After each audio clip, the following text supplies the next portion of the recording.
12 dreams for the Red Queen under crown of stone. 8 voracious beasts born from 8 restless nights. 4 nails piercing the flesh of the sinner. 1 prayer for the summoned, called by this song. 'Tis perhaps the countdown to oblivion for the once proud city of London. 'Tis perchance her inhabitants' last dance alone to face death and pestilence. Confronted by the eerie and unknown, mortals became desperate for answers. A flock's flight makes for an omen, the falling of a star a dire presage. Turning to priests for interpretation when there was no reason to be found. When religion failed, men turned to science. I saw them build such vain cities, crafting machines made for endless war. New questions flourished as old answers withered.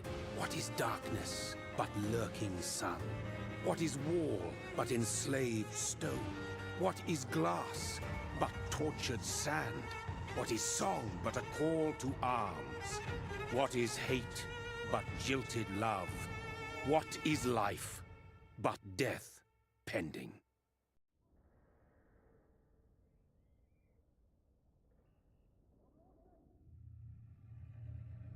Death. Since the apple was plucked from the sacred tree, mortality was believed to be God's punishment. A righteous snare to keep mankind from ascending to the stars. They were all so wrong. Death is not a wicked thing, nor some holy retribution. A true punishment would be to never know its sweet kiss. Awaken from the harshness and be born once more.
So thirsty.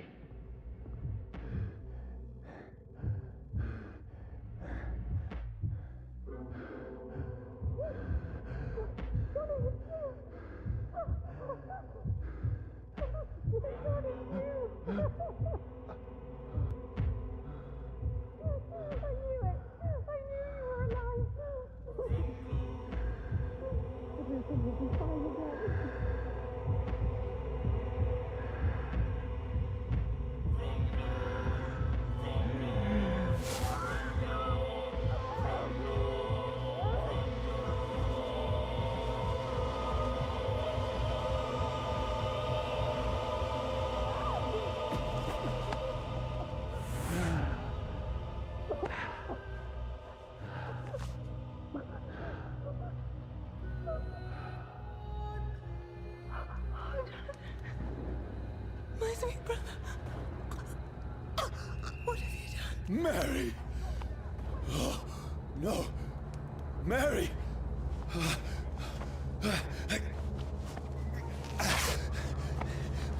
Hold on! Please, hold on! Oh, God. Oh, no. Mary. Mary.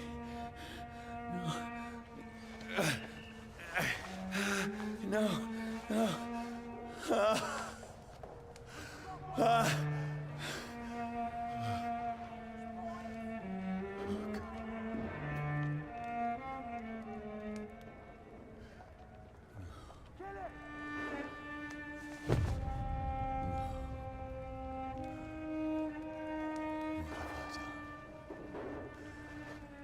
This horror. It's a nightmare.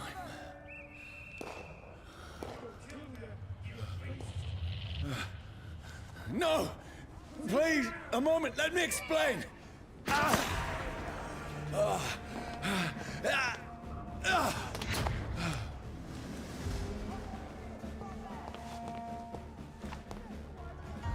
These patrols are after me. No! No! Don't shoot!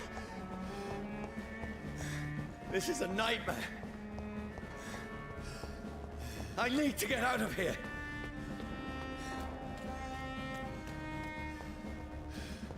This can't be happening.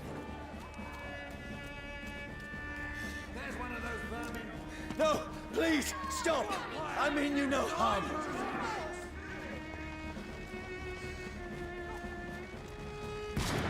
What's going on? Oh, Mary. What have I done? What's all this about? Shit, where'd it go? Now, I can defend myself. Tricky bastards. Kill the thing! Over there! Who are you?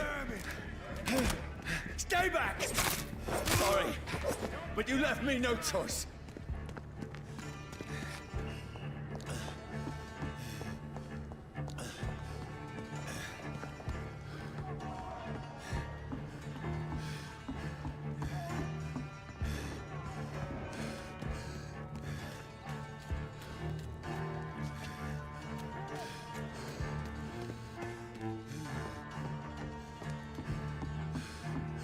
Who are you?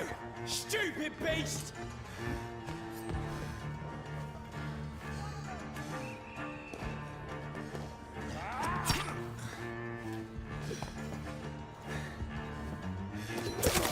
Sorry.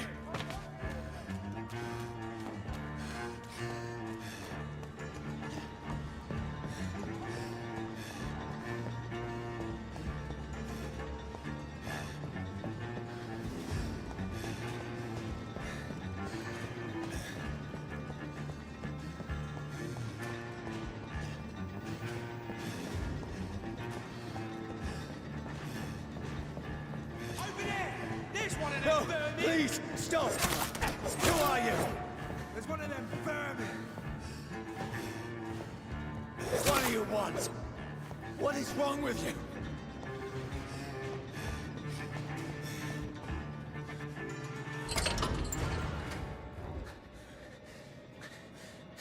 I mean you no harm. I need help. Die, you fucking leech!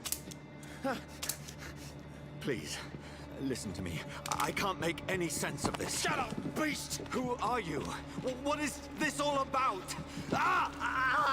What in God's... That'll do the rest of the job. Just leave me.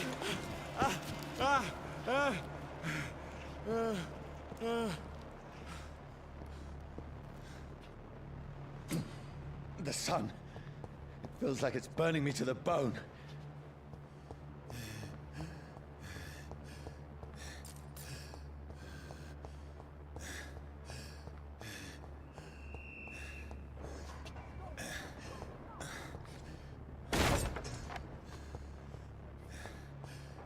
I need to find somewhere to hide.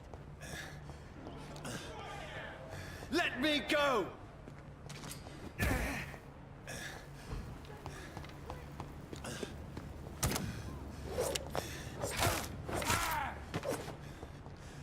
I need to find shelter.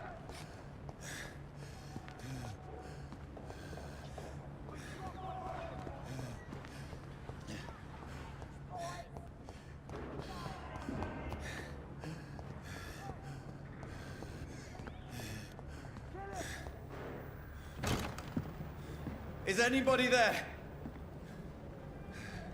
What is this place?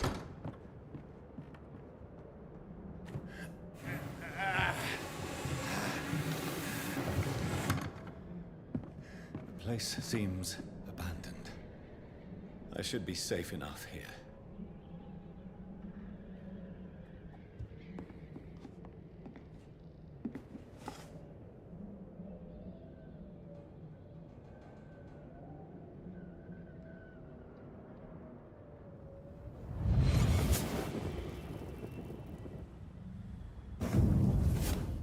Brother,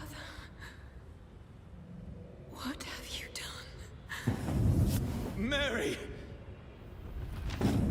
Mary! Mary, I'm sorry. Whoever did this to us, I will find them.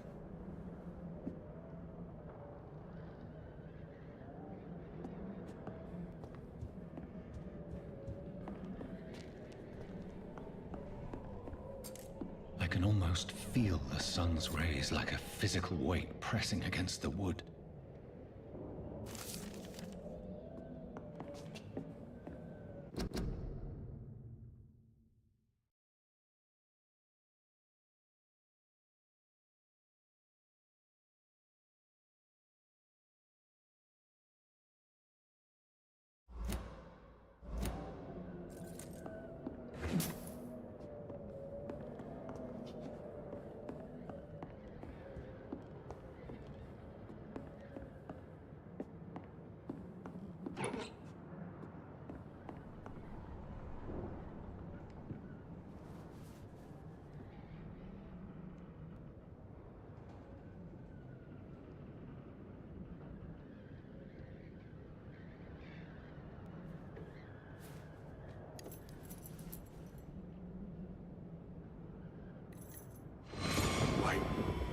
This one's dressed up fancy.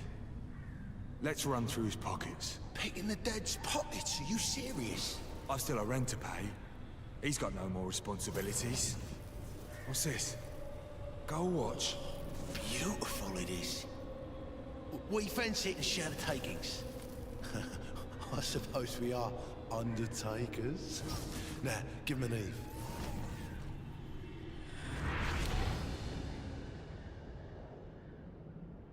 That's impossible.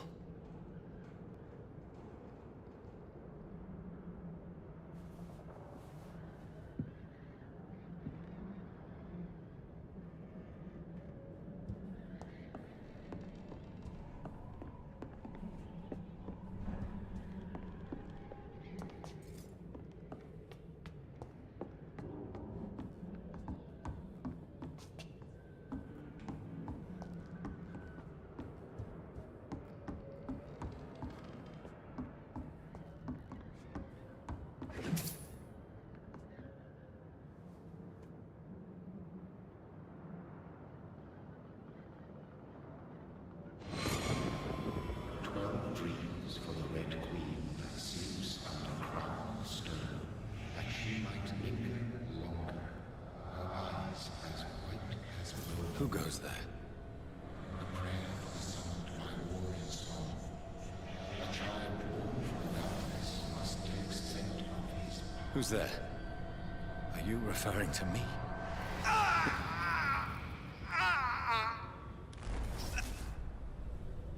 No! No! I still have so much to accomplish.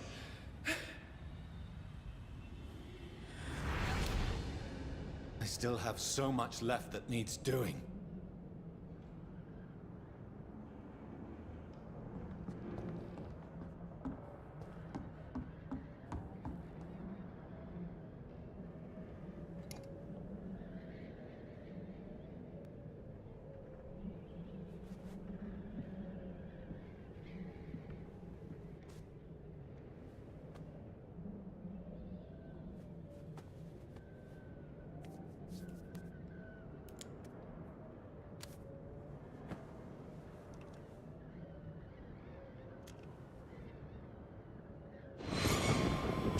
Everyone's lost. We need to leave. And now! No. There's time. I can save him. That's the enemy coming! The orders are to evacuate the hospital! Done. He'll live. And now what? We fight. Killing is a hell of a lot easier than healing.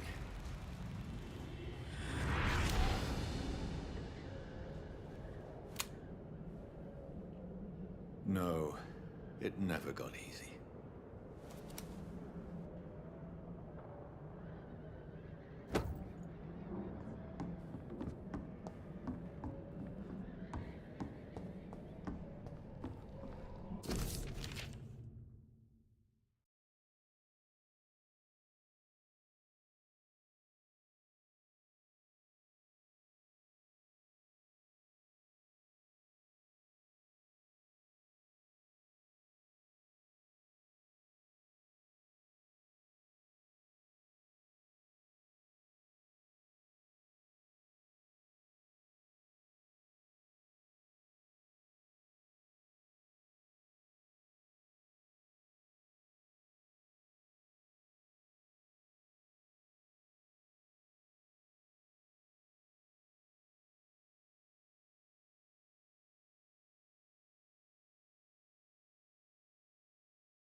This makes no sense.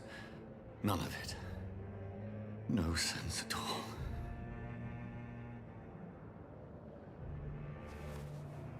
It's a nightmare. That's it.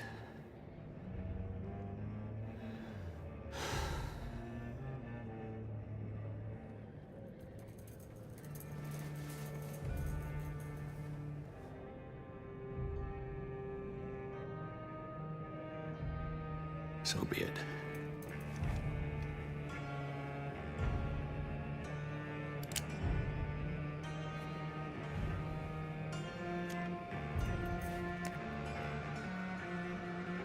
Rational thinking only.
This is absolute madness.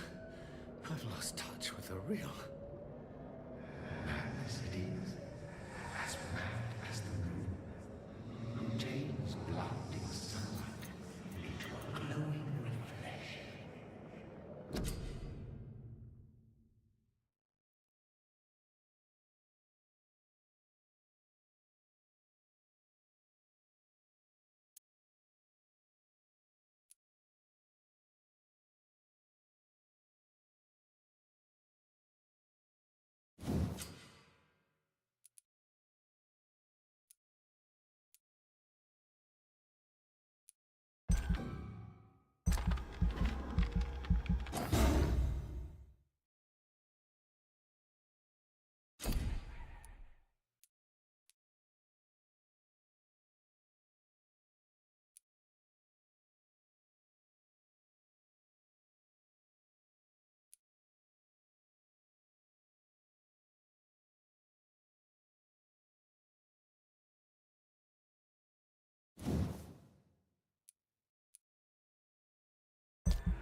Voice in my head.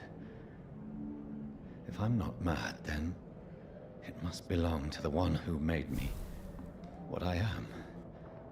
I must find him to understand what I have become.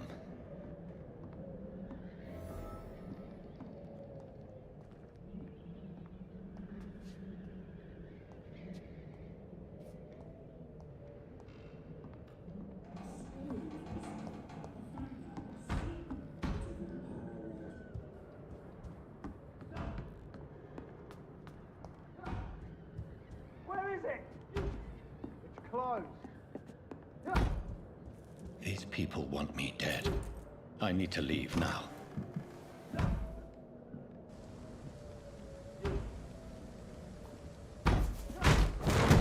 Here's the leech. Here!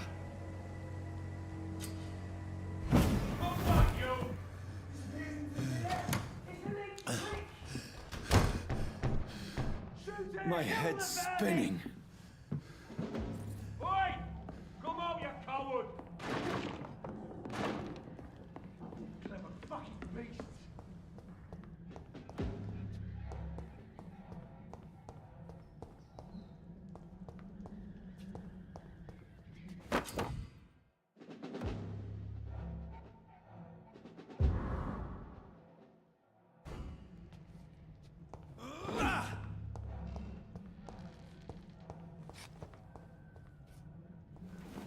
I'm still in Southwark. I must reach the West End. Go back home. Over there! Die, vermin!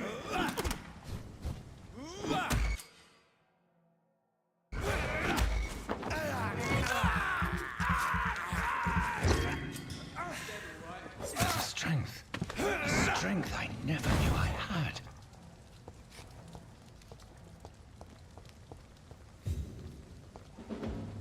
There's one of them!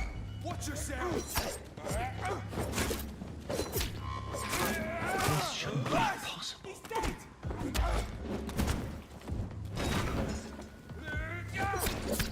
Every sinew, every fiber of my being is afire. I feel like a child learning the limits of my body.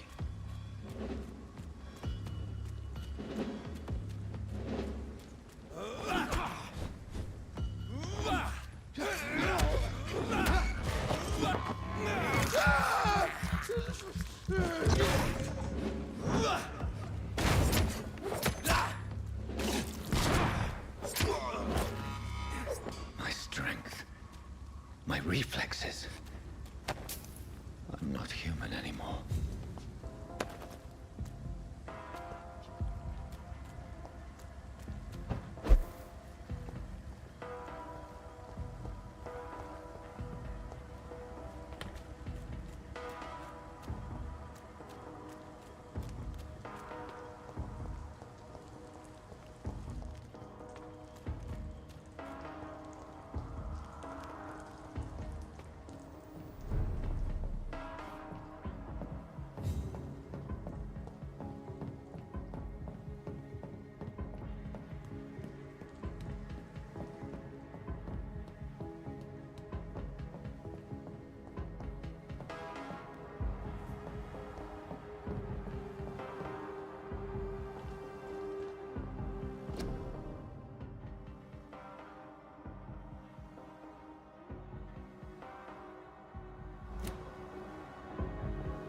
My poor sister. If only I had controlled my need for blood. Mary, someone will pay for what happened to you. For what happened to us.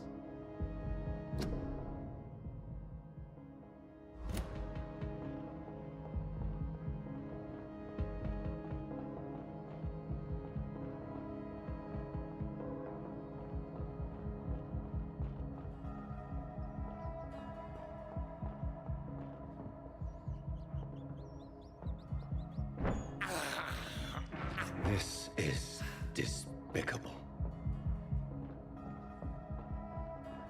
It's locked.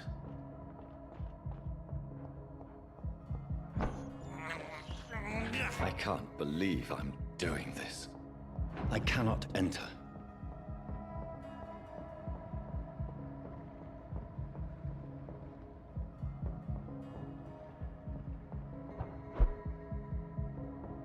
The dizziness from the jump.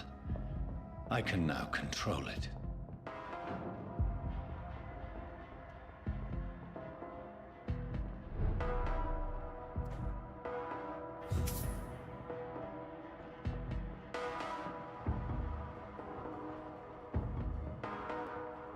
I cannot enter.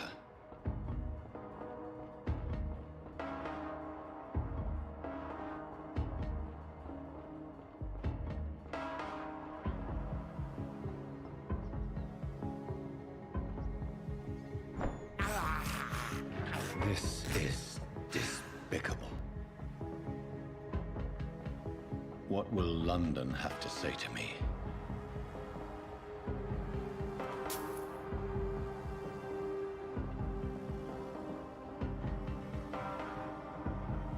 It's locked. I've so many questions unanswered.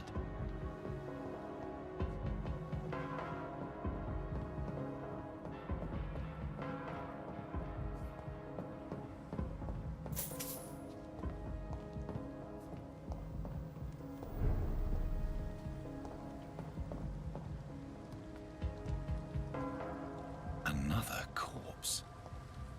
Have the very streets of London become a mausoleum?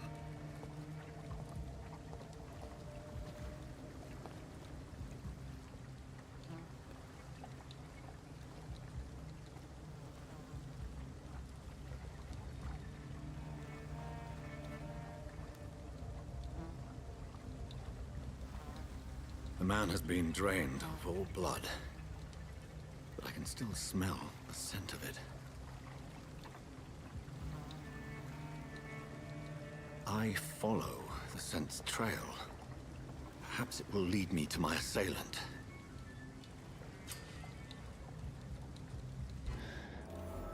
Fresh blood. The smell is so strong.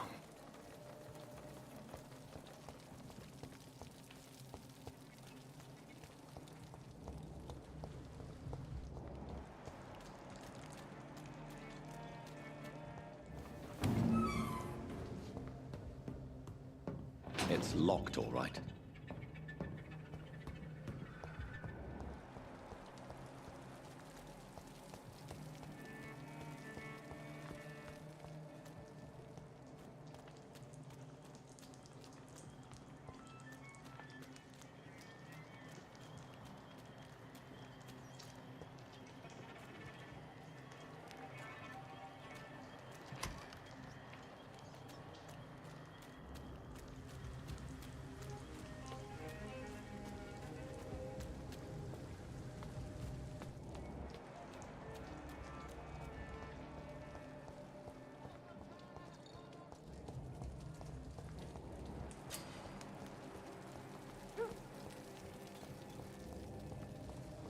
At last, a little life. Done to get out of this bullshit.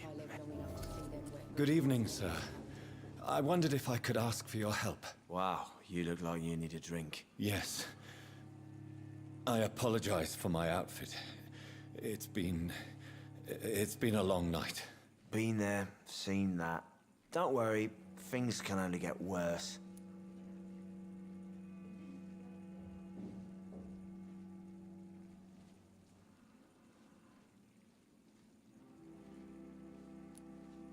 Has anybody entered the bar recently? Can't say. Sorry. I spent the night making love to that gorgeous bottle, see? This is important, sir. Are you sure no one has come in here in the last few hours? I don't know and I don't care. This is a free country. People still have the right to come and go, don't they? What's going on around here? It's like everybody is hiding. You must be new here. Have you not heard about the murders? Everybody fears the return of the sewer dog. Who is this sewer dog? It's the local bogeyman. Convenient answer for every crime that happened for decades. You murdered someone, blame the sewer dog, eh? You make it sound like it's a fairy tale. People will always believe in monsters. It's easier than accepting their own darkness. We can all be monsters. I'll leave you to your bottle then.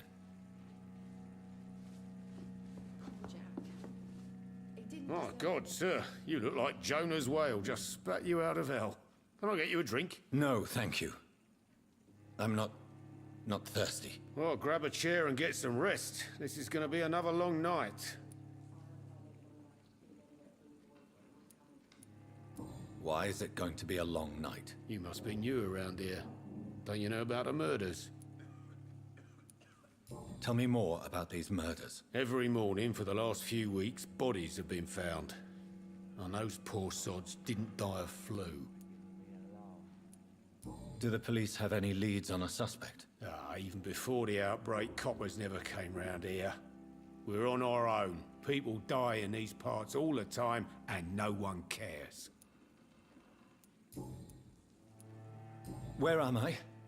Where is this place? You're at my bar, sir, the Turquoise Turtle. The last ray of light in this dangerous part of town. Aren't you scared? Scared of what? All the bad shit happens out on the foggy streets. And I never go outside. So you're open all night? Yep. Figured people might need a place to rest in these dark times. I'm looking for someone who might have passed through here recently. Wondered if you might help. It's been quiet tonight. The only other person I've seen went straight up to his room. Thought it was kind of rude, actually. You mean he's still here? Well, yeah. He paid for the entire week. Who is this man? What does he look like? Well, like a gentleman, I guess. Well-dressed, quite polite.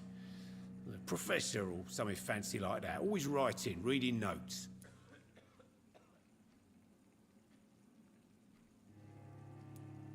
How long has he been here? He rented the room a few days ago and didn't say when he'd leave. I need to meet this man.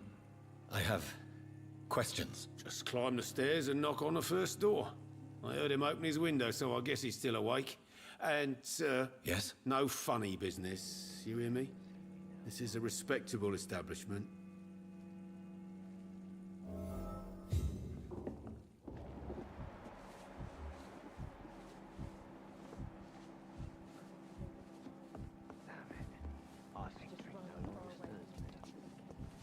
I cannot enter.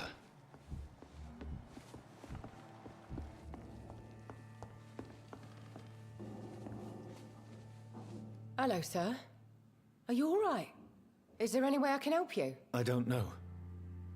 Maybe you could just talk to me. Maybe you prefer to speak with Tom, then. He's more agreeable talking to strangers. What is this place? This is Tom's bar, a turquoise turtle. I'm the barmaid here, Sabrina, if you want to know. Are you always open this late at night? No, it's only since the epidemic started. Tom thought that people may need a safe place to stay. You don't seem to have much business. Where is everybody? Well, most people are sleeping right now. And those that are awake tend to avoid going out. What with the murders and all. What's going on around here? Where is everyone? Too many dead, sir. First the epidemic, and now all these terrible murders. The murders? What can you say about them? Bodies found in the streets every morning. Drained of blood. It's just horrible. Some say the sewer dog is back. The sewer dog? What's that? No one knows. People have always disappeared around these parts. The ancients say it's the sewer dog coming out to feed. But now he's killing in the streets. What have you heard about the epidemic? There's a Spanish flu. Yeah, killed so many last summer. Thought we'd seen the last of it. Dozens dying every week. Are the authorities doing anything? Nothing. There are so many quarantine zones in London now. It's gotten really hard to travel across town. I just want to talk. I didn't mean to scare you. I'm not afraid, sir. It's just I've other customers to take care of. I only see one customer. Oh. Well, yeah, of course. I mean, I best check on them. I'll leave then. Thank you.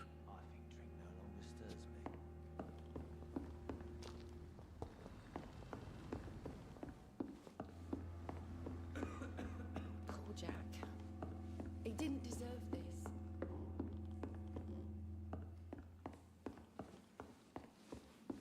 There's gotta be something can be done to get out of this bullshit mess. No?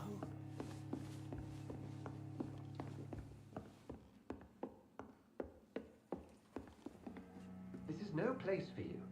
Prewen has several patrols roaming the area. They do not pursue me. But they're looking for vampires, and they're most efficient. They'll not relent until the killer has been identified. I have a common objective, but I require... I think someone is eavesdropping. Are you certain? You might as well come in, whoever you are. Slowly, vampire. Who are you? I mean you no harm. Saith the vampire. Present yourself. I need a word with anyone.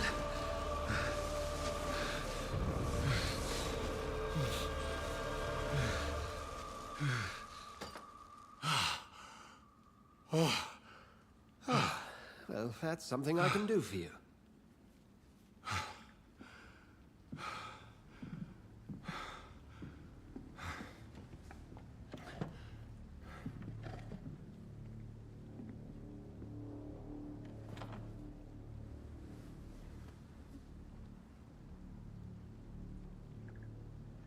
And who might you be?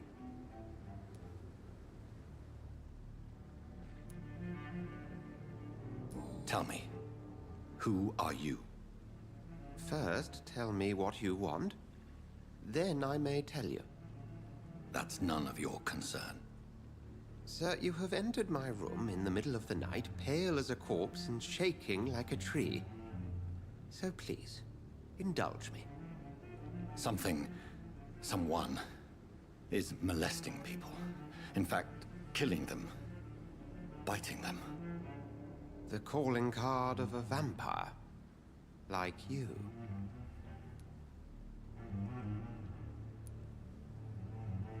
You seem the expert. How would that be? I have my secrets, as you have yours. Then if you are not a vampire, who or what are you? Dr. Edgar Swansea of the Brotherhood of St. Paul. I'm performing an independent investigation here in an attempt to understand precisely what is going on. I heard another voice, that of a woman. Who were you talking to? Ridiculous. I've no idea what you're talking about. Something tells me not to trust you. Then the feeling is mutual. What have you uncovered concerning the murders? It started a few nights ago. Rumors of violent murders. The docks have always been, shall we say, somewhat unsavory. But this is different. How different? A vampire is at work here. Famished. Reckless. It must be brought to ground, and quickly.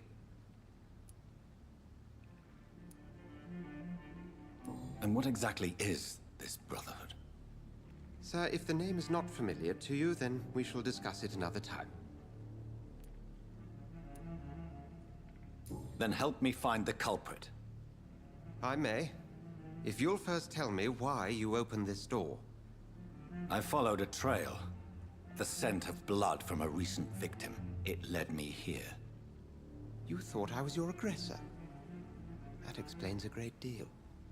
We are both chasing the same shadow.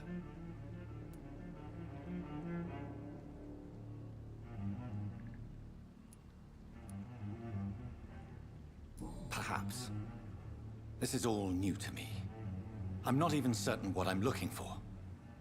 You should let me handle this affair. You've no idea what you're up against. No. I will find the monster. He is mine. How will you do any better than I?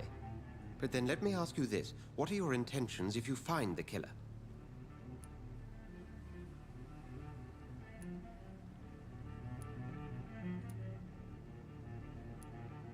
I'll end him. Then I can only wish you good hunting. And pray we shall meet again.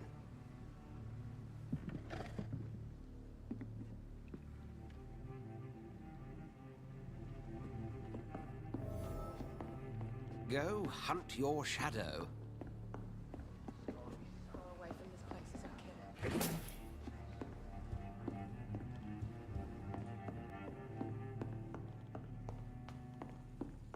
It's locked, all right.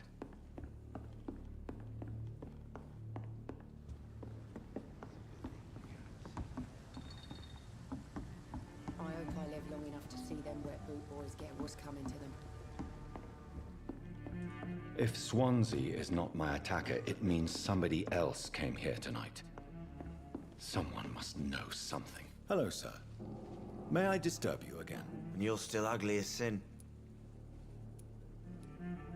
I'll leave you to your bottle, then. Welcome back. Did you find what you were after? I can't say I have. Are you sure no one else came into your bar before I arrived? Hey, I told you, you were the only other stranger I've had. I think you're hiding something from me. I hide many things from many people, sir. That's what my job's about. Goodbye, Mr. Watts. I hope I live long enough to see them wet boot boys get what's coming to them.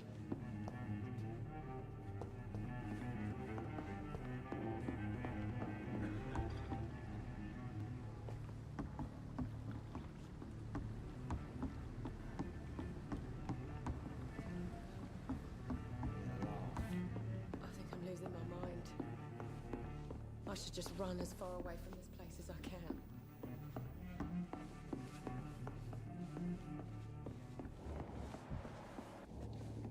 Evening, sir. Can I help you? I have a few questions for you.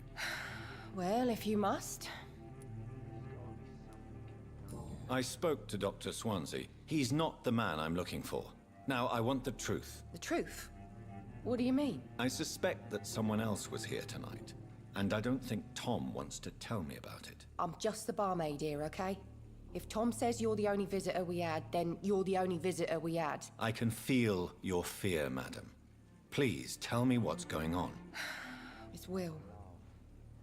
William Bishop. He came in here earlier tonight and he... Well, I thought he was gonna clock someone. Why are you so afraid? I mean, his skin. His hands. I scrubbed every glass and every chair that he touched. God, I hope it's not contagious. What happened tonight? He was dead drunk, as usual. But my God, his eyes. His face. He must have caught something awful. He shouted and cried. It was terrible. Tell me about this William Bishop. Will was a sailor who worked at the cannon factory before he lost that job. A nice bloke, really. He's never been violent. Until tonight. Why keep it a secret? Why not tell me about it? Tom's nothing if not loyal. After Will lost his job, he offered him one ear. They used to be good mates. But recently, well... Will started to get very aggressive. I see. Thank you for your candor. I'll be sure to talk to Tom.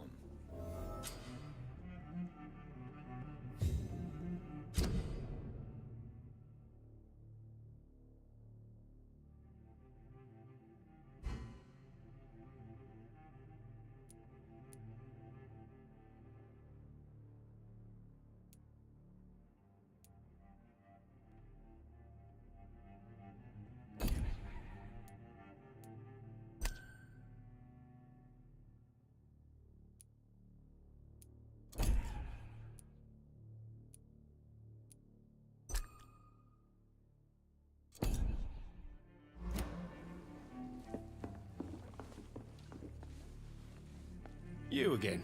What can I do for you? Tom, talk to me about the visit from your old friend, William. Yes, Will came by tonight, but he's not my friend anymore. Who is he? William? Just an old sailor who loves his gin too much.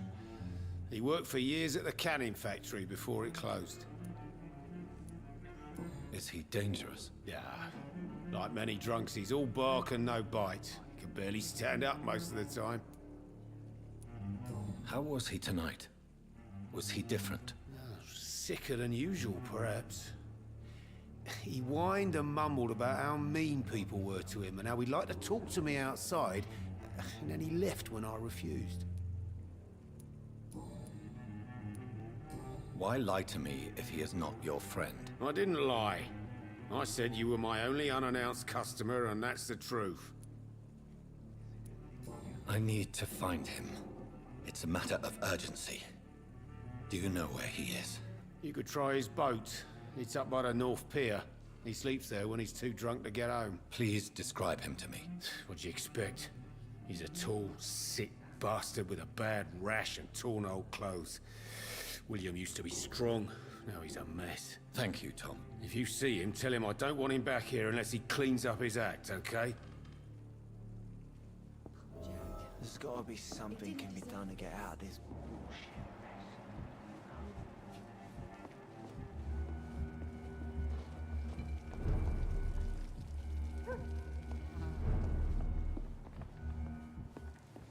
Are they stupid or something?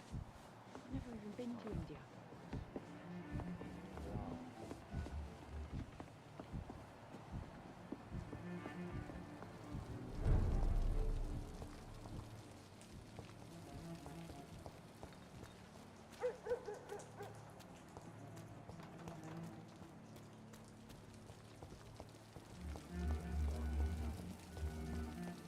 I will get to the bottom.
intrigue? What's been done to me? To this city?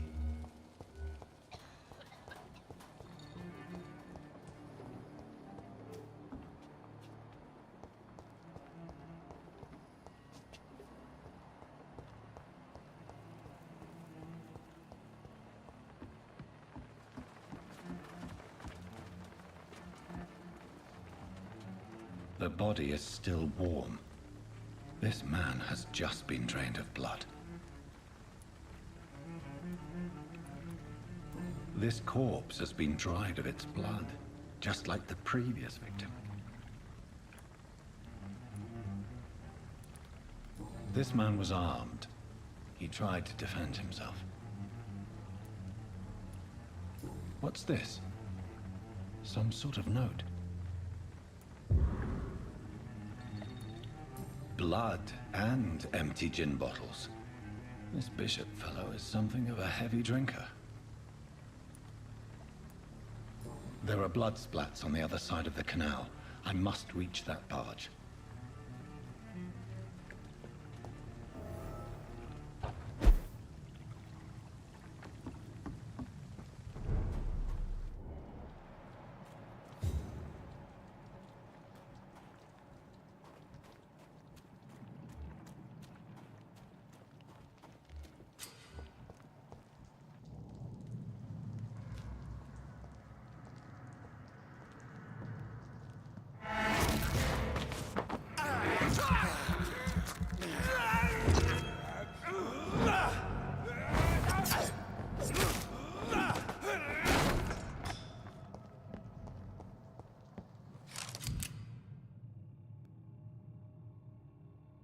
Ammunition crate.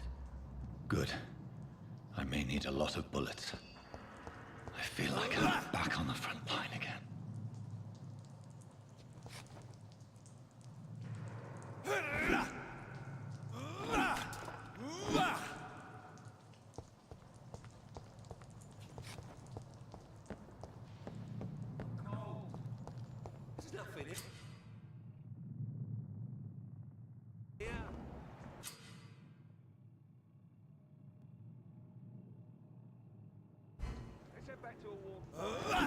Shut that foolish mouth.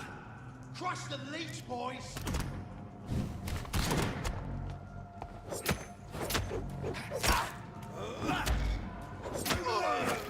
There's one of them vermin!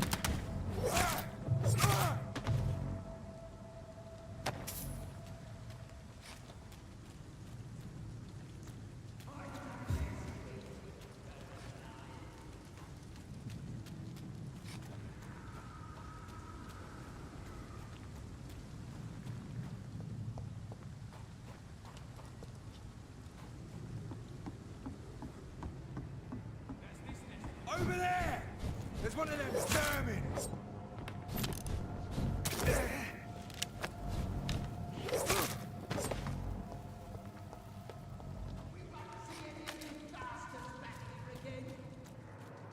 It's a leech! Kill it! What's it? It's a killer! Oh, Christ!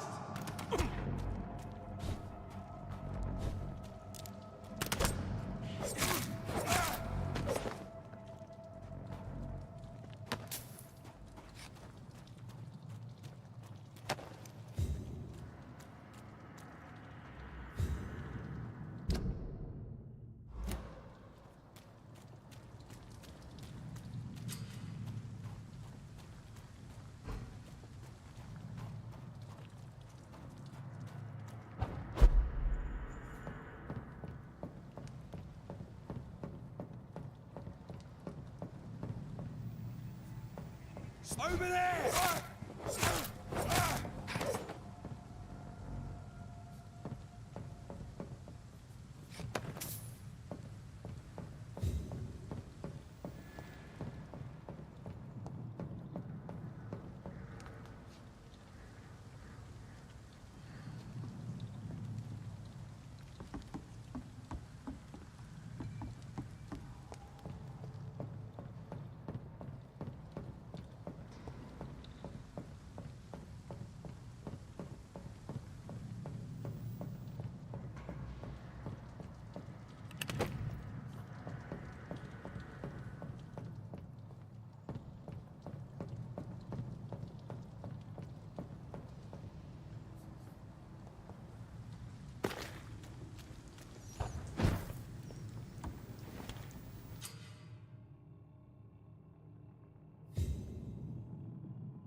Empty clothes! This one's a top!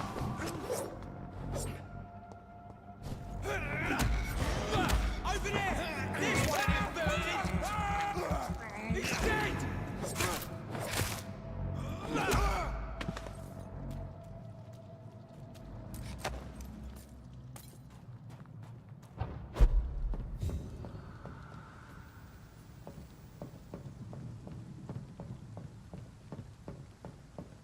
Over there!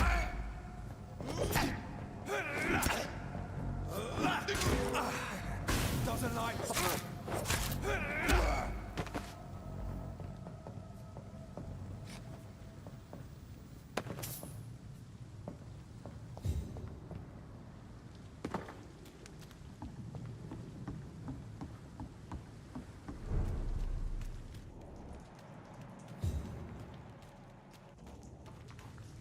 Fresh blood. The whole building reeks of it. The scent is so strong it makes me dizzy. Why not betray your trust? Is this first, you see?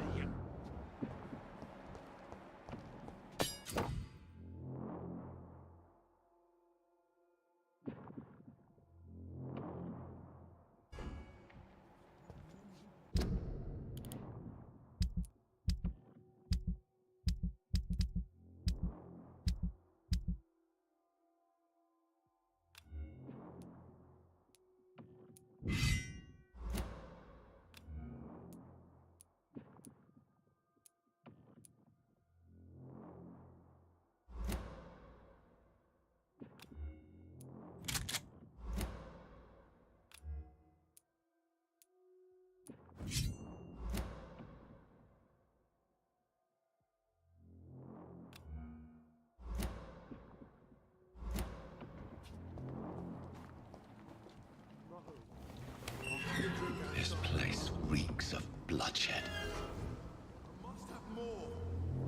Oh dear God, not again. This creature is bedeviled. I must put it down.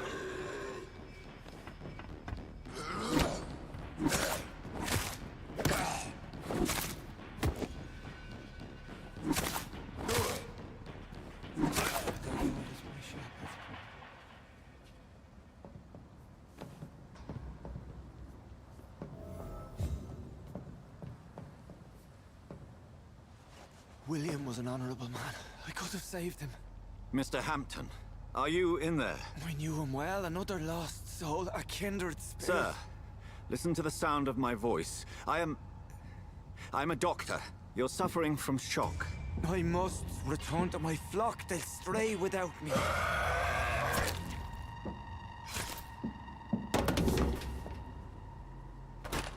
Remember, certain skulls are every bit as resistant as we are.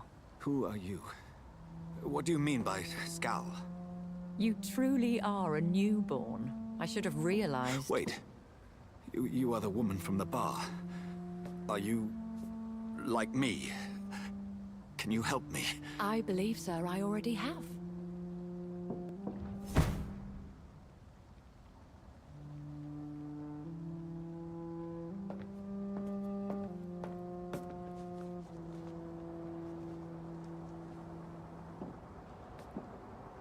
By George and the Saints, you've solved the mystery of these terrible murders.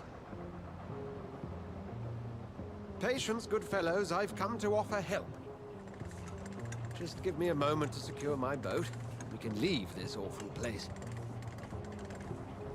William was not the evil man they claimed. He was just taken by the thirst. He needed his drink. This man requires medical attention.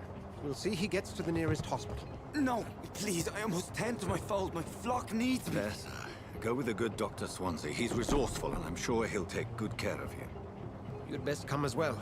The sun is soon to rise, and you'll need a place to rest. I just need a moment. If I can learn something about what has happened to William, I'll be a step closer to understanding what happened to me.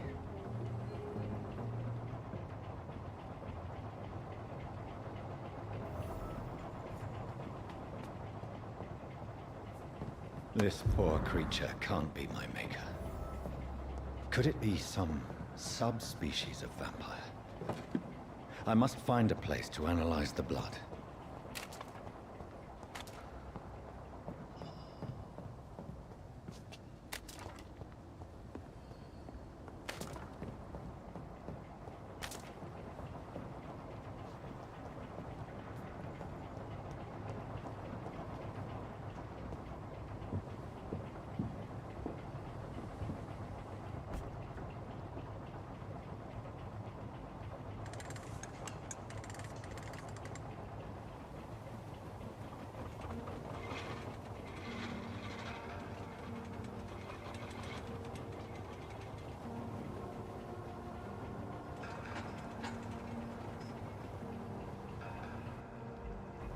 Where are we headed?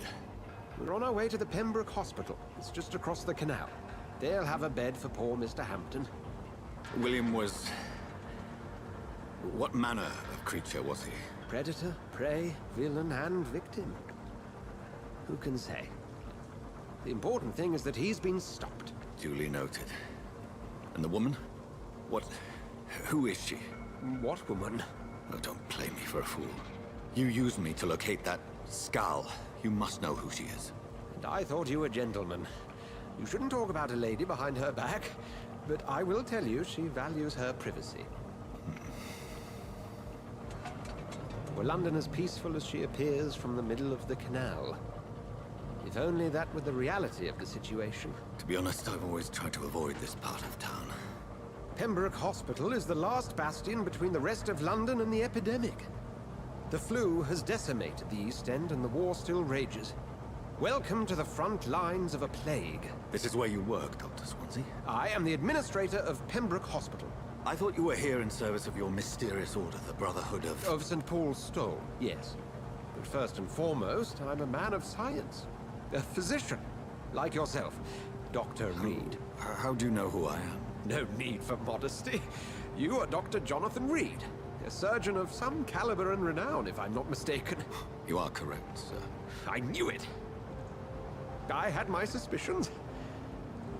But when you took the blood sample from the corpse of poor William, I was certain. Dr. Reed. Marvelous. Have we met? I attended 3 of your seminars before the war. I have the utmost admiration for your research. And what a turn of fate. England's most esteemed blood specialist returns to London a vampire. That word, again. From a so-called man of science. I understand. Traditionally, the role of science is to refute myth, but when myth walks among us, the Brotherhood of St. Paul has dedicated its purpose to their study. There's so much for you to learn. Of that, you are right. Well, then let me be blunt. Join my staff at Pembroke Hospital. As a physician. I suspect you'll not find a better post of employment to contemplate your predicament. This is sudden. I was returning home to see my sickly mother. But alas, that was before contracting this... affliction. Dr. Reed, take a moment to consider. The post would be for the night shift, providing a good explanation for your absence during daylight hours. You'll be adequately reimbursed, and have a place to hide. I even had the forethought to bring some clean clothes. So, what do you say? It seems I have little choice, but yours is a generous offer, so I thank you. Brilliant! Oh, Jonathan, this is one for the book, and the beginning of a beautiful friendship.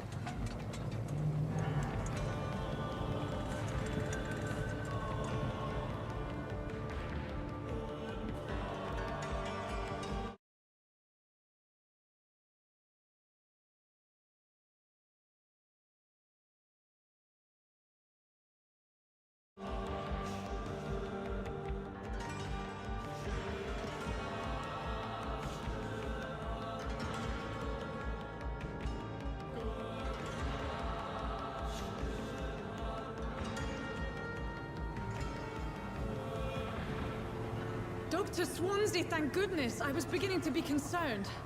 Worry no more, Nurse Crane, for I bring good news.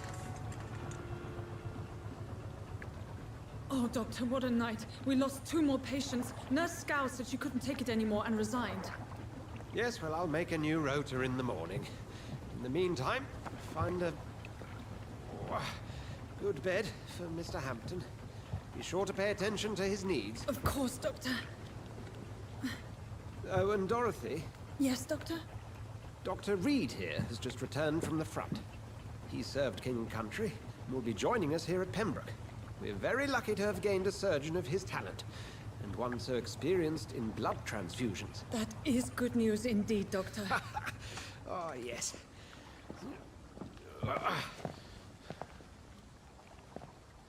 Here at Pembroke, it's not what we have, but what we haven't. It's only thanks to Nurse Crane and the staff that our ship doesn't sink. If you have any questions, just ask her. Duly noted. Thank you. Your assistance is required, Dr. Swansea, immediately. Welcome aboard, Jonathan. We'll catch up after my rounds. Coming, Nurse Crane. I'm coming.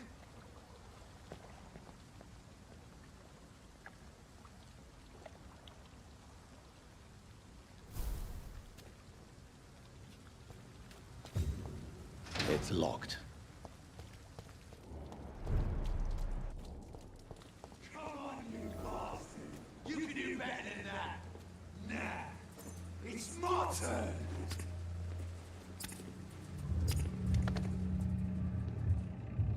Rotten or pristine, each heart contains the seeds of life.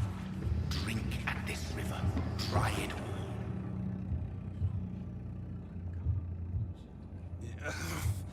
Oh, come on, you bastard! I won't bite. Sir, please.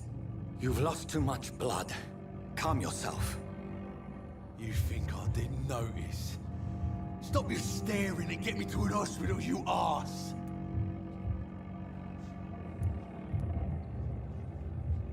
Insult me again and I'll put an end to your misery right now. All right, sorry. I am in pain here. My guts are spilling out onto the street and you're yabbering on. Yes. That's a very nasty wound you've got there. Take my word, I am a doctor. Dr. Jonathan Reed.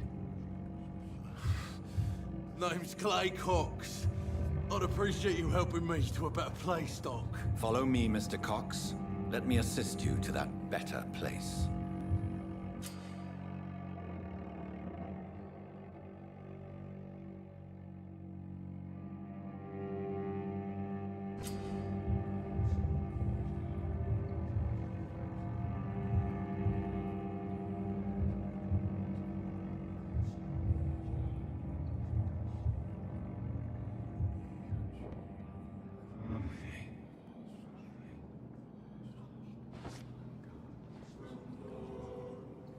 Bring this fading light into the shadows.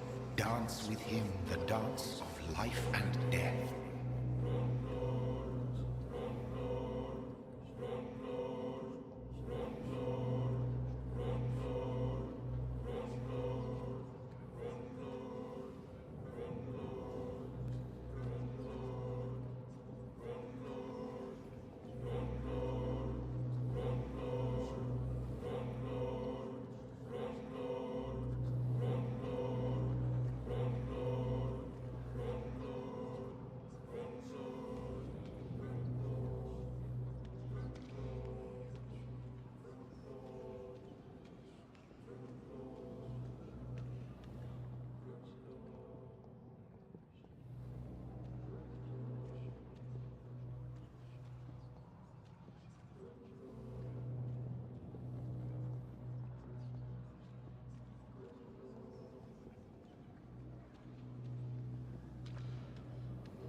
You bastard! Didn't have the guts to fight me. Fuck you. I'll kill you. I'll kill you.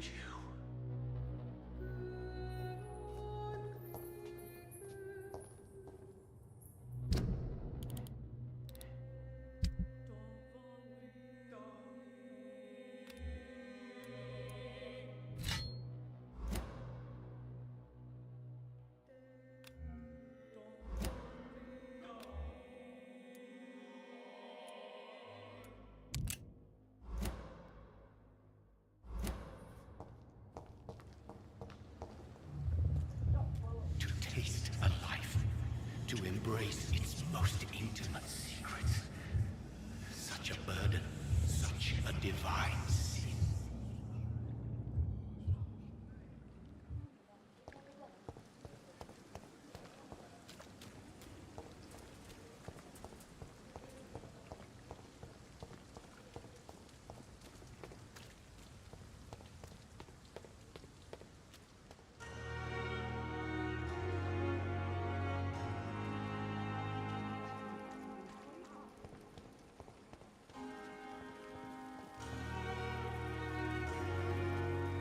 Doctor, where have you been? I've little time to play hide and seek with new staff members, no matter how illustrious they may be. I apologize, nurse. I needed some time to myself. This has been the longest and strangest night of my life. You delivered poor Mr. Hampton from a terrible fate. The means to that end should be of little concern, Doctor. Thank you, nurse. What can I do for you? Dr. Swansea insisted we provide you a quiet office. You'll find it on the second floor with your name on the door. Thank you. Nurse Crane, isn't it? Yes, Dorothy Crane. Welcome to Pembroke Hospital, Dr. Reed. Your office has been prepared.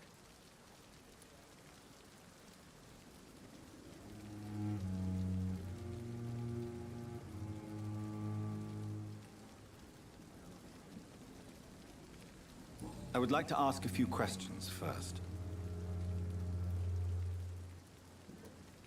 What kind of man is Dr. Swansea? Well, you accepted the job from him. I thought you would have known about your employer. It's right to assume Dr. Swansea knows far more about me than I do about him. You'll get to know him soon enough, and better than me. The administrator has better things to do than mix with us. Apologies, I've only just met him the once. This is sudden. I've only just returned to England. Dr. Swansea is a brilliant surgeon and the most compassionate physician.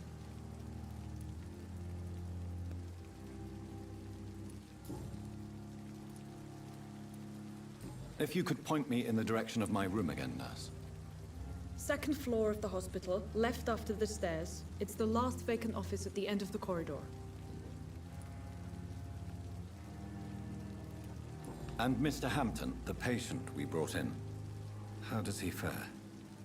I gave him a sedative to help him sleep. Poor thing was in quite a state of shock.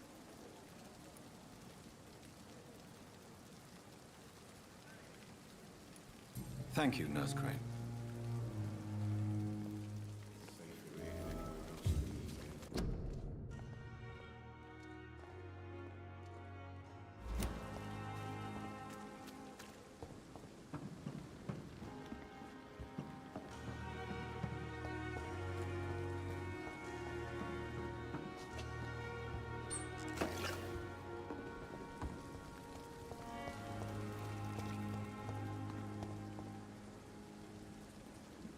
Good evening, sir.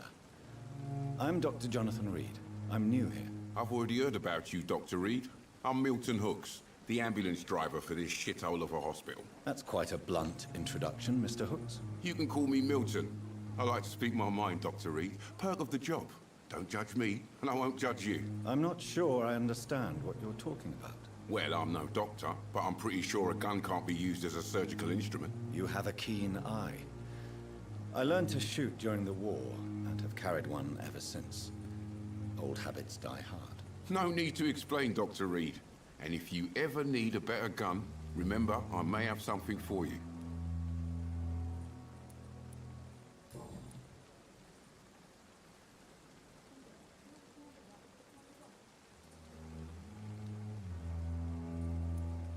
Are you really smuggling weapons through the hospital? And why not? I've already been attacked by patients, you know. And by gang members willing to steal my money. But you're not defending yourself. You're selling guns to civilians. You keep people alive your own way, Doctor. I offer them another way to protect their health. How is the situation around here? You want to hear the situation is all right? It's fucking awful. We lack everything. And it's getting worse every day. So what do you do exactly in this hospital? Apart from smuggling guns, I mean. I've been an ambulance driver since Too long, I guess. I bring sick people here night and day. It's a dirty job, but I get it done. Most of the time. Since you're on the front line, how is the sanitary situation in this vicinity? It's a complete disaster. It's even getting dangerous to enter some streets or buildings. Even the locals attack you. It sounds like things have been a bit rough recently. What's happened? Yesterday I got attacked by the patient I was bringing here. I escaped through the hospital's garden, but I lost my wallet when I was running. You left an infected patient outside the hospital? That's incredibly dangerous. Go there yourself if you want, but be careful, Doctor. I'd rather not bring your dead body back.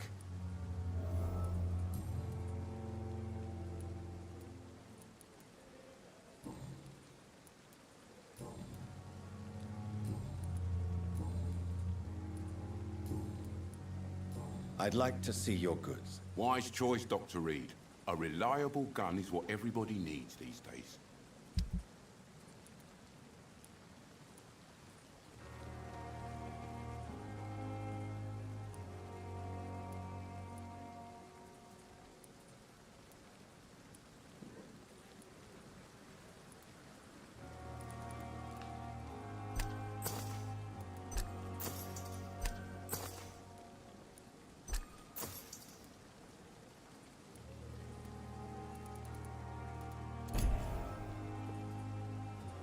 Good evening, Milton. Good evening, Doctor. Still trying to save lives?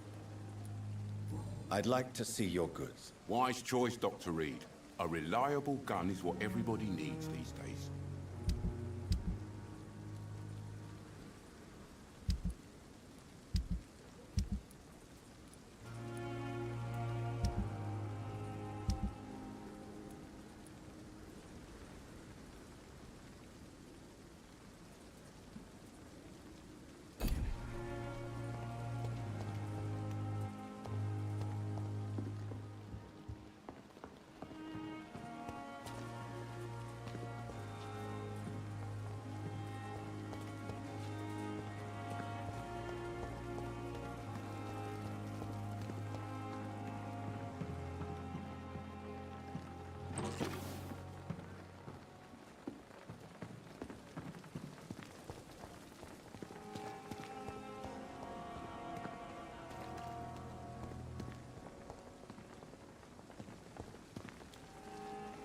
Good evening, nurse. I'm Dr. Jonathan Reed, the new surgeon here at the Pembroke. Dr. Swansea has already told us about you, sir.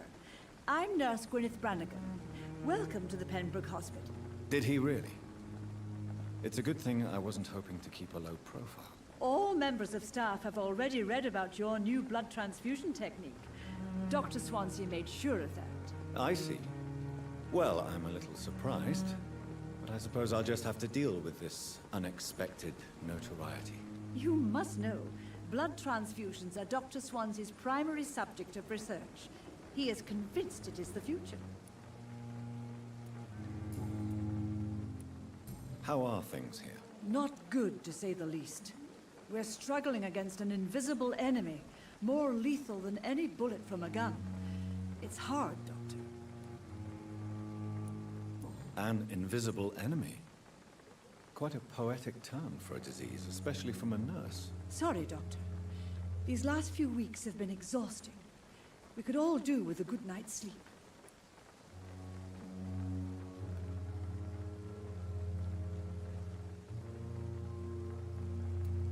Do you think this hospital can survive the epidemic? We are all volunteers here, and we're trying to hold fast, but how do we beat an invisible killer? Some nurses have already resigned. I'm not familiar with all the staff yet.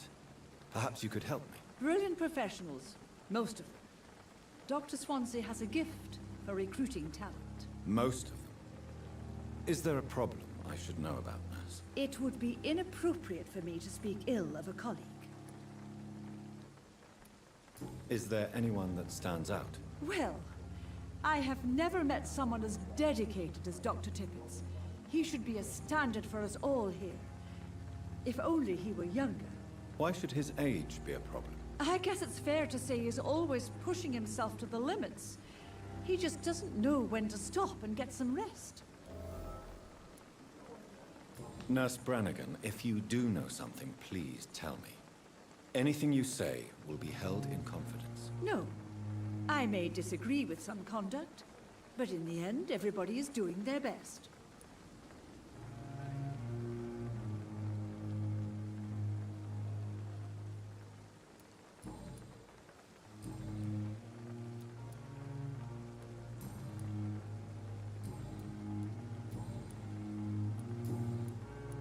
Goodbye, nurse. Call me if you need assistance.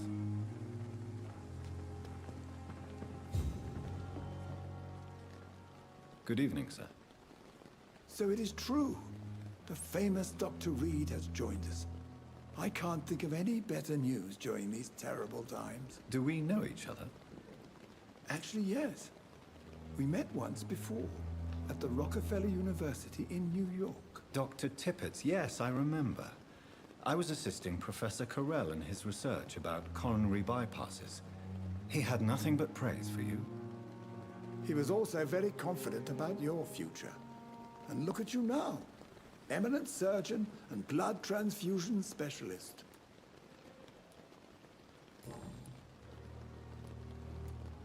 What is the Pembroke Hospital situation? And please, speak freely. This hospital is not exactly the best of London. I'm sure you are used to working in a better environment.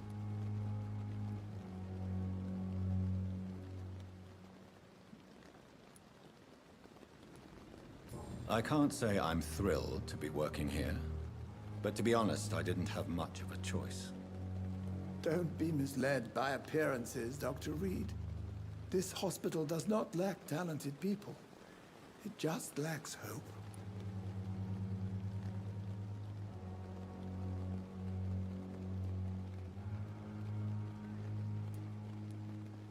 What can you tell me about the staff in the hospital? Some are really good, and others are not so good. But during this troubled period, there is no time for slander. I prefer to focus on the positive character traits. Tell me more about cherished people, then. Nurse Brannigan is a pearl. She is the most helpful and dedicated nurse I've ever worked with. A clever and cheerful woman. You really seem to admire her skills. I'll go even further. If she was a man, she would be a damn fine practitioner. Any opinion about the management?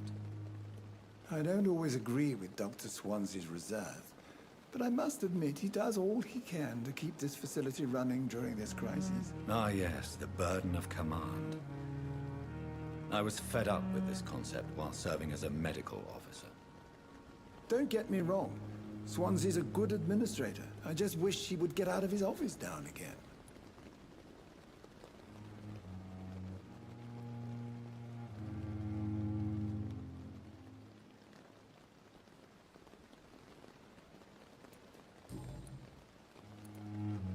You're exhausting yourself, Corcoran.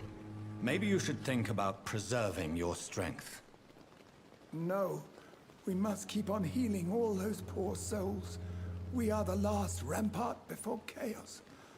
Once more, unto the breach.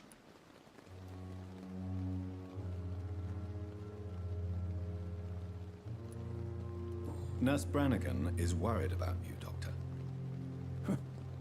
She should not have told you that. I will have a word with her. You don't have to blame her for her honesty.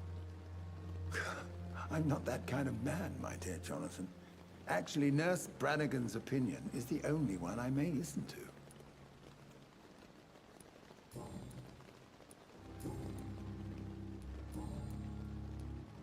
Goodbye, Dr. Tippett.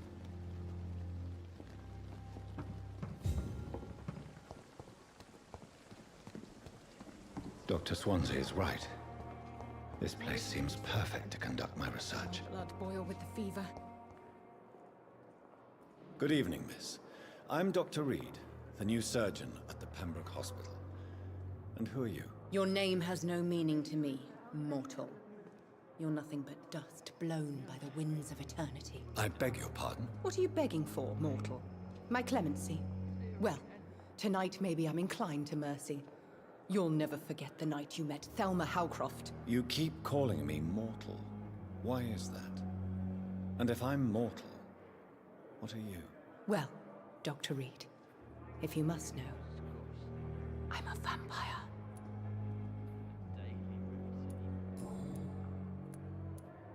I'm assuming you must be a patient here.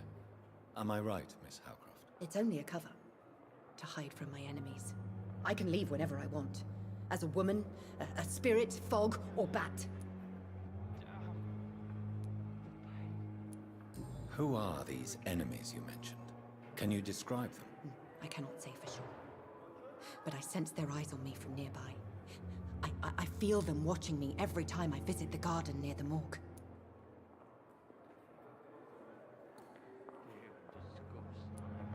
The staff here are not your enemy. They're here to help you, to care for you. I'm not speaking of the doctors in white. I'm speaking of the men and women who hunt me. For I am a vampire. I see. Don't worry. These people will not find you here. I'll personally make sure they leave you alone. Thank you, mortal. But do not interfere with them, for you are no match for those that hunt me.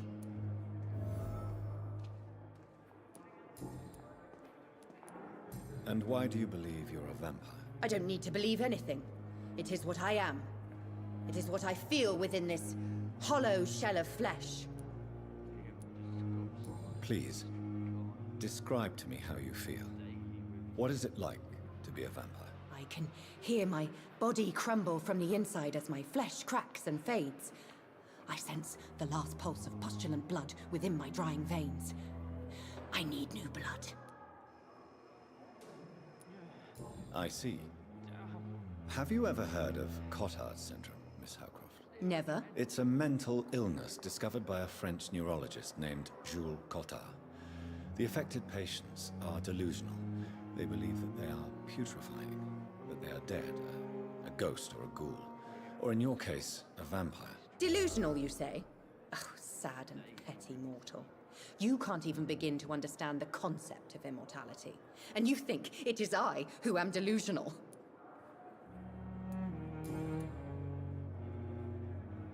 Do you require my services, Miss Howcroft? I have no need for your medicine, Dr. Reed.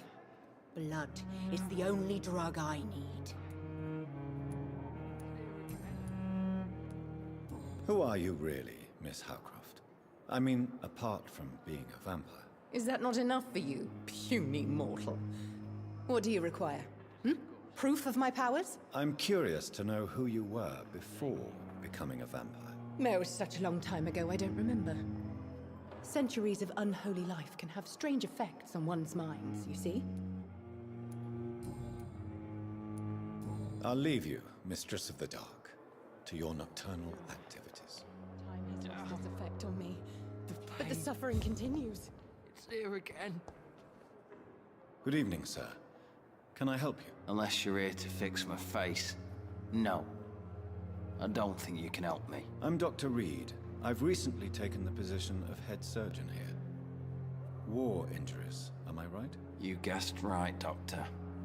German shell took my pretty little mug right off. But they still call me Thomas Elwood.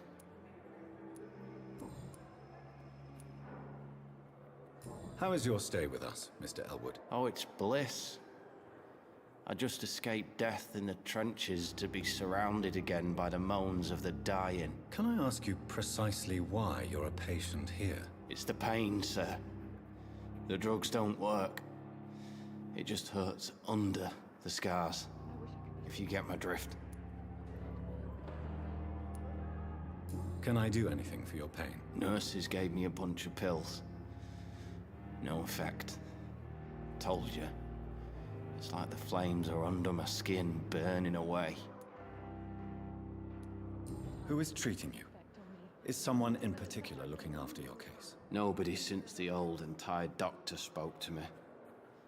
Started to think I was forgotten about. Wouldn't blame you. You don't seem worried by that. My face hurts so much more when I smile or cry.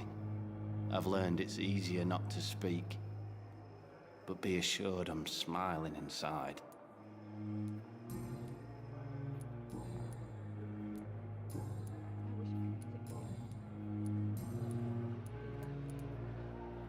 Where were you stationed, sir? Did you serve for long? I really don't want to talk about all this shit. No offense. I was pushing too much. I served in France myself. I just wanted to know what happened to you. You were an officer, weren't you? Then I doubt we fought the same war, sir. No offense. How close are you to Miss Hallcroft? Are you aware that she thinks she is a vampire? To wait for her next nibble is the best reason to stay here. Every time she approaches my bed, she treats me like something tasty. A normal person. Aren't you afraid? She may hurt you if the game goes too far. She's quite harmless, I can assure you.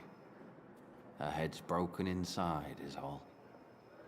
While I'm busted on the outside. But she's still beautiful. Living proof that there's hope for me. So do you let her bite you? You know that's not sanitary. And why not? She's only supping a few drops of me blood. And the pain, it's real for once. She could decide to bite less willing patients. Then it's another good reason for me to stay here, Doctor. You do realize she's mentally disturbed. It's called the Cotard syndrome. She truly believes she's a vampire. In her madness, she never refers to my scars. And frankly, if I could, I'd join her world. It seems much more fun than the real one.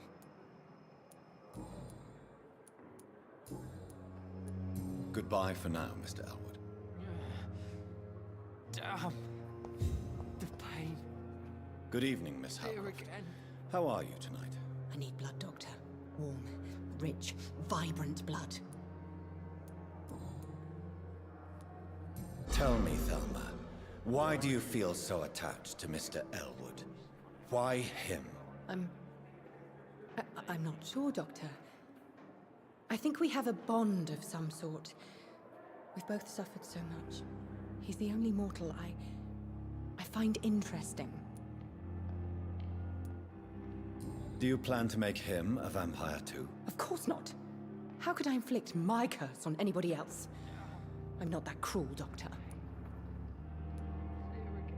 Would you say you and Mr. Elwood are romantically involved? No.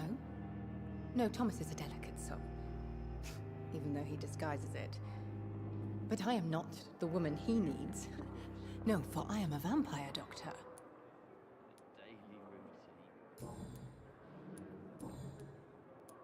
I'll leave you, Mistress of the Dark, to your nocturnal activities. I wish I could be sick again. Feel my blood boil with the fever. Good evening, Mr. Hampton. How do you feel? Dr. Reed, is it? Oh, sir, I must apologize for my behavior. What do you mean? I was not myself in the factory. Fear and exhaustion made me say awful things to you, I'm afraid. You remained perfectly nice and polite.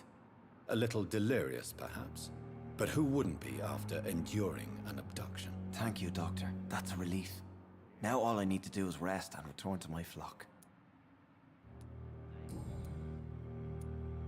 Do you know Tom Watts, the bartender from the Turtle?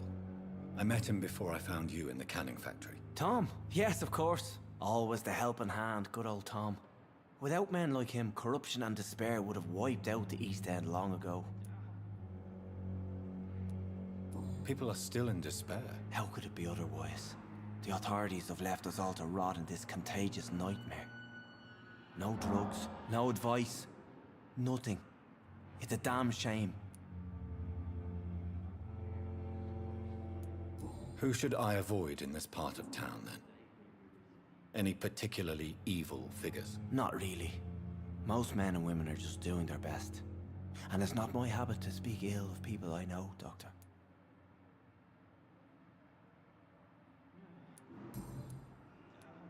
How did you end up in William Bishop's den? I had received alarming news about his recent behavior. I went to his place and he refused to let me go.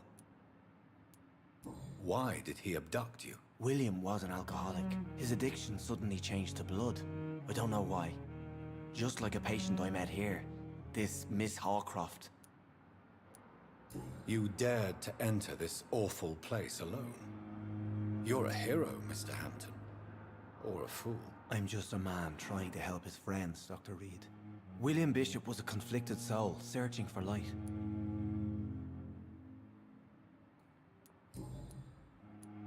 What is the general situation in the East End docks? The situation has always been tough, with a lot of tensions between the gangs and the dockers' trade union. The Wet Boot Boys are very nervous since they lost their leader.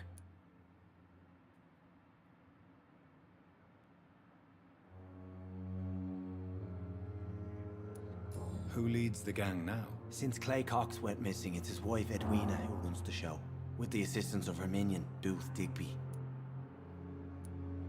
Has the gang been threatening you? Ah, no. I've had this nickname for so long, you know, the sad saint of the East End. No one dares to bug a saint, not even criminals.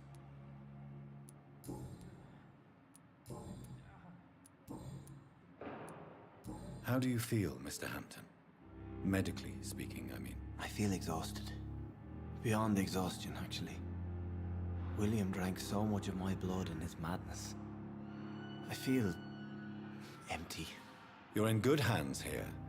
Dr. Swansea is well versed in blood transfusion, and I'm sure he'll take the best care of you. Thank you, sir.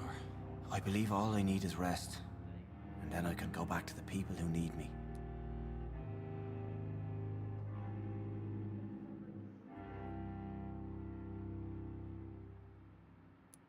What do you do for a living, Mr. Hampton?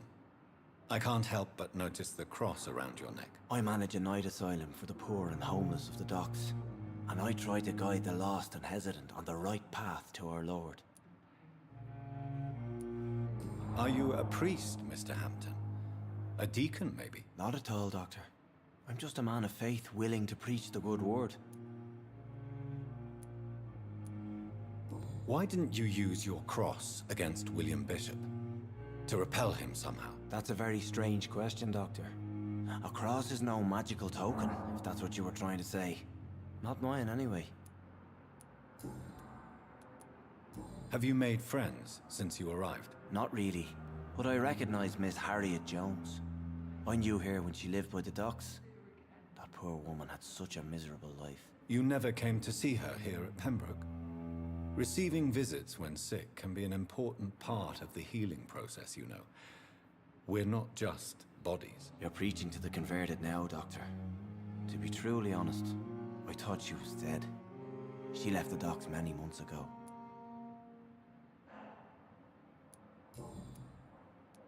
Goodbye, Mr. Hampton. We'll talk again later. I wonder what your last thoughts would be, sir. I cannot enter. It's here again.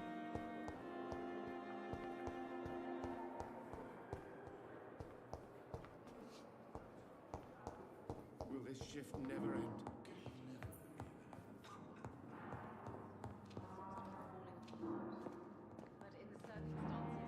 Good evening, sir. I'm Dr. Reed. I believe we're going to be colleagues. Reed? Yes, I've been informed about your arrival. I'm Waverly Ackroyd. Welcome aboard, I suppose. Does my arrival inconvenience you in some way, Dr. Ackroyd? Let us just say that I don't particularly share Dr. Swansea's enthusiasm for hiring you. What we need here are reliable professionals, not overrated dabblers. If you have a problem with me, Dr. Ackroyd, please feel free to tell me. Dr. Swansea has imposed your presence on this hospital without asking anyone's advice. The benefit of his position. But I don't agree with it. I know we've never met before, but I believe this hospital could use all the help it can get. You will agree with that, I'm sure. Oh, but I have heard about you, Dr. Reed. Of course, you can't say the same about me, since I have not wasted my time courting the press.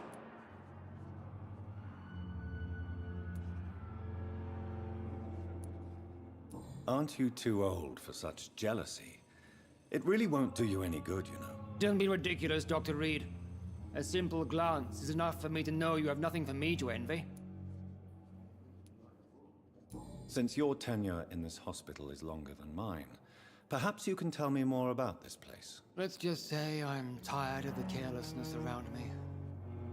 I have always respected the skills of Dr. Swansea, but over time, his enthusiasm has become displaced. Carelessness? Exactly what are you talking about? We're here to save lives. The people who trust us are not volunteering for experimentation. They're here to be healed. I don't intend to run any radical experiments, Doctor. Even if I, as any good practitioner should, express an interest in pushing the boundaries of medical research. Modern medical methods were created through audacity and ego. But there are rules in our line of work, and they're here to protect our patients.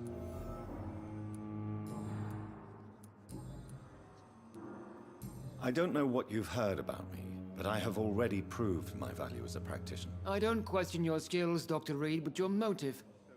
Is it money, fame, or are you truly dedicated? And what exactly is that supposed to mean? I served in the war just like you.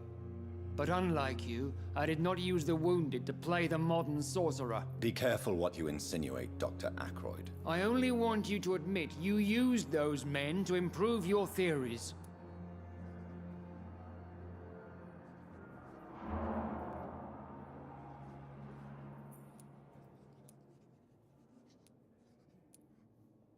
I don't see any reason why I should justify my actions to you. That's true, Dr. Reed. The only judge has to be yourself. The question is, are you judging yourself hard enough? It seems you have bad memories of your military service. I refuse to see this industrial slaughter as scientific progress. War only reveals the worst in men. We can at least agree on something, Dr. Ackroyd.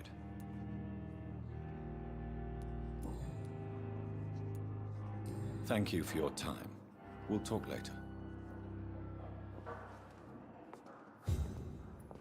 I'm quite busy right now, Dr. Reed. Thank you for your time. We'll talk later.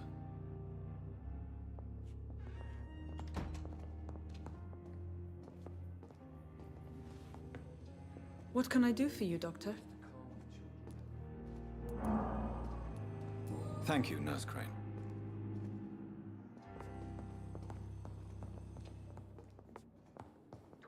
It's locked, all right. Good evening, sir. I'm Dr. Reed. May I help you? I don't know if a third opinion is needed. Your colleagues are already arguing about my condition. I see. Would you mind telling me more about your situation? I'm Harvey Fiddick. All I want is to get me bloody arm fixed properly. Are you satisfied with your treatment here? Well, it's clear that I've chosen a bad time to be injured. Forgive my bluntness, but you seem overwhelmed by cases of the flu. I won't lie to you about it. I'm afraid we are. Are you sure you don't want to operate yourself, Dr. Reed? I have the feeling you're very capable, and your colleagues seem to think so too. In other circumstances, you would be right. But for now, I don't think I can take on the responsibility. My apologies. Tell me about yourself, Mr. Fiddick. I'm just a regular guy waiting to get his arm fixed, so I can return to work and to my family. I was more curious about what you were doing before being hospitalized. I'm a carpenter, and a good one too. But that means I need both arms to feed my family, Dr. Reed. Tell me about the doctors who are arguing about your case. Strickland and Ackroyd. They both want the best for me, but there's a lot of pride there. Doctors are no different from carpenters, it seems. What do you mean? I often had professional arguments with rivals on a building site. Difference is I disagreed about wooden nails, not flesh and bones.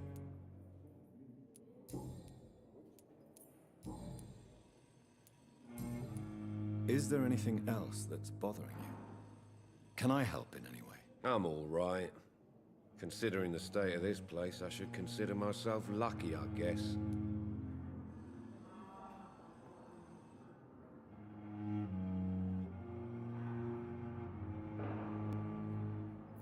Goodbye for now, Mr. Fiddick.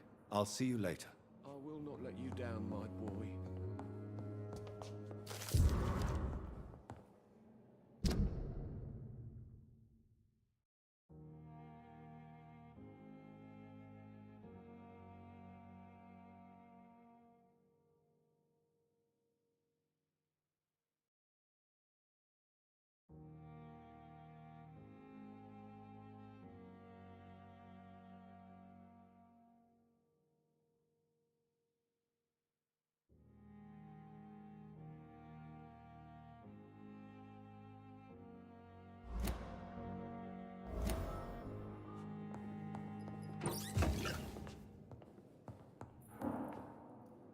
Good evening, Mr. Fiddick. Good evening, Dr. Reed. Any news about my operation? You seem worried about the safety of your family. And it's obviously the reason why your wound troubles you so much. I cannot give up on my children now. They both need me living. What about their mother, if I may ask? She died in 1915 during one of the first Zeppelin raids. We never found her body. Tell me more about the death of your wife, Harvey. 1915. I was in the army, building workshops for the Royal Flying Corps. Helen was happy I wasn't sent to the front. What happened? The Germans sent Zeppelins to bomb the construction site, but they missed their target. My wife was bringing my dinner when the bombs fell.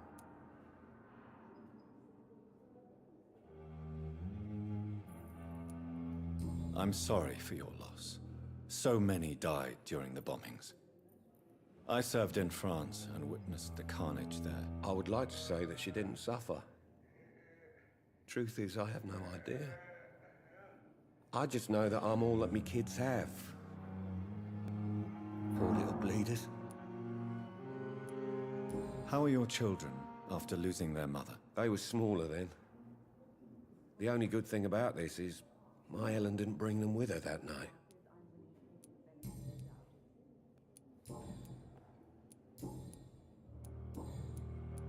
Goodbye for now, Mr. Fiddick. I'll see you later. Oh, sweet girl. Reads me like a book.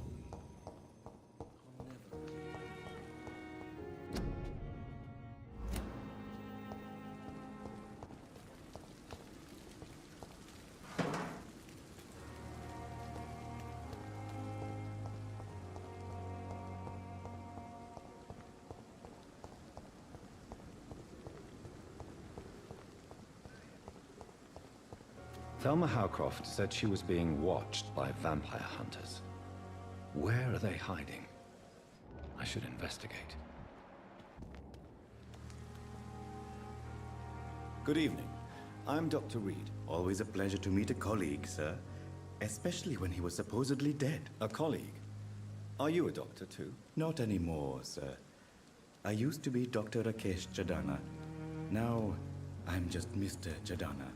Pawnbroker and humble guardian of this morgue. What do you mean? You used to be a doctor. Was your license revoked? No, sir. It is just that I like to be precise. I run a little pawn shop while taking care of the dead. But I used to be a real doctor.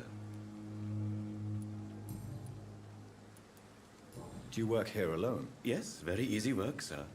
All I have to do is watch a few bodies. The situation was very different when the main morgue was still open.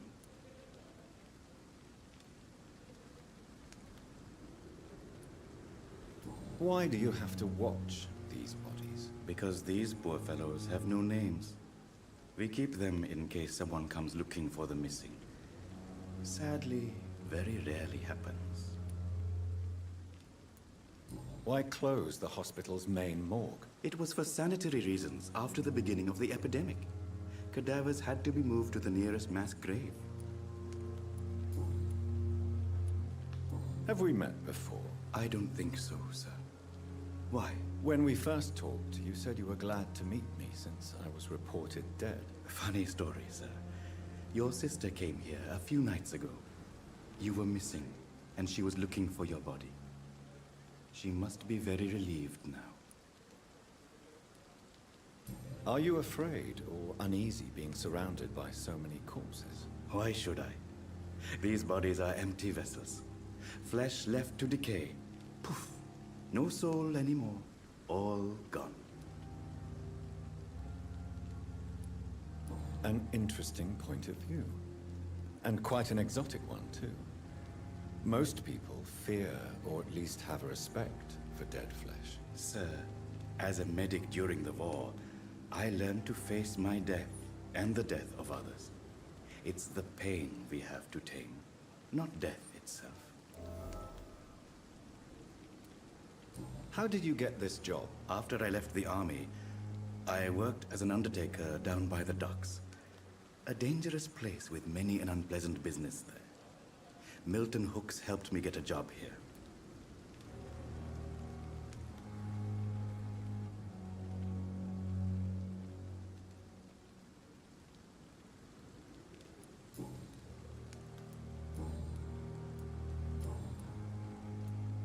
A pawnbroker?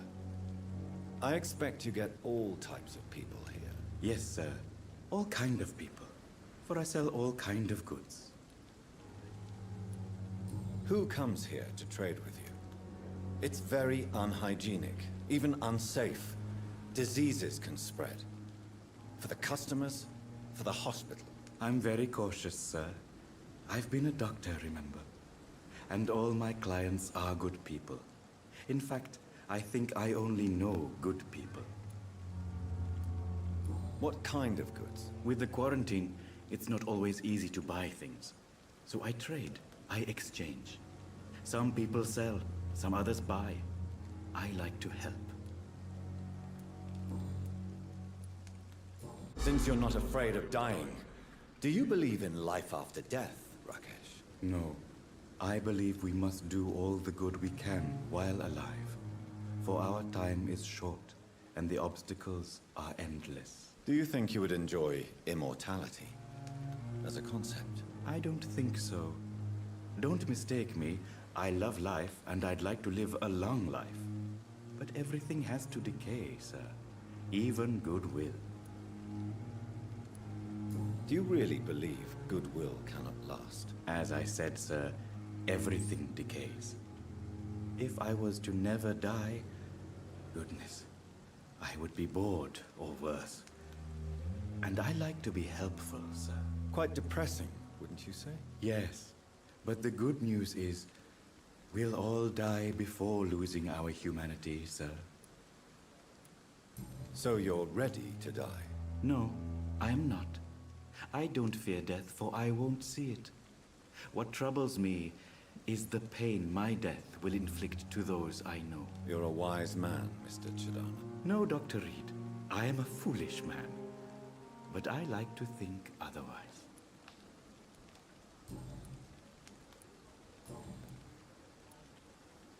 Please show me what you have to sell. Of course. It's just trinkets and curios, really. But I'm sure they can be useful.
Managed to arrange to have you buried in the same manner.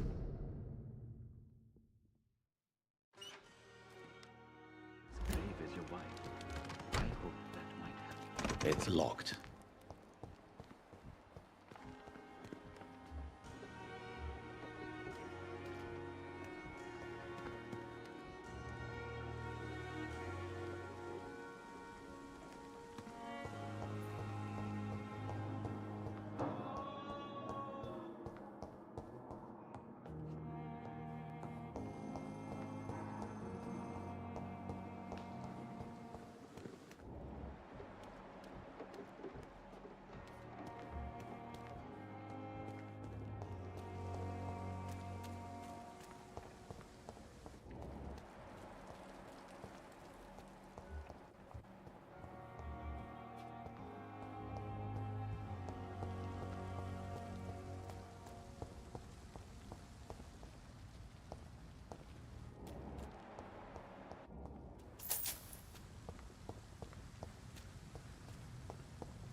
Scowl voices in the garden.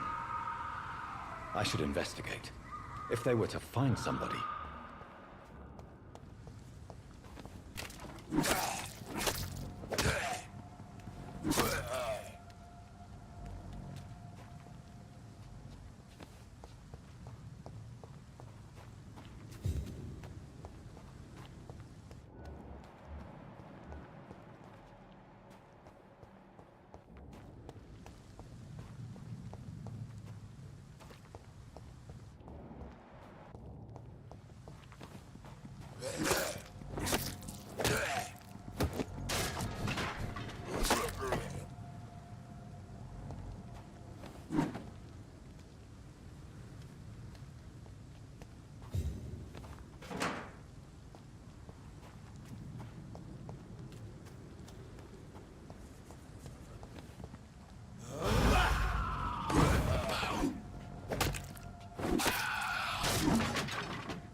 Good evening, Miss Howcroft. How are you tonight? I need blood, Doctor. Warm, rich, vibrant blood.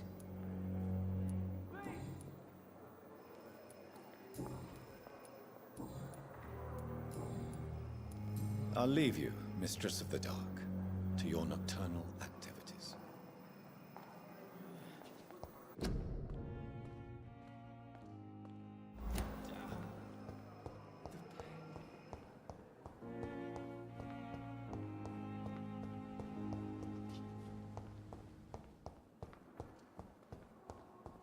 It's locked. It's locked. Good evening, nurse. Good evening, Doctor. I don't think we've been introduced yet. My name is Pippa Hawkins. And I'm Dr. Jonathan Reed.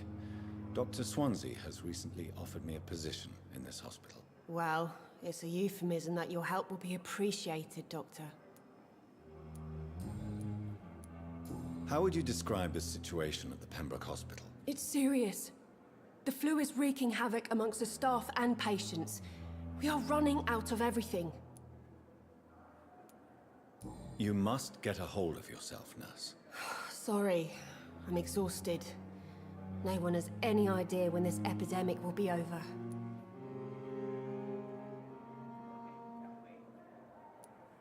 Nurse Hawkins, the Spanish flu won't last forever. Even the Black Plague didn't kill everyone. I wish I could believe you. But what if this epidemic was worse? What if in the end, nobody was spared?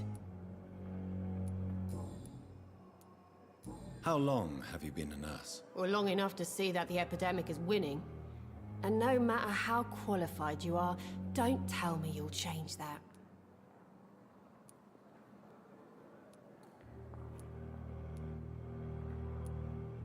I don't like your attitude, Nurse Hawkins. Pessimism can be as lethal as the epidemic in times like these. Sorry, Doctor. I don't want to sound bitter, but I'm just too tired to give a pep talk like Nurse Brannigan. How is the Pembroke staff coping with the epidemic? Well, not well. Milton, the ambulance driver, is even more grumpy than usual, especially concerning doctors. Why is Milton grumpy on a daily basis? Is it just an act? Milton's not the kind of man who's bothered about a bad reputation, whether he deserved it or not. Why does Milton dislike doctors? I don't know. Just ask him. But be warned, Milton is not the chatty type.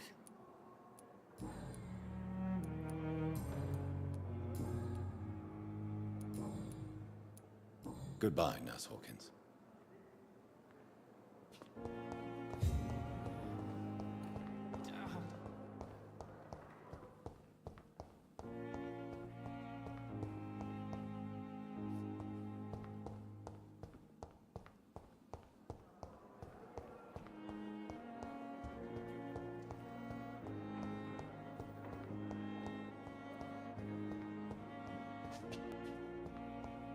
Fear and disgust on every street corner.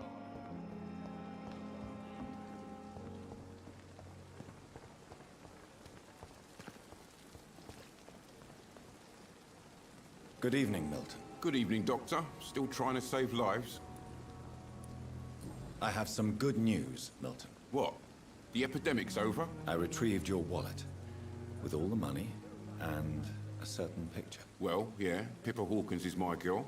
So what? Is it the difference of skin color that bothers you? Not at all, Milton. Good. Please, take this money anyway.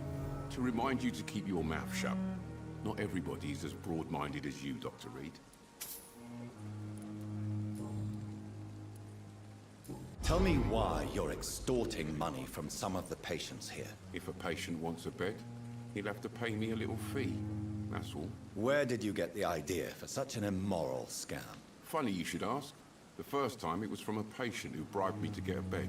It's only then I realized I could make a fortune. What's going on between you and Nurse Hawkins? Pippa's tired. Tired of all this shit. Tired of all those corpses piling up. She's as depressed as I am.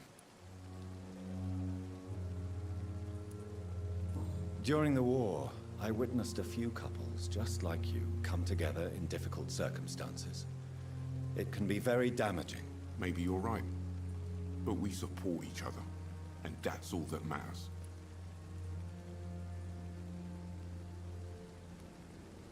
You do realize you could both get fired. Hospital staff are not meant to have intimate relationships with one another. Come on, Dr. Reed. Do you know how many rules are broken in this hospital every day just to keep it running? There's nothing wrong with what we're doing.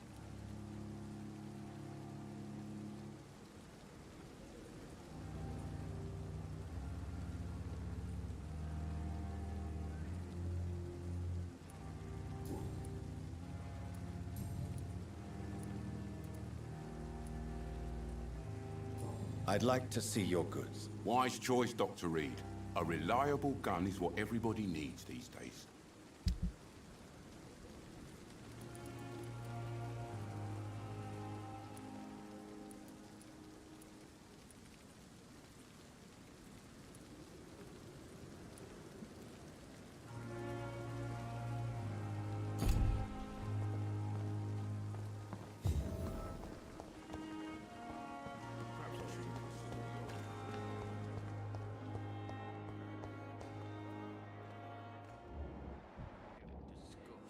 Good evening, Nurse Hawkins. Good evening, Dr. Reed.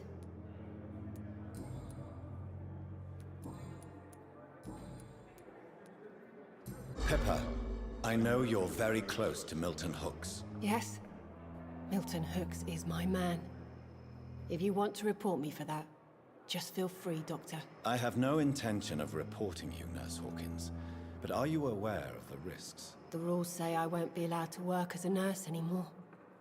But here at the Pembroke, we break rules all the time. Is he worth the risk? Hey, I'm no perfect woman, and Milton is not the finest bloke. But we do our best to get by. That's all any of us can hope for nowadays.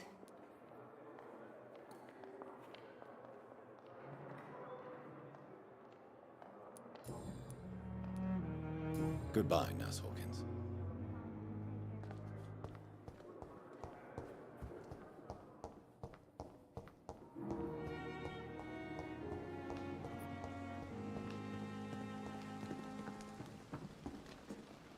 Good evening, Dr. Reed.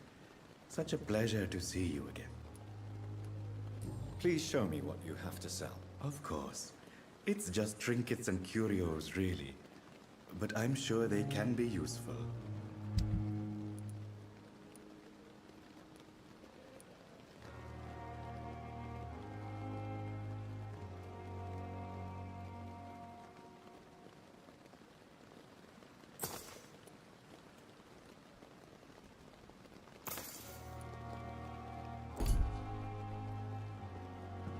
It's locked, all right.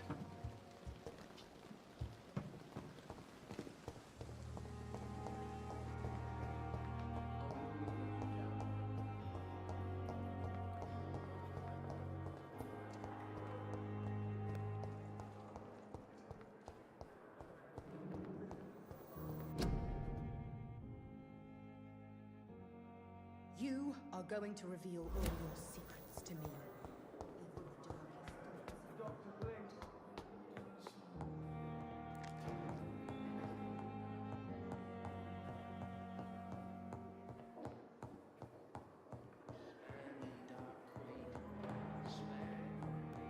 Not now!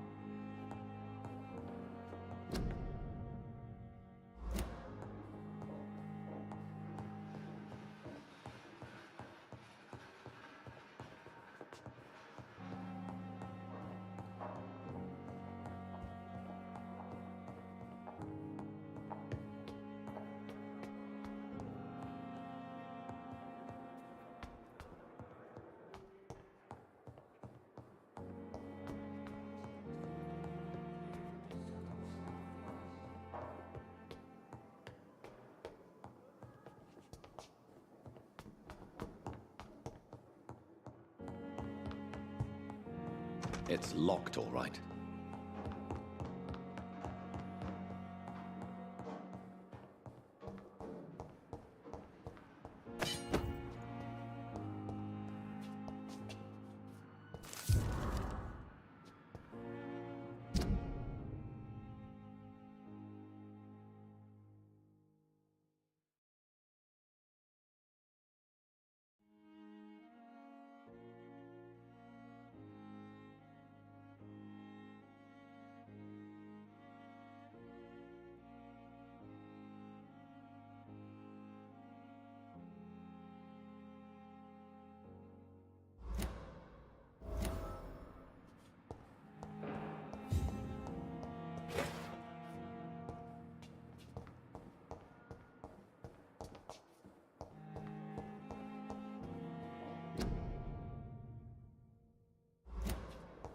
It's locked.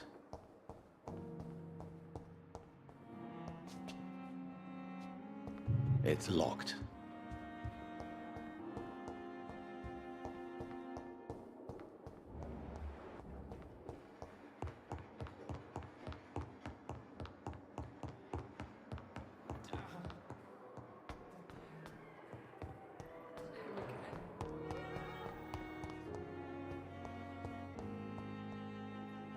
Good evening, Mr. Elwood. Evening, Dr. Reed.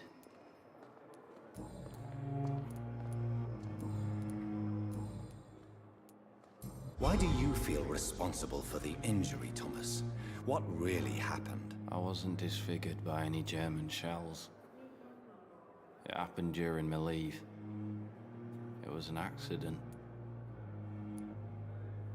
Why lie about it? Come on. It's one thing to come back disfigured by the Germans, and it's another to get injured in an accident that could have happened to anybody.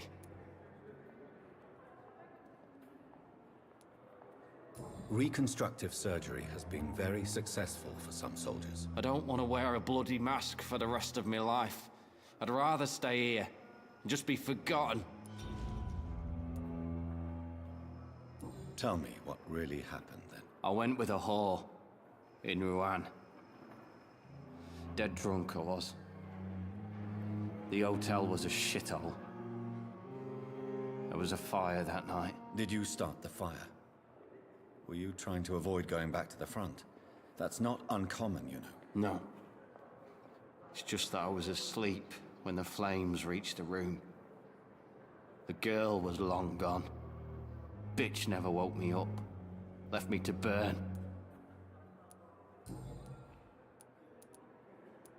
Why do you feel responsible for the injury, Tom? I wasn't disfigured back. Why? Come on. Reconstruct. I don't want to wear... I went with a... Did you... No.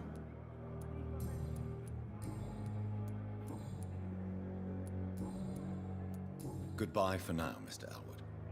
Fear and disgust on every street. Good evening, Mr. Elwood.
This must be the place.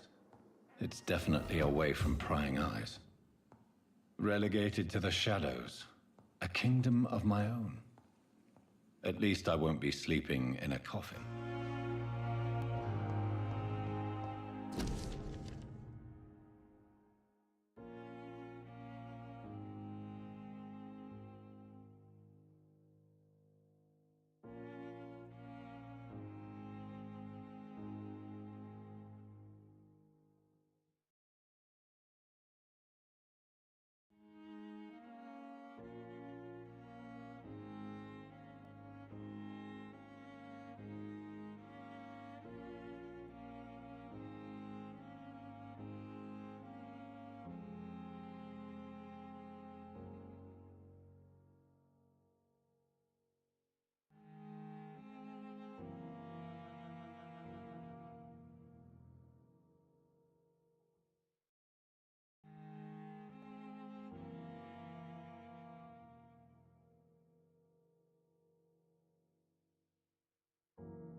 The flower's dying.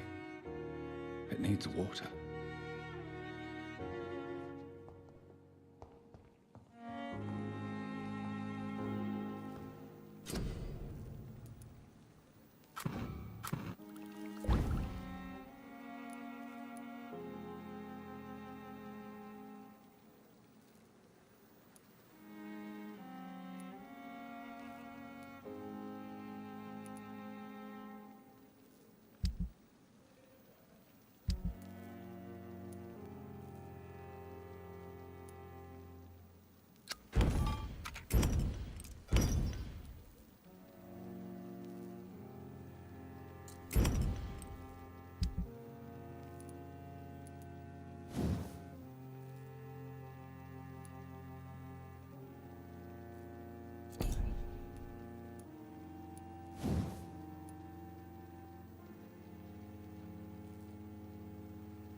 William Bishop's blood is much more unstable than human blood and shows extensive mutation.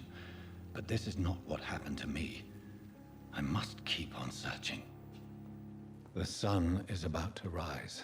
I can feel it. I'll continue tomorrow night. I have so much time now.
If I'm to stay here until my research is complete, I'd better learn to hide my true nature from the mortals. But what about my thirst for blood?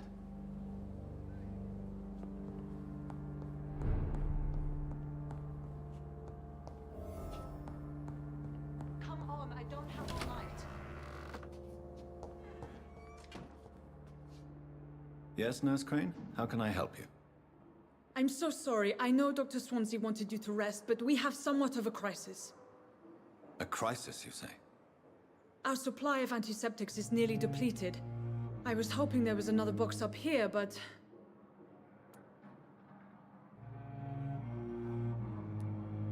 What type of hospital are you running? No antiseptics? You have been away too long, Doctor. With the war and now this epidemic, supplies have been running scarce for months now. I may have a solution. In France, during the war, drugs shortage was a daily problem, and we had to use our wits to overcome the shortages. However do you mean? If combined correctly, certain household chemical products can be used in a pinch instead. Now, where's the hospital storeroom? The storeroom? Fat chance. This is the Pembroke, and space is luxury we don't have. Everything used to be stored in the old morgue. Perhaps I should look there first. Where is this morgue? It's the large building behind the hospital. You'll need to go in the back door because it's been sealed off for sanitary reasons. Take this key. It opens a small back entrance at the end of a narrow street. The abandoned morgue behind the hospital. A small door at the end of a narrow street. On my way then. Thank you, nurse.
I cannot enter.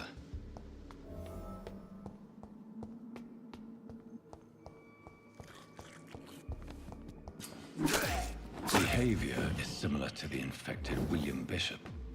Must be the same strain. This sickness moves faster than influenza.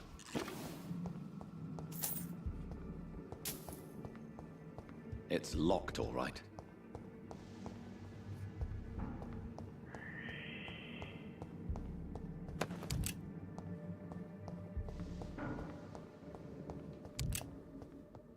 This key will surely grant me access to the basement.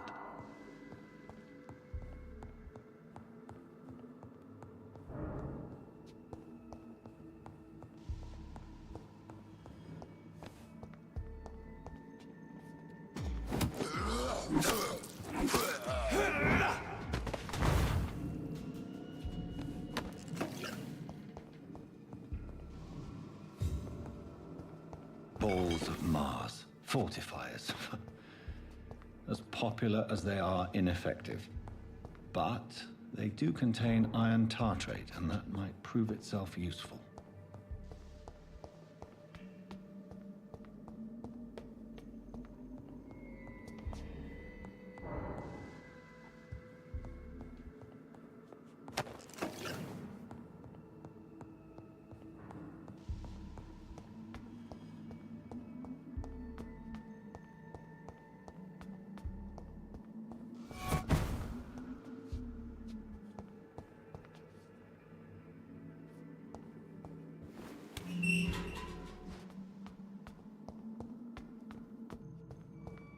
These scowls feed from corpses and the husks of animals.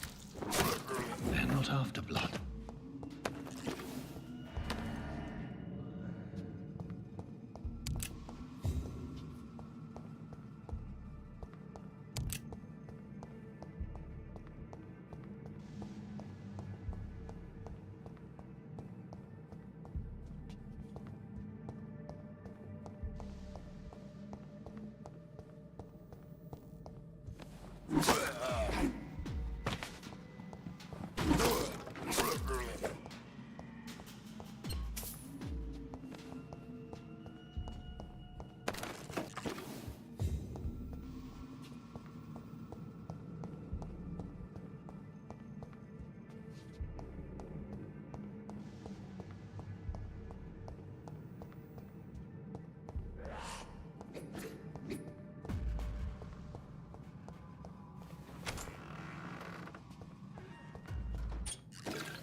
Mr. Connor's injuries don't match the report. I'd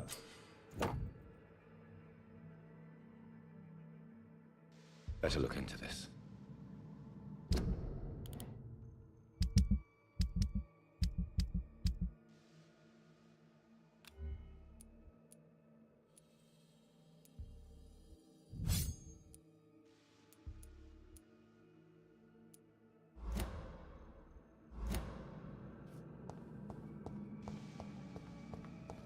It's locked.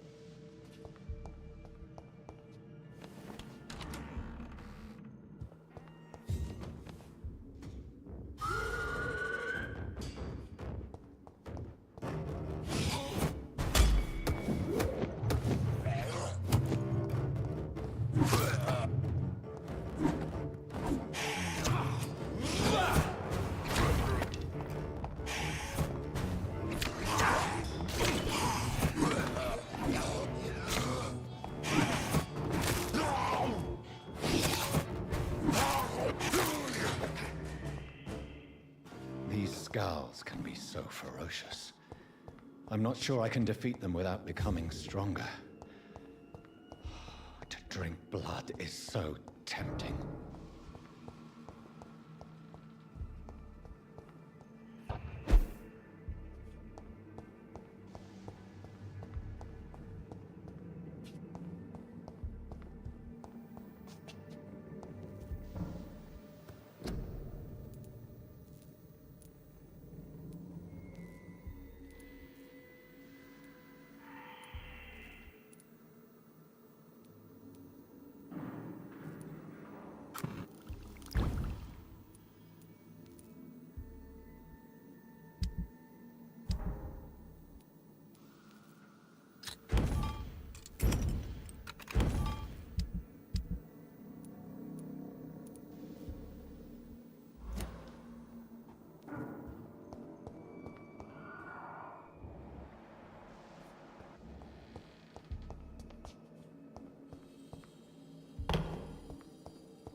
Sodium hypochlorite. Dangerous to administer, but efficient in the proper dosage.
Finally, you've returned, Doctor. Did you find anything of value? Yes, nurse. You've worked your first miracle, Doctor. Now, this patient here needs immediate treatment. Duty calls. When the storm has passed, I'll show you how to mix the remedy yourself with the same basic ingredients. Many thanks, Doctor. When you've finished, you ought to report to Dr. Swansea in his office. He's been looking for you. Seemed pressing.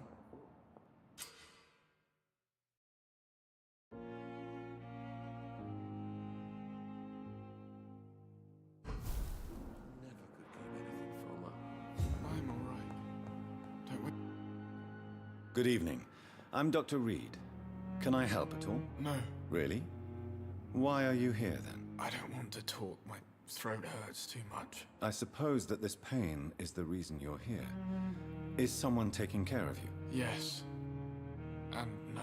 Could you at least tell me your name, sir? Mortimer. Mortimer Goswick. How painful is your throat, Mr. Goswick? So painful I'd rather not talk at all, Doctor.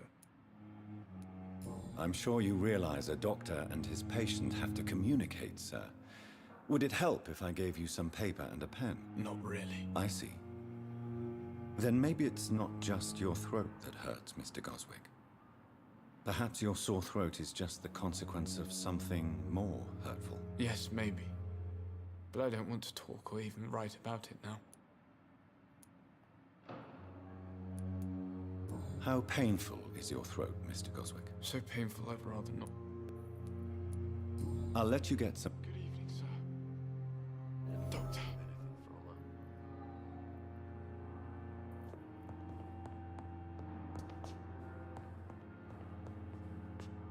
Good evening, madam. Can I help you? It's my son who needs you, sir. I'm Dr. Jonathan Reed.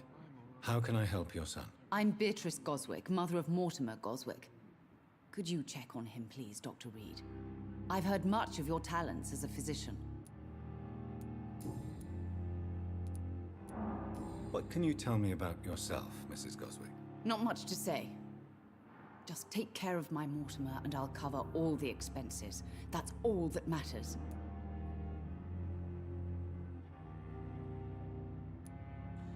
Are you really that rich? Most of the patients here are of a more humble origin, if I may say so. Yes, thanks to my husband. May he rest in peace.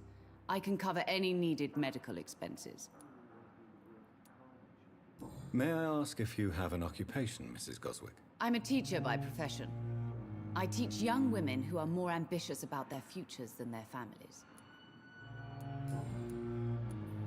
What do you think of your reception here?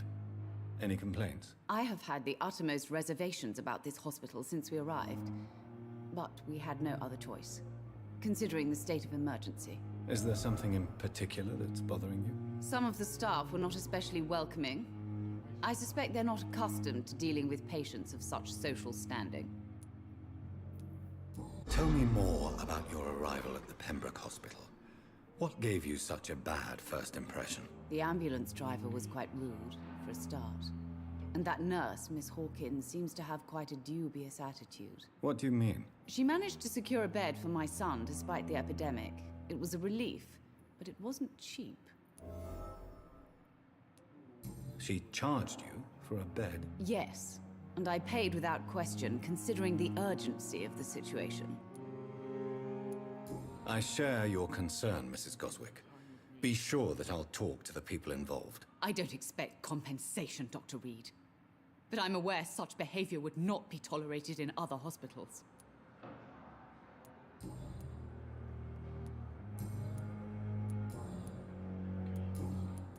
Goodbye, Mrs. Goswick. Never could keep anything from her. Good evening, Mr. Goswick. I'm okay. Why did your mother have you hospitalized here? She seems convinced this is a bad hospital. My mother just wants the best for me. She won't rest while I'm here. She'd go all the way to hell and back to help me. Pembroke Hospital may look unorthodox, but rest assured you're in good hands here. It's not me you have to convince, Dr. Reed. It's my mother. Is your mother bothering you? As your doctor, I can ask her to leave you alone if you would prefer. That's tempting, Doctor. But you have no idea what my mother is capable of. She would tie herself to my bed if you asked her to leave. How painful is your throat, Mr. Goswick? So painful.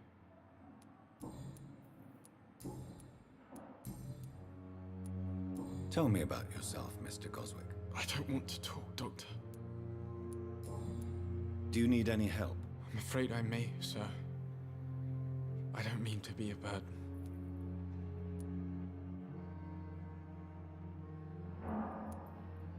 You are not a burden, sir.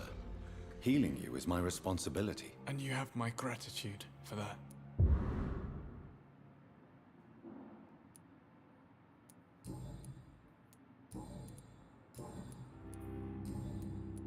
I have to go now, sir. But don't hesitate to contact me if you need any help. I'm all right. Don't waste your time with me.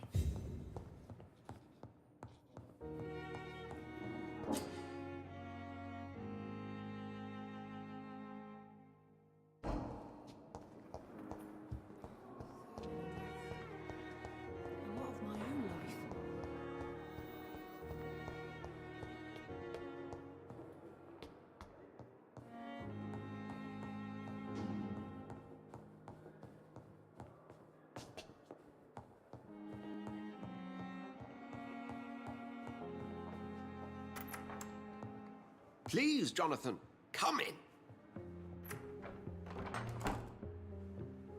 Fascinating, is it not? In the last decade, so many mysteries have been brought to light with our microscopes. The human body, biology's penultimate frontier. The more we explore its boundaries, the less we're able to trace a clear line between life and death. You, my friend, have a foot in both countries. The view must be vertiginous. It's at least as vertiginous as chatting about vampires with you, I would say. This must be all so new to you. This area of town, the hospital, a brand new life. How stimulating it must be. I wish I could share your enthusiasm, Dr. Swansea. But my condition defies scientific categorization. Undead? Unalive? Immortality defies logic. I cannot express my thrill at this serendipitous turn of events. The world's most eminent specialist in blood transfusions, a vampire. One might say a gift from heaven.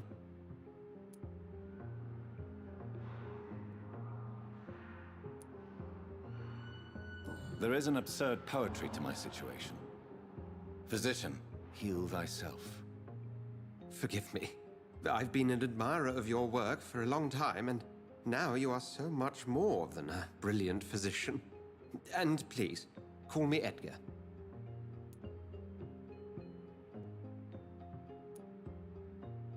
I'm not some doe-eyed student, Edgar. I understand we both have something to gain from this relationship. Very well. I have a task for you, Jonathan. Something that will require all your newfound skills.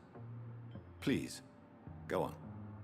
The Pembroke only survives through the generosity of our benefactors. Unfortunately, our main donor has found herself in a bit of a bind. Now, if you could help her out... A spokesman or politician is what you need. That's not my calling. And until I come to understand what has happened to me, I require discretion. Discretion is in order, Jonathan. Lady Ashbury has recently received rather indelicate correspondence that, if revealed, would jeopardize her position. And you would like me to eradicate this threat? By the stole, of course not. I would just like you to pay her a visit. Her ladyship is certainly near the tents outside, tending the sick. You can't miss her. Look for someone impossibly delicate. Accepted. I'll see what kind of trouble Lady Ashbury is in.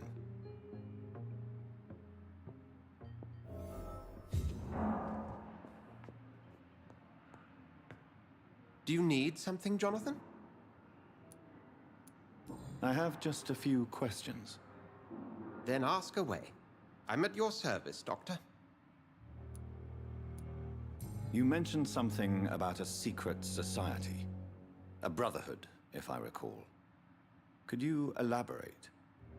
Certainly. I've been a member of the Brotherhood of St. Paul's Stole for several years. We are pledged to monitor and report vampire activity in England as impartial scientific observers. That explains your nightly wanderings about the docks and the questions you ask. I feel it wasn't mere coincidence that led us to that part of town. There was something as yet unseen that set those chain of events in motion. Yet you don't fear me. And still, You know the monster that lurks beneath the civilized surface. The Brotherhood has studied your kind for centuries. We believe you are as supernatural as a lion is to a gazelle. Since I'm the one working for you, what should I know about Pembroke Hospital? Well, for many years, we have been the only medical facility in this part of town that people can rely on. We support the community here, as well as provide health care. Where do we stand today?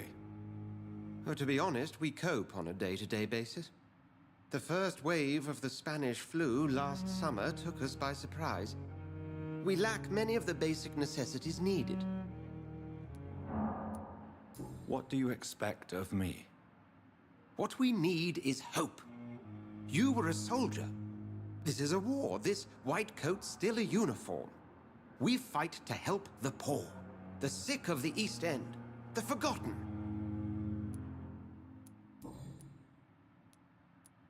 Since you seem quite the expert on vampires, what could you tell me about my condition and how it came about? As men of science, our first step is always to start with what we know. Forget the myths, the hackneyed scrawlings, and the penny dreadfuls. They do not scratch the surface of the truth you now find yourself in. The sun. The morning following my transformation. Its rays burned me. There was pain, smoke, and my skin blackened. You will find there is very little that can kill a vampire, my friend. You have been offered relative immortality. The sun will most certainly hurt you, leaving you weakened and damaged, but it will not destroy you. Must I take a life to live? You are a vampire. You feed, and blood is the sole sustenance that can sustain your immortal frame. And only a living creature contains the nourishment you require.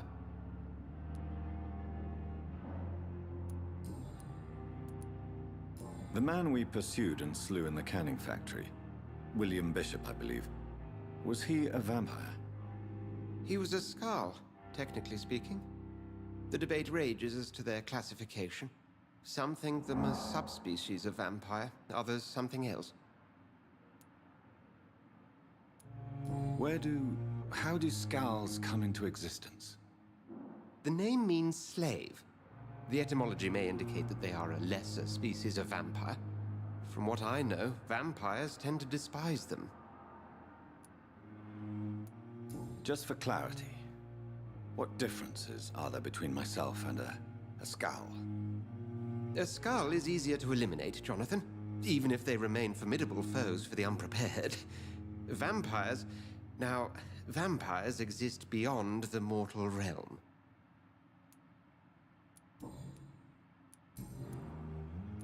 We'll see each other again soon, Edgar.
Good evening, Dr. Reed.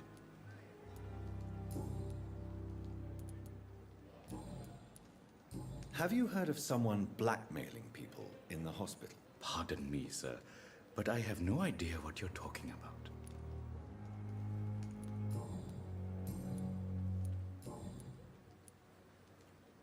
Tell me the truth about your appointment as a medic during the war, Rakesh. The regiment administration appointed me by mistake. I had to learn the job on the spot, sir. Very hard, sir, but I rose to the challenge. Do you realize how many soldiers died because of that decision? You should have refused. Yes, sir. I swear I did, sir. But no one listened. When the first wounded arrived, I had to do what I could. It is an unbelievable story, Mr. Chidana. It was a time beyond belief, Dr. Reed. But I'm happy not to deal with the wounded. I prefer caring for the dead now. You can't impersonate a doctor. You can't improvise a medical education. People could die at your hands. You're absolutely right, sir. But as a field surgeon, it was more like being a butcher. Do you believe you have really helped these people? My ratings were within the averages of the regiment. I saved lives, Dr. Reed. Does that not say enough about triage and war surgery?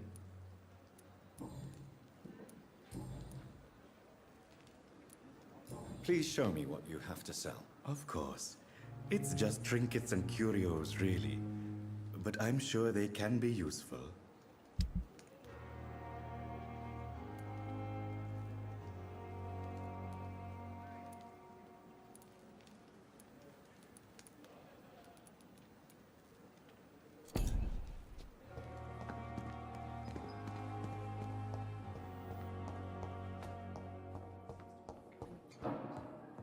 In the circumstances, I'm willing to give you the benefit of the doubt.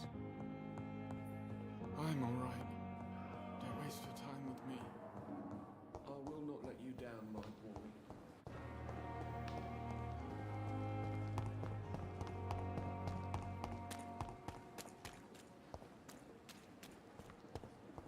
Perhaps I should have considered the offer from that Cadogan fellow. The flu took my dear wife, Emily. I take comfort knowing we'll soon be together again. Mr. Rainfield, that's no way to talk. You're in good hands here, and we'll be up again soon enough.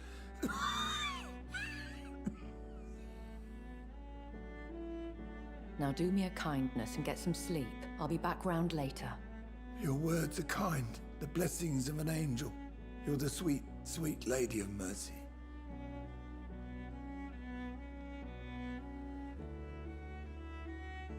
Good evening, Dr. Reed. It's a pleasure to see you again. You seem surprised. Dr. Swansea has brought me up to speed concerning your recent appointment to Pembroke Hospital. You're a the lady who saved me that night, before vanishing into thin air. I remember you from the pub with Dr. Swansea. Indeed. Allow me to introduce myself formally this time. My name is Lady Ashbury. I remember you well, in spite of the brevity of our encounter.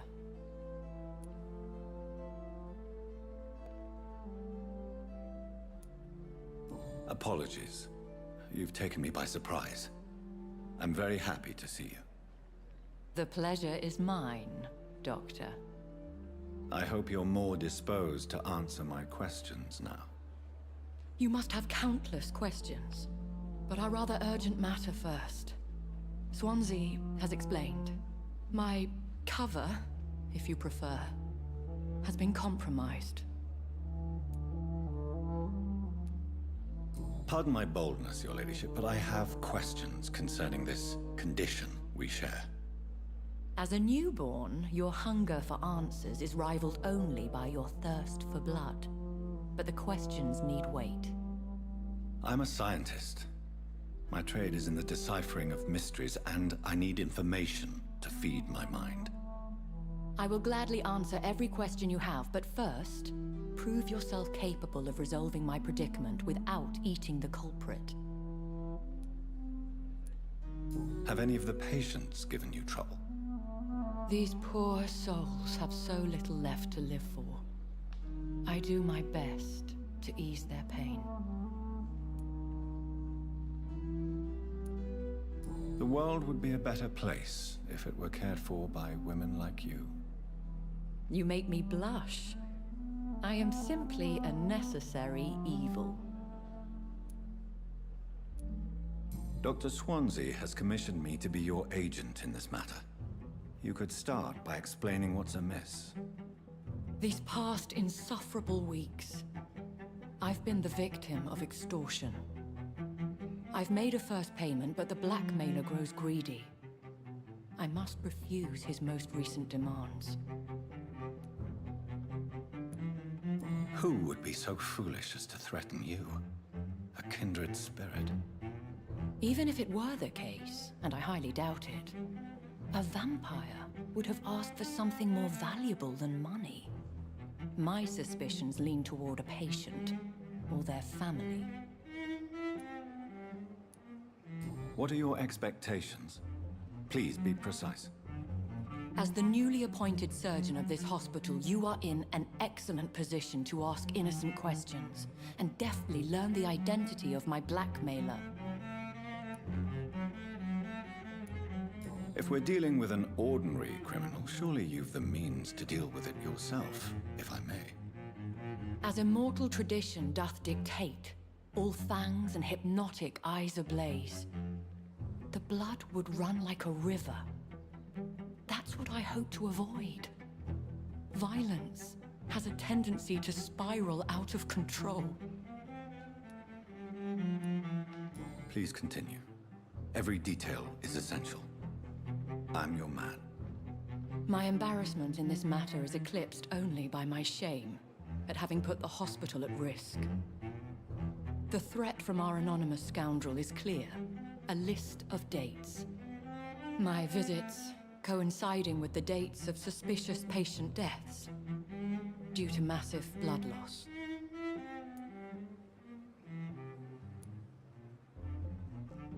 Is it true? Now aren't you the blunt one?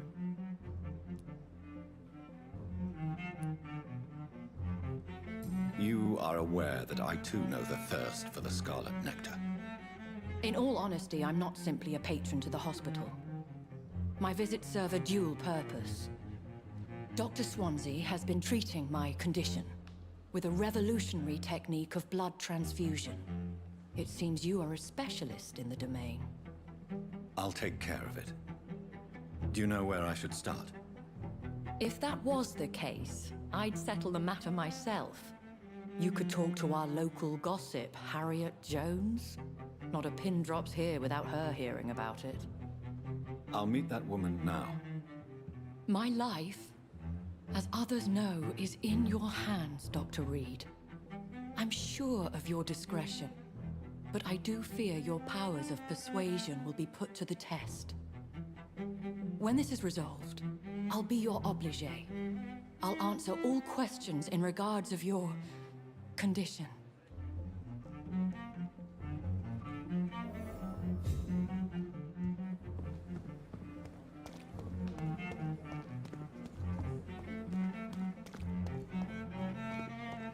Perhaps I should have considered the offer from that Cadogan fellow.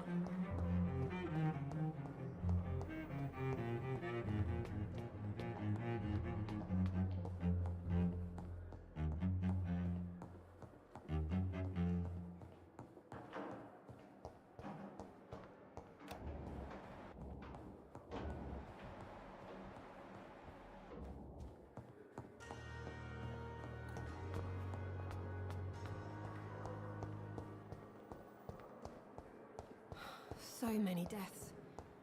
Simpletons, these nurses. Bred with no respect.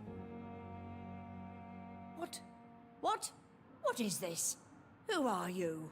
Get out of my room. There's no need for alarm, madam. I'm Dr. Reed, the new surgeon. Preposterous. Dr. Reed, you say? I don't want some bumbling intern. Where's Dr. Swansea? Dr. Swansea is quite busy, and I need you to help me get acclimated. I have many questions. How brave. Threatening an old defenseless woman. You know how long I've been a patient here? You've picked the wrong fight. I'm Harriet Jones. Harriet Jones? Indeed. I've been meaning to have a chat with you. You know what goes on here better than any other patient, I gather. Oh, better than any patient, nurse, or doctor. I've seen so many vile undertakings. I heard there have been some despicable goings-on.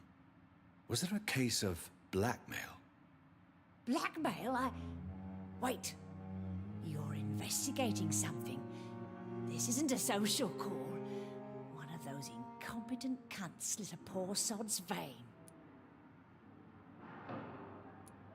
You seem to know more about the goings-on here than anyone else. Beware, Miss Jones, in case suspicion should fall on you. That's it. Blame the old and infirm. I see those little bitches' greedy little eyes. Just waiting for me to pop off, they are. If I didn't know better, Miss Jones, I'd be inclined to say you enjoy this type of idle gossip. God's honest truth, Doctor.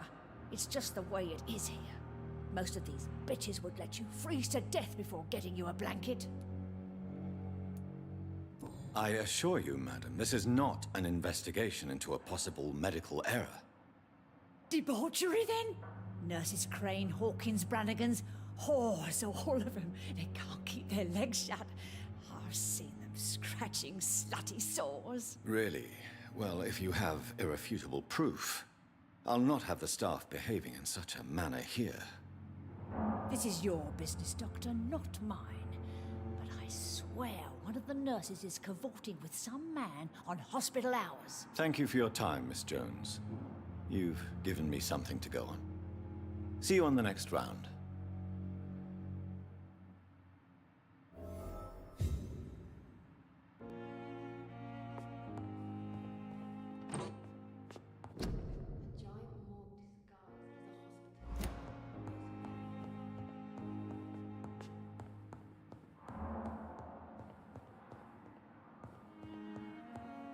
The patients and staff might know something. I'll start my investigation with them. Came here in the first place.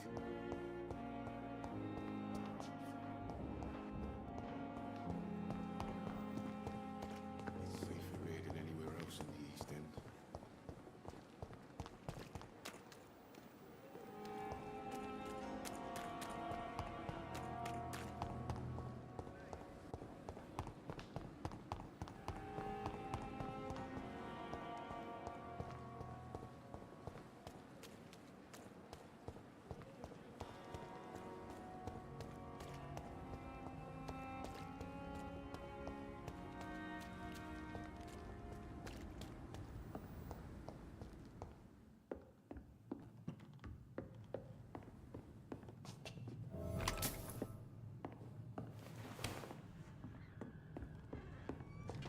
A leech! A leech!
There's one of them! Ah! Ah! Stop! Vampyr! Come on, petty mortals.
I cannot enter.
What happened?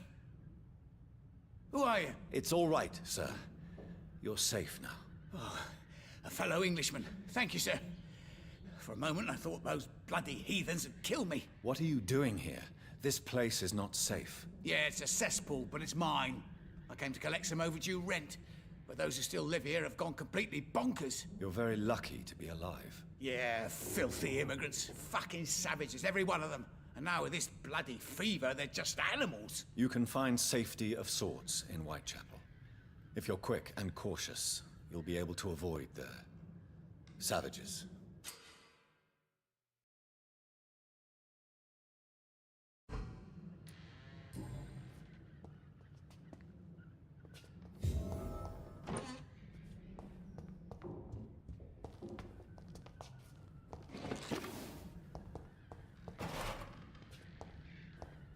This is Braille. I need someone who can read this.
consume.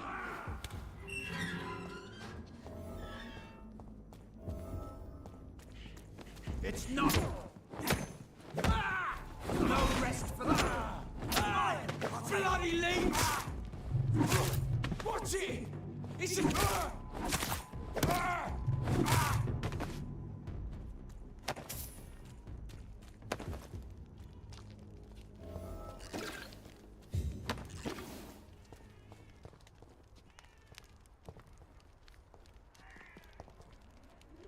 Are you all right, Miss Howcroft? They were tracking me, hunting me down. After the death of Thomas, they came to the hospital. They said I killed him. But you're safe now. Those men won't bother you anymore, I promise. Did you hear them? They recognized me as a vampire. I knew it. I knew it.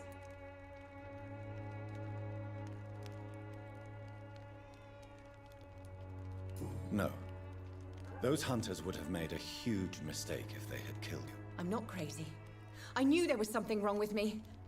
I need to tell the doctors about this.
The flower's dying.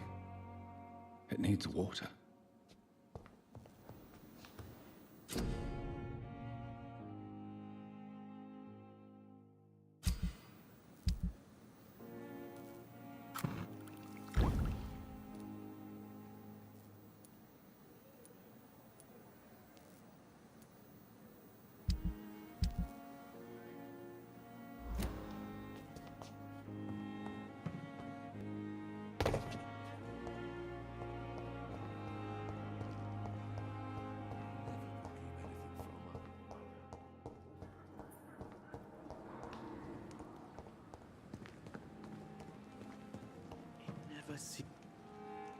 Good evening, Dr. Reed. Such a pleasure to see you again. Please show me what you have to sell. Of course. It's just trinkets and curios.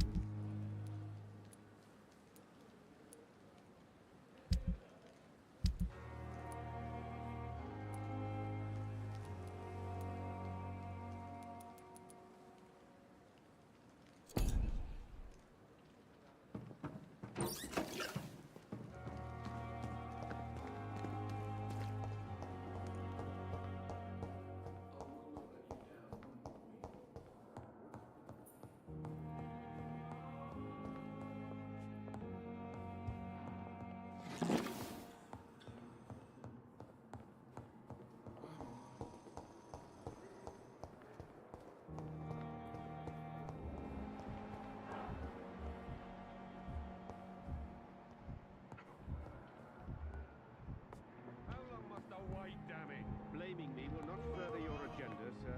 How long is it going to take to fix me properly? A month? A year? You have the right to disapprove of our methods.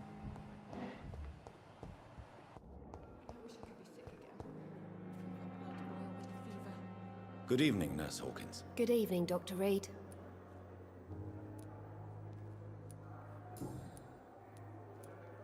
Milton cheats patients out of their money at this hospital, Pippa. Are you his accomplice? Yes, I am. Is this your definition of being useful? By abusing the sick and poor? No. It is my definition of getting out of this useless life once and for all. Why do you do it? Why not? Most of the sick who paid for a bed are already dead, or will be soon. Don't you see the futility of all this?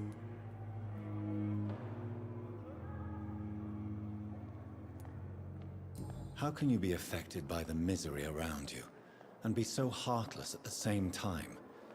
Which is the real you, Nurse Hawkins? I could ask you the same question, Dr. Reed.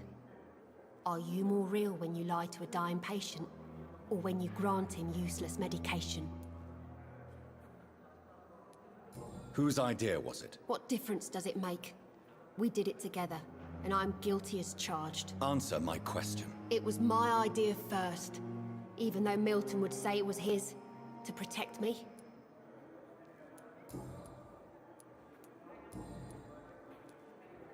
What can you tell me about the strange man visiting one of the nurses during her shift? Let me guess.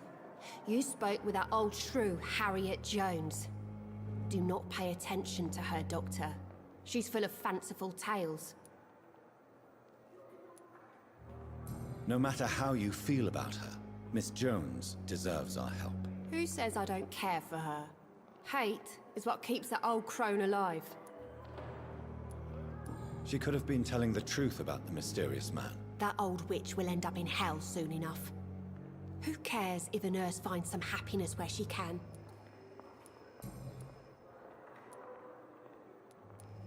Goodbye, Nurse Hawkins.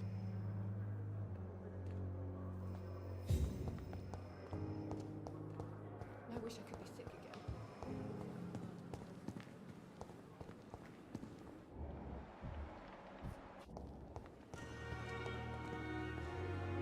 Good evening, Nurse Brannigan. Good evening, Doctor.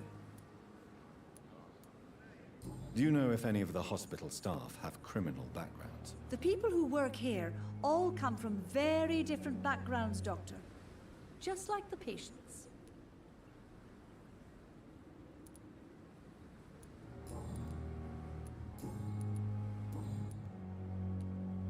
Why does does Dr. Tippett's claim you're the main reason he keeps working, despite his fatigue? If it wasn't for him, I probably would have left the Pembroke years ago. Dr. Tippett does not think of you as just a nurse anymore, does he? If you're suggesting he's not taking my gender into consideration when it comes to medical practice and knowledge, I really hope he doesn't.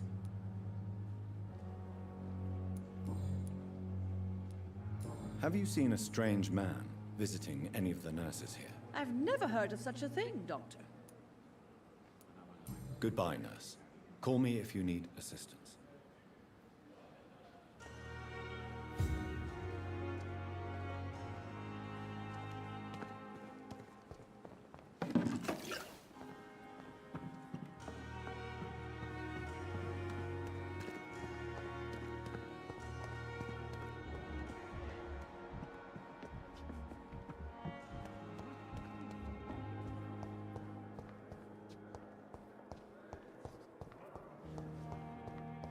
Simpletons, these nurses. Bred with no respect. So many deaths. And what of my own life? Someone's poached my blanket.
You're sure you don't come back with me?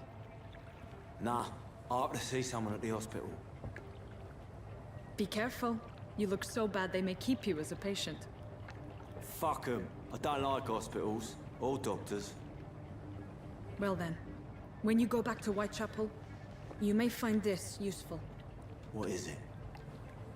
A pass for a free medical exam by the best nurse available. Just read it. I don't read well, but thank you, I guess.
He's locked the door behind him.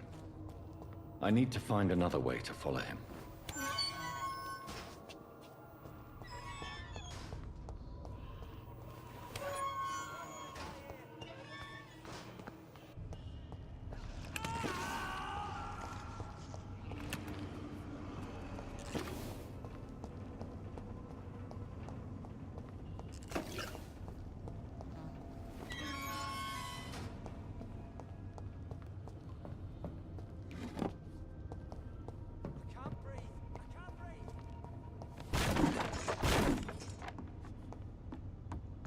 This man has been savagely attacked and dragged to the floor.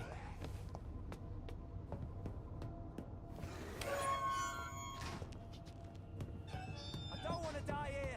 I want to see the sky, feel the fresh air.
What sort of creature is this?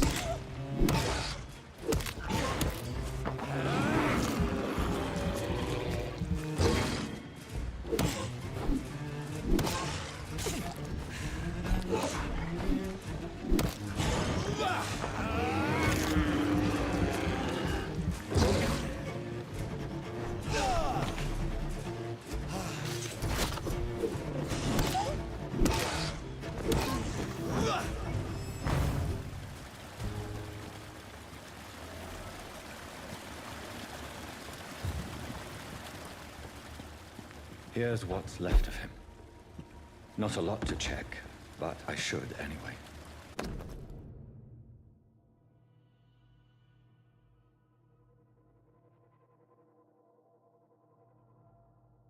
Some voucher for a free checkup in Whitechapel. What is Nurse Crane up to? I really must find her.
Are you injured, sir? Help me get out of here. I need to get out. I'm Dr. Reed, and I'd be glad to help you, but you must calm down first. Please, take a deep breath and tell me your name. Okay. I'm Oswald Thatcher. Please, I need to get out. All right, Mr. Thatcher, you're safe now. Do you think you can reach the street by yourself? Yes, I do. Good. Now leave this place and enjoy the cool night air. It's quite invigorating. I'm sure you'll feel better if you do.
It's locked.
I cannot enter.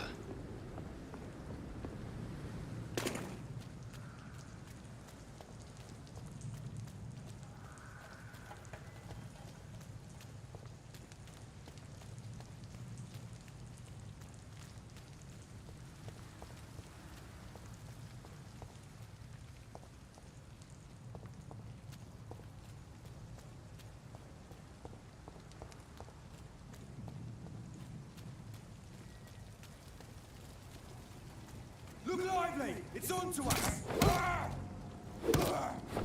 Bloody leech!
Multiple abrasions and scarring on the arms and legs. Old and distinctive injuries of a sailor or a fisherman. Traces of a pinkish foam at the corner of the lips. Some sort of drug overdose, perhaps? The chest was originally opened to perform the operation. The sutures are clean, but the chest has been reopened. A puncture over the left lung, possibly a chest tube insertion. Not the cleanest work, but I think it was successful. Signs of internal bleeding. So, Dr. Tippett's anesthetics were incorrectly dosed, causing the patient's death. And then, he tried to operate on him again. Tippett has made an egregious error. It's time we talked.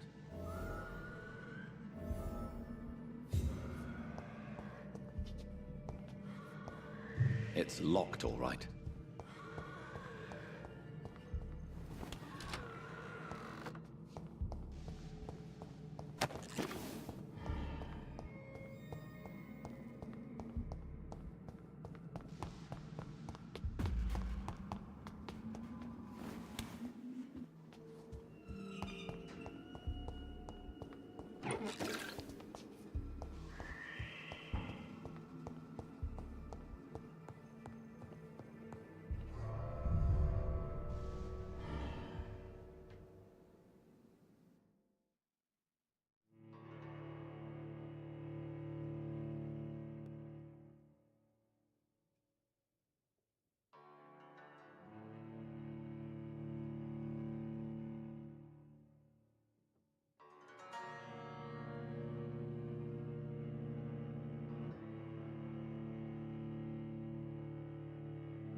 Good evening, Nurse Brannigan. Good evening, Doctor.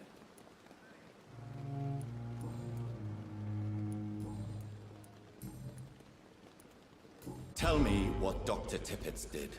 I know his mistake caused a patient's death. If I had not covered up his error, Dr. Tippett would have been fired from this hospital. I could not let that happen. You can't allow your emotions to dictate your conduct concerning patients, Nurse Brannigan. Look around you, Dr. Reed. Do you really think we can afford to lose a brilliant practitioner like Dr. Tippett's in our situation?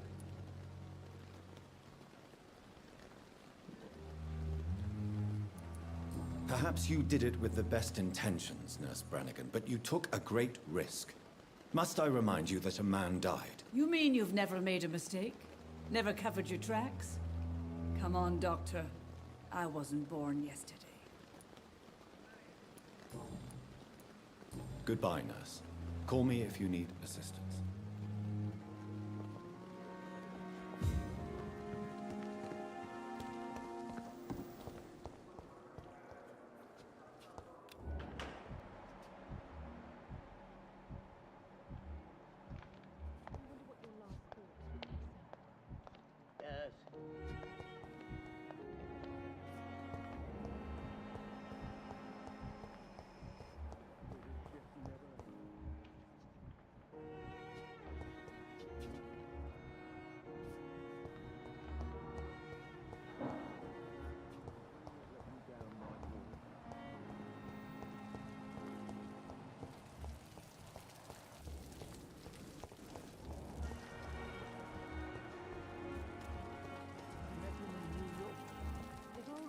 More of it. Less resignation.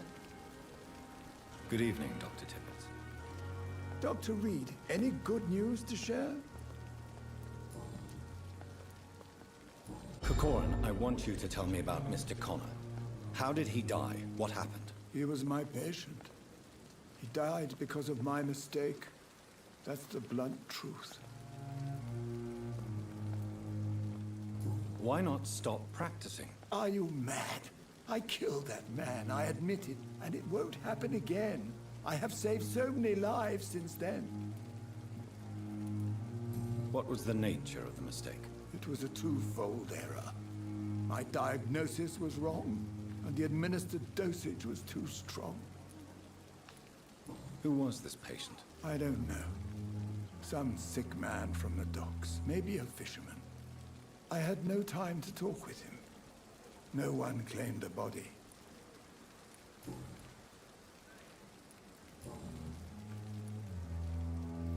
I will cover for you, Dr. Tibbets, by keeping what happened to Mr. Connor to myself. I don't know what to say, actually. I can't exactly force you to become my accomplice. You didn't force me. This is my decision to make. I believe you're still of use to the hospital, considering the situation. Then I can make you this promise. As soon as the epidemic is eradicated, I will resign.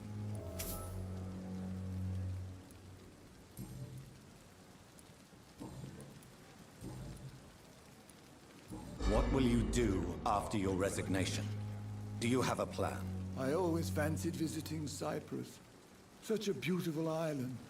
I could buy a house there, by the sea. Read poetry, and wait for death. Goodbye, Dr. Tibbets.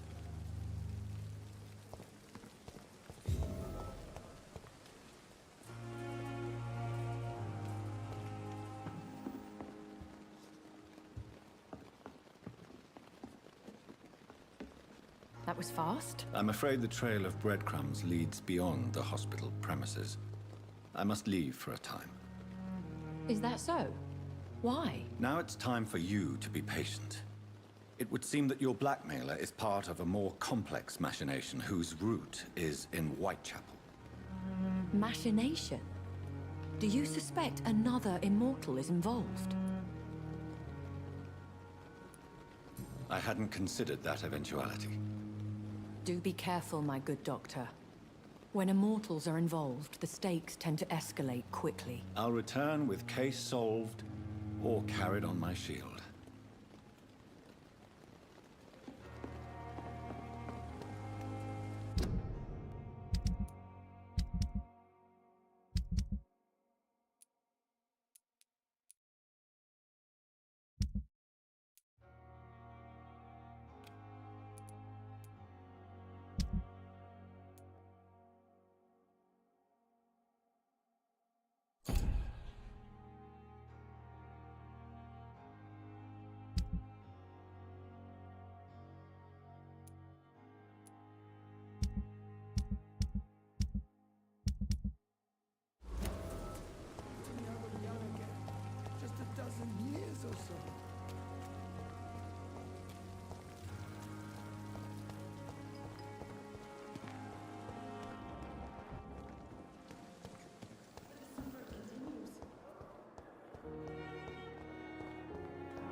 The flower's dying.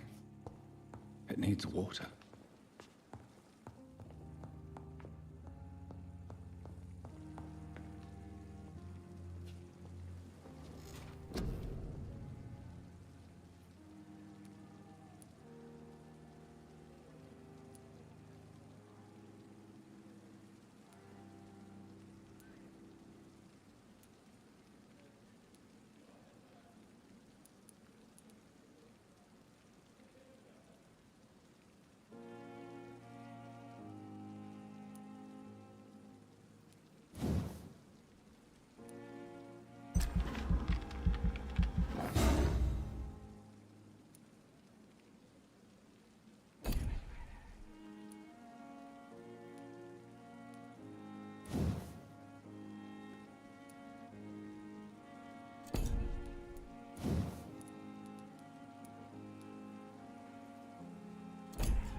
Crush the leech, boy!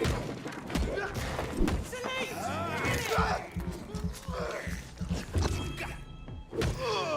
Murdering bastard!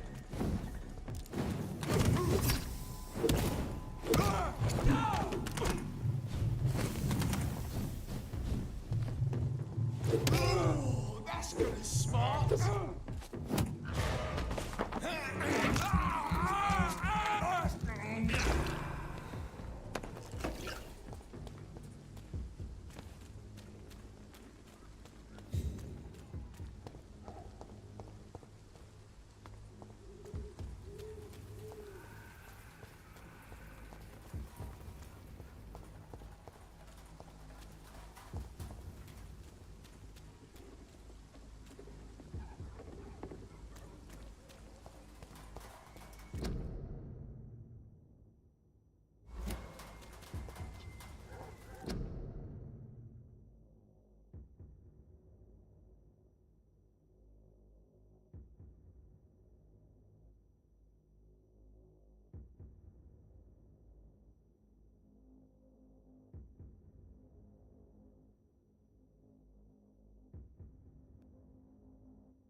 Step away, sir. A leech! A leech!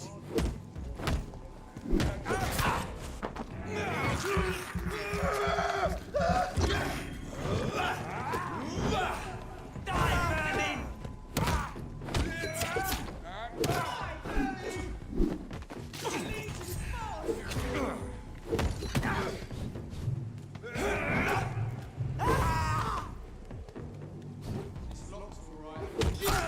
It's locked,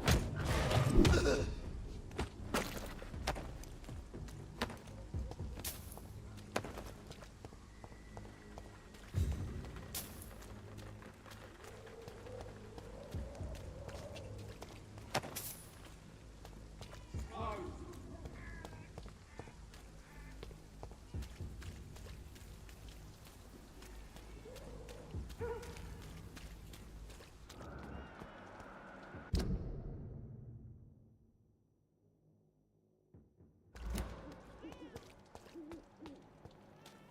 right. It's locked.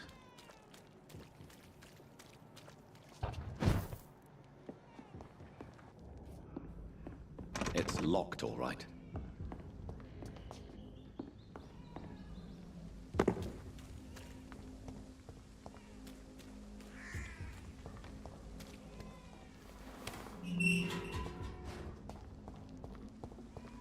Whitechapel. This neighborhood is linked somehow to the kind Lady Ashbury's blackmail. First, let's find this Petrescu fellow.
it!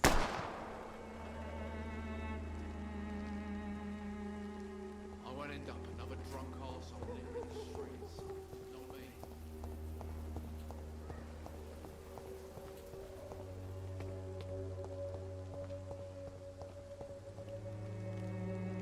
Me?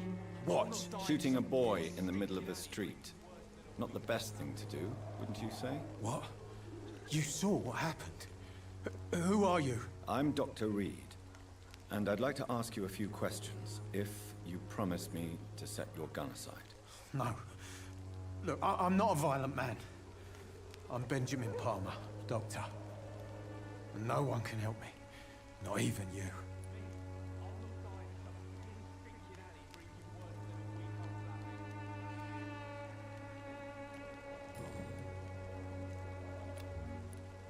What can you tell me about this place? Nothing to say, really. This is where I used to live, and this is where I live now.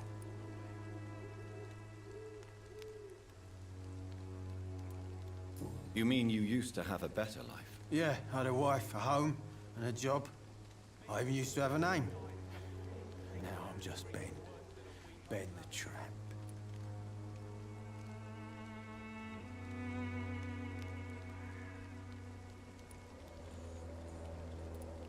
You don't have anywhere to go? No family that would welcome you? Not since the death of my wife, Albert's mother. She was sick, you see. Long before the flu and all this shit.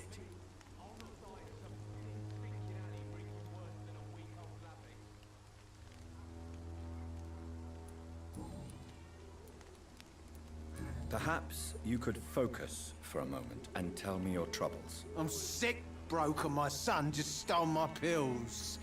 Everything's coming up roses.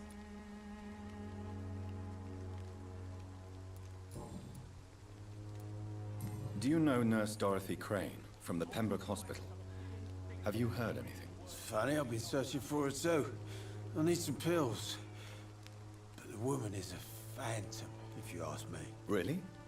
And why is that? Word is she ain't real. She's a cover for some doctor who runs an illegal dispensary for migrants.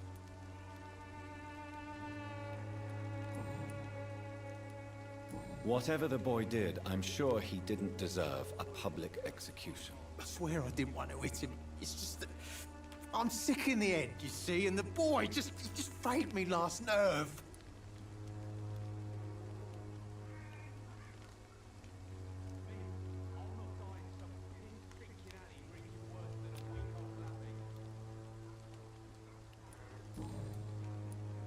I have found a very interesting letter. Your son planned to prove his worth to the gang by stealing your medicine. Oh, I see. So the little bugger thought he could use his dad to build a reputation. The gang's recruiter was dead when I found him. Perhaps you should take better care of your son. I love my Albert, sir. Believe me. It's just... well, I'm an arsehole, I suppose.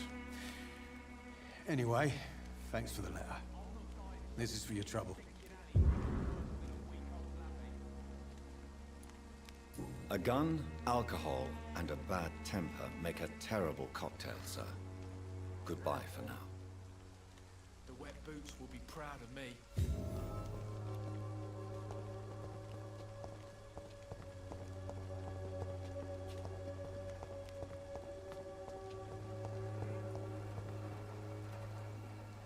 Good evening, miss. Good evening, sir. Are you interested in a miraculous cure for this unknown and deadly epidemic? Actually, I am. Then you have come to the right place. The famous Swanborough cordial is all you need to help keep you in perfect health. Oh, really? Why didn't I hear about it during my studies? I'm Jonathan Reed, by the way. Dr. Jonathan Reed. Ah, my brother has spoken of your research, sir. I'm Loretta Swanborough, and it's always a pleasure to meet a fellow healer.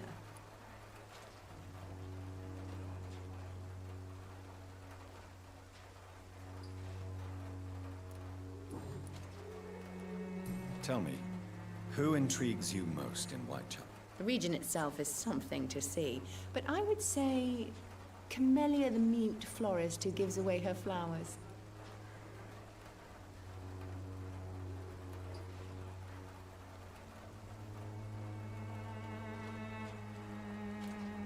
What do you think of the locals? Most of them are afraid or desperate. They all come to me eventually for my remedy.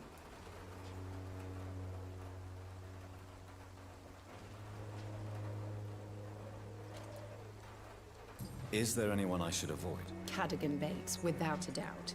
The bloody bastard remorselessly exploits poor migrants as soon as they get here.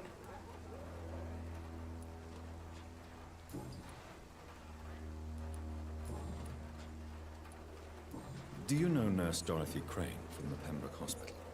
I'd like to know more about her. I don't like to talk about competition. Competition, you say? Never met her, but it seems she provides some sort of medical care to the poor. The whole thing has to be some sort of scam, if you ask me.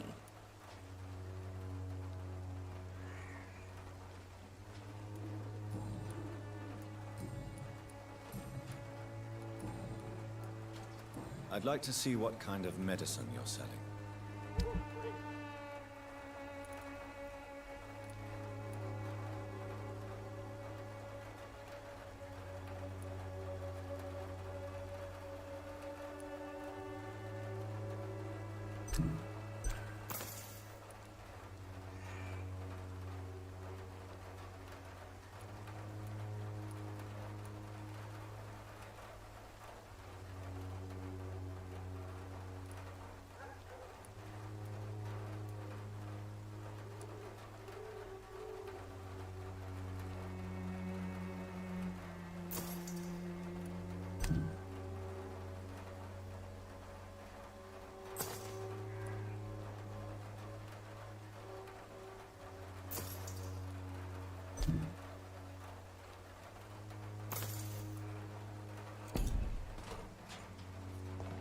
The Swanborough cordial can be the answer to all your...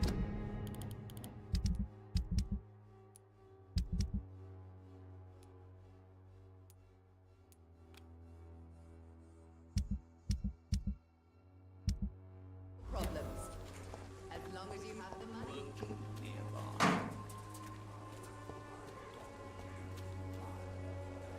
Good evening, sir. Do you remember me? If you're here for a reward, you'll be sorely disappointed. But I'll gladly shake the hand of a fellow countryman. I'm not here for a bounty. I'm a doctor. Dr. Reed from the Pembroke. A doctor? In Whitechapel? What an opportunity. My name's Bates. Cadogan Bates. Do you require assistance, Mr. Bates? Not me, but your skills could help a lot of people round here. That would help my business, because I say, a live tenant's a paying tenant.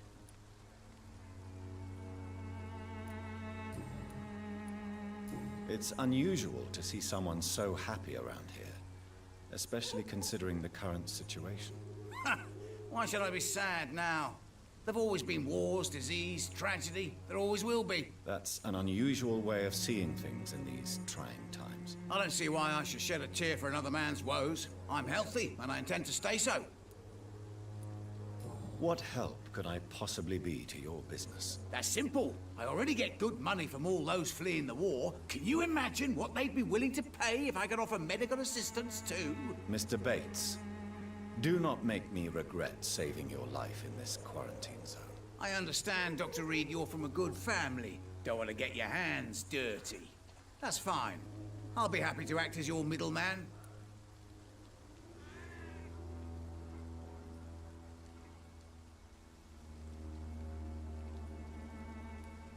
If I were entering into the world of street medicine, it would be on my terms and without such dubious associates as yourself, Mr. Bates. So it's a no, then. That's too bad. The Reed tonic could have really helped people, you know, saved lives. Isn't that what you do? I mean, people buy that Swanborough shit. What is your business, exactly? I offer fair lodgings for a modest price to the poor and weary of Whitechapel. I see. And what about those who cannot pay? Well, deals can be done, if you know what I mean. Money's not the only currency. After all, I'm not immune to a pretty face.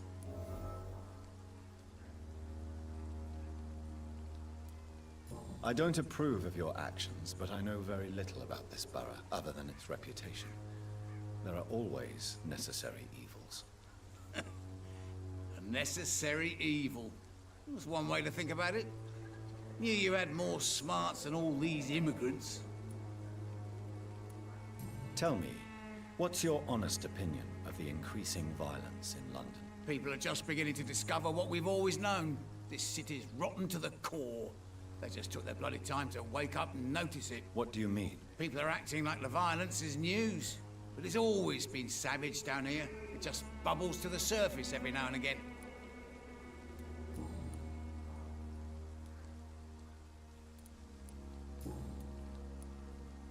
You seem to have recovered well since your attack. Do you ever think about what happened to you? Not much. It was a fucking nightmare. Savages, absolute bloody savages. Their appearance. Jesus. It made me want to puke. You'd better not come back here. I won't be around next time to save you. I want to know everything about the recent violence, Cadogan. And I want the truth. Well, rent may be a bit high, and yeah, I've had to evict a few people. But that's business, isn't it?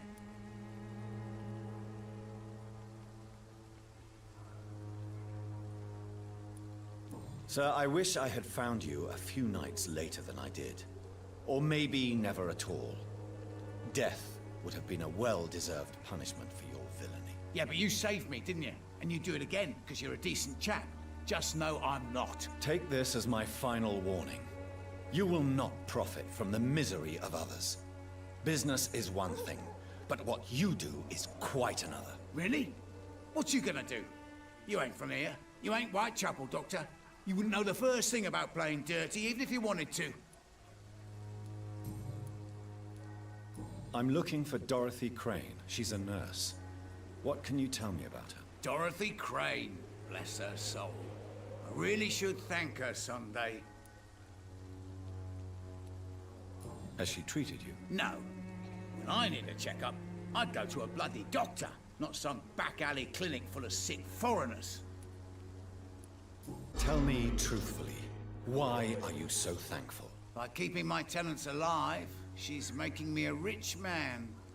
Every month they live, it's more coin in my pocket.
Was I that evil to deserve such punishment? My only regret is that no one will mourn me, for I have never been loved.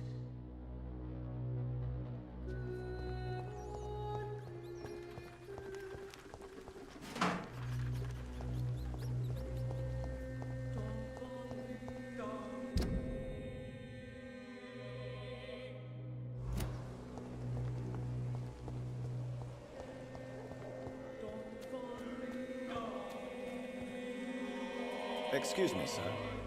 I have a few questions for you. Another journalist? I didn't answer the first one, so piss off! I'm not a journalist, I'm a doctor. A doctor, you say? It's quite a rare breed in this part of town. Really? But still, here I am.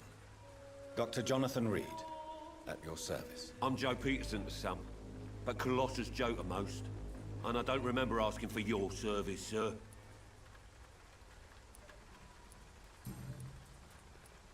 According to you, physicians are scarce in this part of town. Why is that? Not familiar with this neighborhood, are you? I guess your fancy colleagues are too afraid of being stabbed in the back.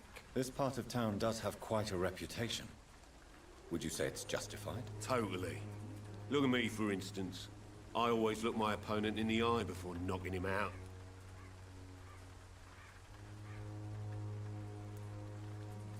May I ask what you do around here? I do whatever I want, and sometimes even more. Now sod off.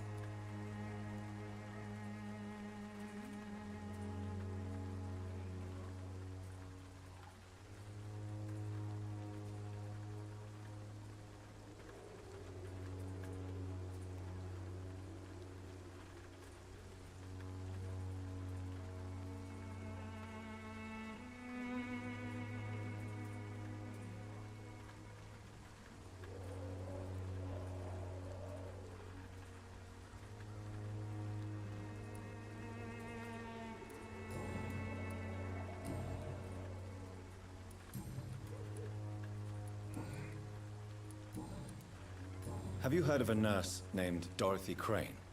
She's a colleague of mine, and is supposed to live around here. Dorothy Crane? Yeah, I know her. One of the few good souls who dare to help the sick around here. Could you please tell me more about her? She's a nice girl. Tries to help the migrants. I offered to give her a hand, but she said my reputation would attract too much attention.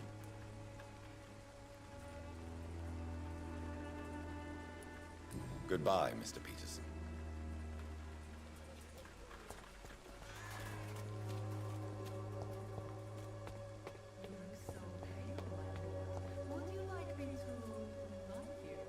Forgive my interruption. Do not apologize, my son.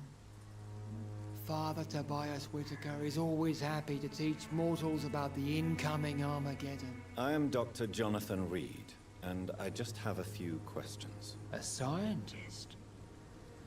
You are much more lost than I thought, my son.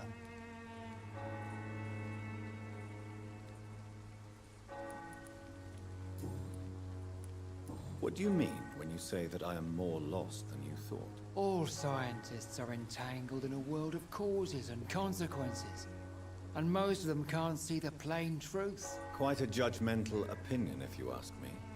But what do I know? Blinded by science as I am. But you are seeking answers, aren't you? Answers about the Armageddon about to strike the city. Answers about the hidden truth.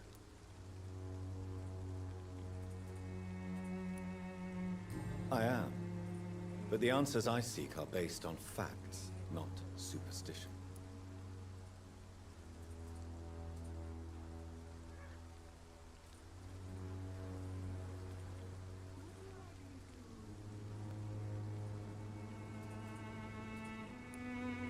What do you mean when you say that I am more lost than you thought? All scientists are entangled in a world of causes and consequences, and most of them can't see the plain truth. Quite a judgmental opinion, if you ask me. But what do I know? Blinded by science as I am. But you are seeking answers, aren't you?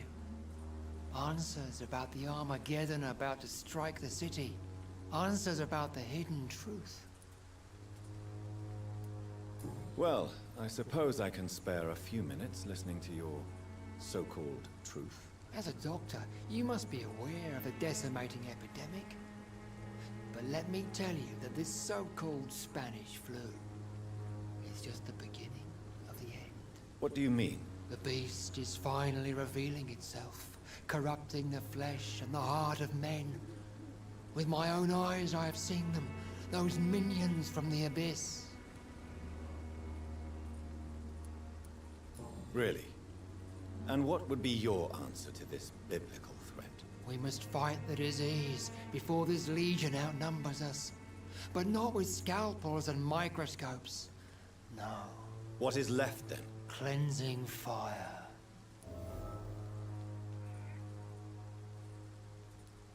Tell me, Tobias, what exactly is your plan concerning the cleansing of this city? God will recognize his own. More than once this city has risen from the ashes, hardened and purified by the flames.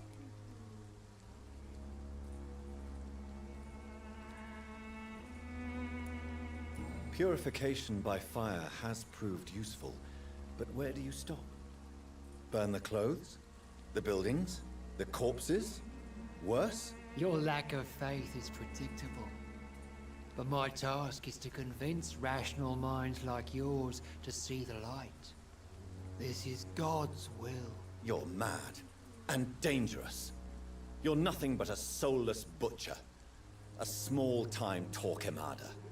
The Savonarola of Whitechapel. My son, if you think salvation is a free gift, go listen to the lies of that pompous fool, Joseph. Joseph, a fool? Vicar Larrabee of St. Mary's Church. While he continues preaching his fraudulent redemption, more and more people die in the streets. What do you mean when you say that I am more lost than you thought? All scientists are entangled in a world of causes and consequences, and most of them can't see the plain truth. Quite a judgmental opinion, if you ask me. But what do I know? Blinded by science as I am. But you are seeking answers, aren't you? Answers about the Armageddon about to strike the city. Answers about the hidden truth.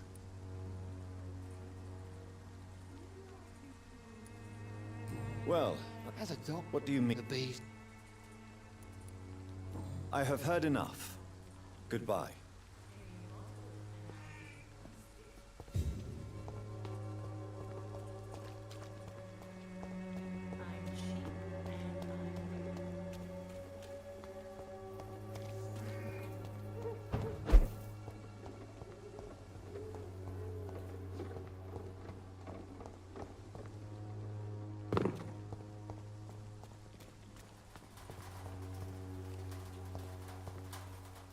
Good evening, miss. I'm Dr. Reed. I'd like to ask you a few questions. I know what you're thinking. A tall stranger who meets a girl in the street at night. It reeks of the penny dreadfuls. But I mean you no harm, truly.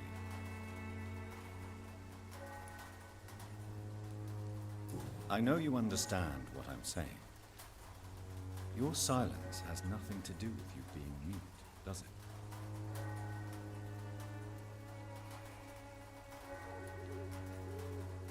You don't seem to need my medical attention for now. Very well. Goodbye then. Hello again, miss. Very well. Goodbye then. Hello again, miss. Very...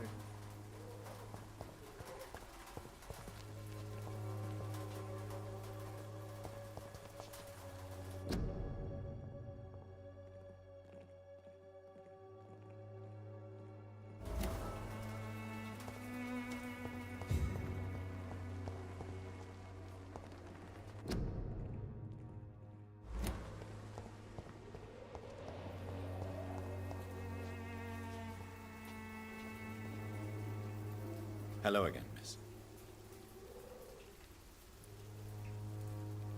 Melia, I know you work for Dorothy Crane. Please tell me about her secret dispensary. A stubborn and mute comrade. Nurse Crane and Darius Petrescu have been clever. Very well. Goodbye then.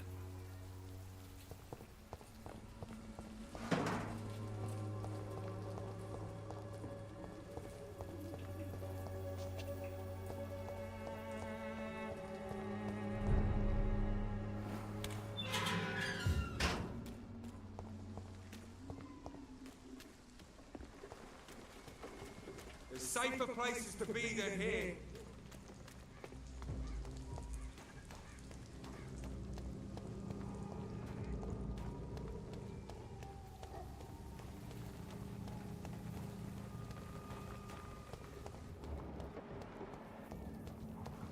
Crush the leech!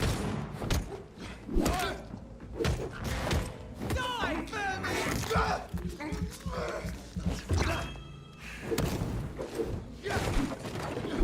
Get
Hello, sir.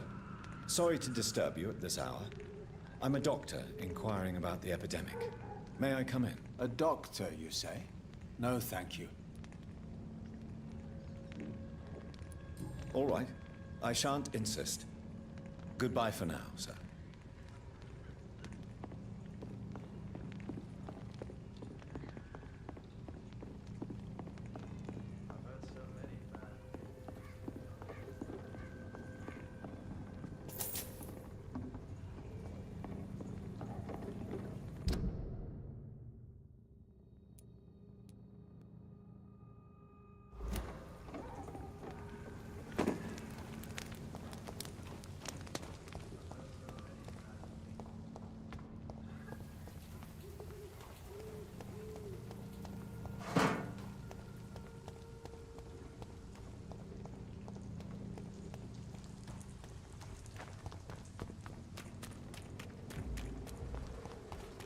There's one of them!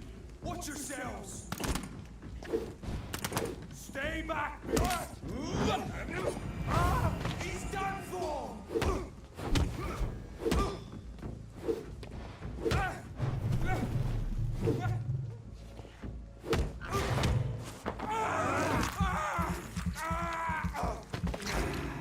This man stunned me with his faith. His crucifix. This is not good news.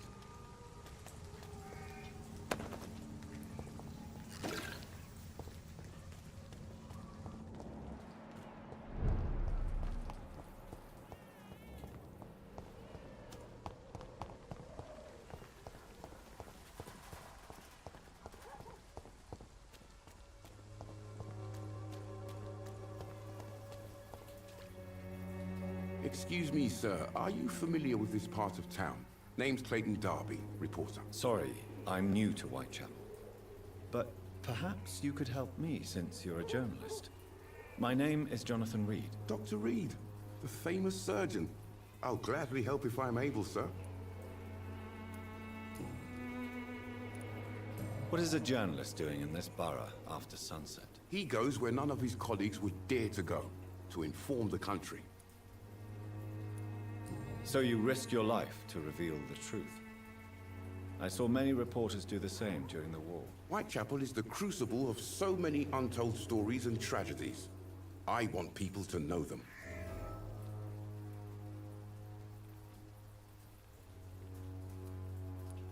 That's quite honorable of you. But is the public interested? Not at all, sir. And that's why I'm an independent journalist, hoping to sell some stories.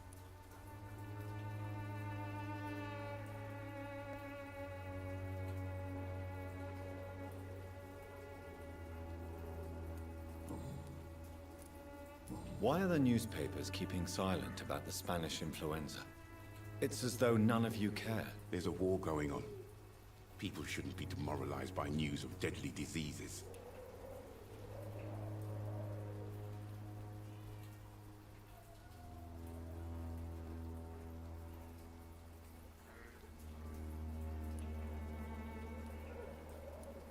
I served in France. Our top priority must be to put an end to this butchery. This war must stop now. Sir, streets are a battlefield too. An invisible and untold war is going on, and it must be stopped.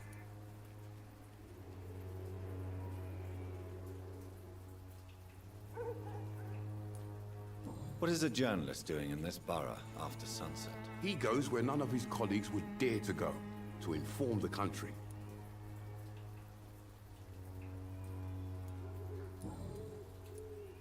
Why are the newspapers keeping... There's a war... Sir...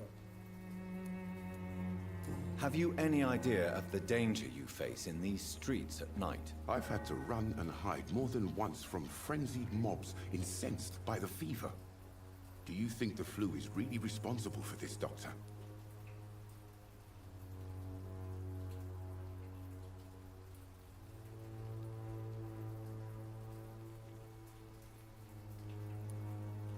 I must confess, some of my rational views have been shaken by recent events. I'll remember to stay away from the district's roughest streets then.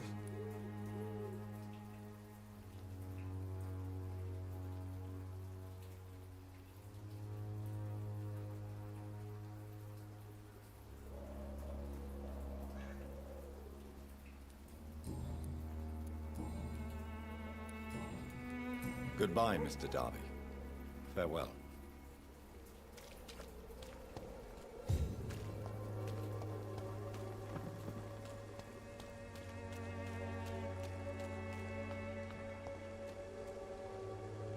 Don't be shy, handsome. What can Christina do for you? I'm not looking for what you're selling.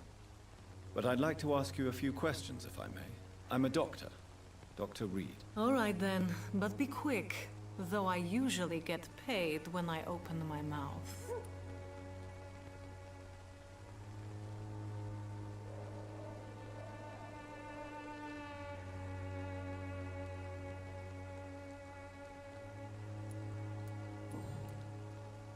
Christina, have you been examined? The epidemic is spreading fast in London, and you could be exposed. Or expose others. I don't like doctors or hospitals, but I don't like you asking questions. Considering your line of work, I assure you it is only a matter of time before you have health issues. If it is going to happen, it will happen. Right now, I need money. That's what's important. You can put your own life in danger, that's your decision. But what about your clients?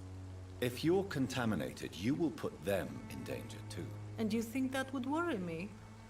If you knew the men I deal with, their health would not be what you'd worry about.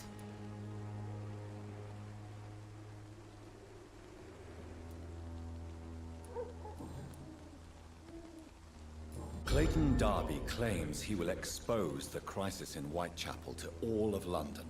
Do you believe him? I believe Clayton's courage will erode with time, until he finally leaves Whitechapel to start another fight somewhere else.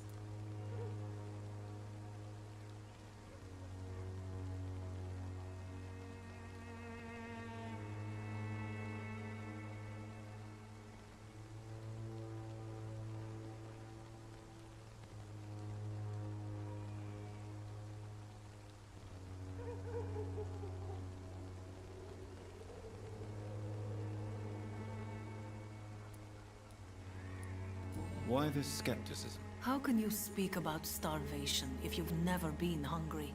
Or about poverty? Or anything else you have never suffered from?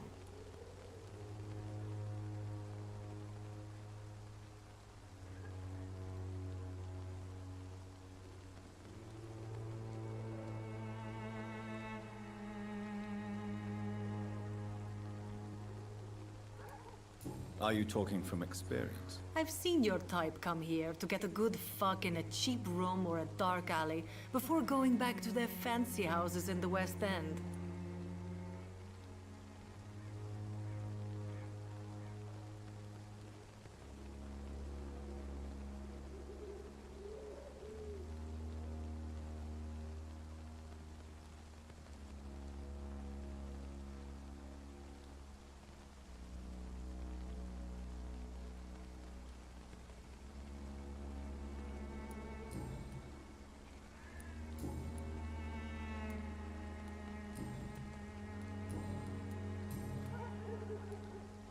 Tell me about yourself.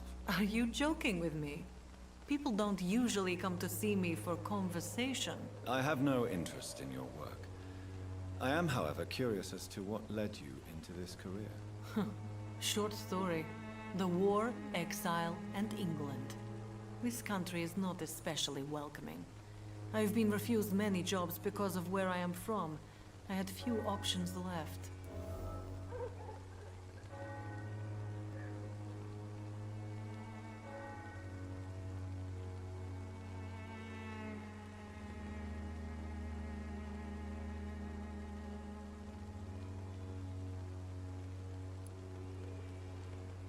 Many people must deal with poverty, but not all choose to sell their bodies.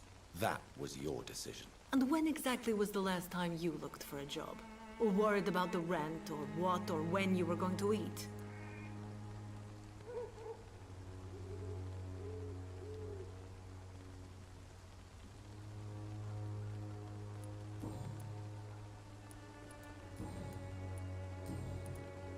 Do you know Nurse Dorothy Crane from the Pembroke Hospital. Anything you can tell me about her would be helpful. I don't know her, but I know her name is Dorothea Crăciunescu. She came from Romania like me and many others. You seem to respect her. Dorothea helps the sick people of Whitechapel. Everyone should respect that.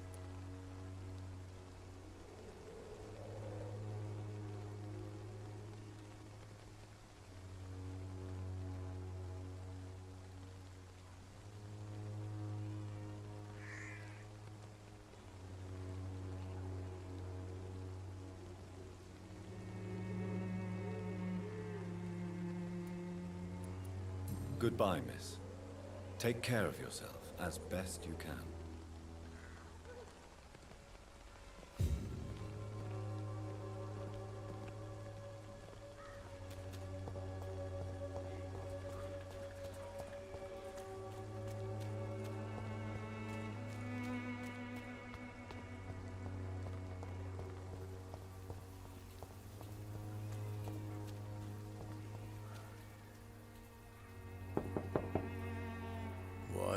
What do you want?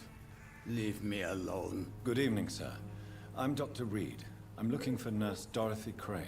There is no Dorothy Crane here. Now, goodbye. I'm afraid this medical leaflet says the opposite, sir. Really? Well, I'm afraid I'm going to close this door right now. Go bother someone else, Mr. Doctor. To enter that house, I must discover who this man really is. Maybe I could start by observing what he's up to.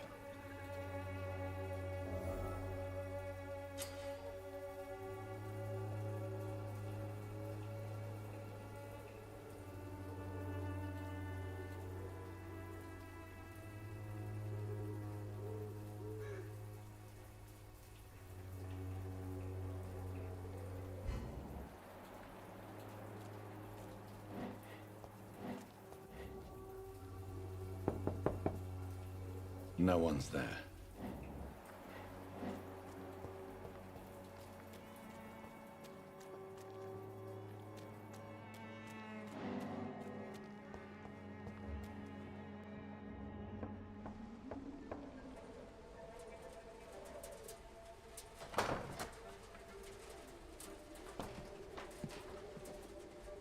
A strange man was at the door with a pass for our medical facility. I refused him entry.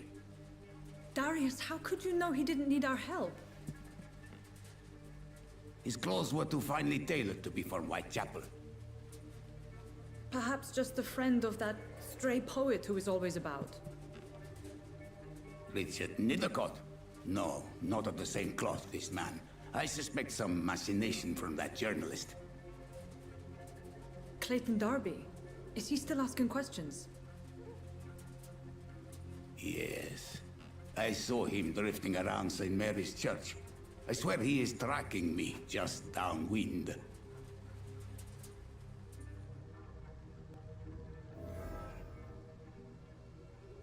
I must talk to that journalist or the poet. They must know about Darius. Nearby the church they just mentioned.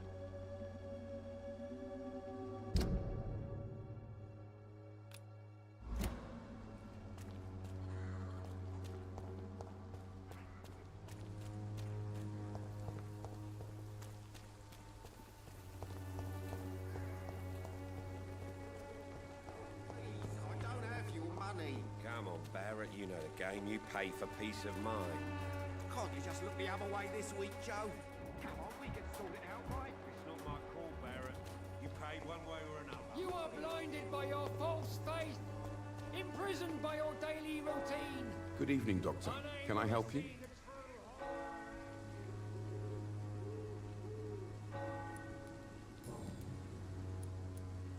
Christina Popper claims she sells her body because she can't find any other work. Do you believe her? Of course I do. Her story is exactly what I want my readers to understand. We live in an intolerant and divided nation. Do you think things will ever change, Mr. Darby? I believe the situation can only improve. And now that women can vote, I'm convinced things will change.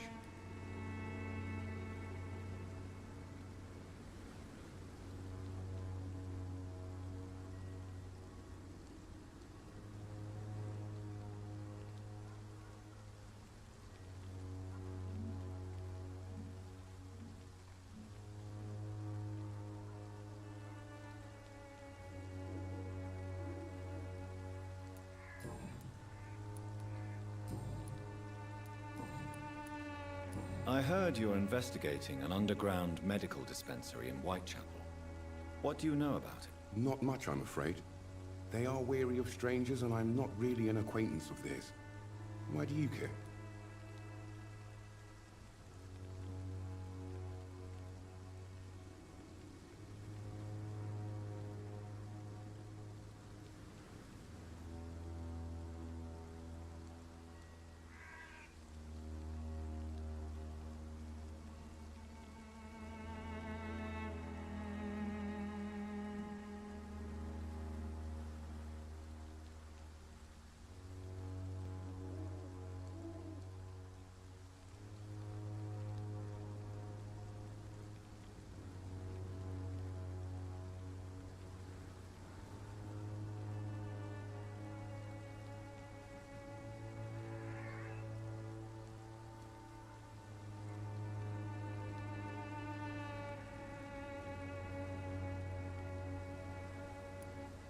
I'm a doctor, Mr. Darby. I care about everything involving public health and this epidemic. Are you sure you're not just concerned about the repercussions that a scandal involving a certain Nurse Crane from the Pembroke Hospital would bring? Without a doubt, you are a damn fine journalist, Mr. Darby. What do you know of her accomplice, a man named Darius? I don't know much about the man. He's very cautious. Never goes out. Doesn't seem to have any friends or family.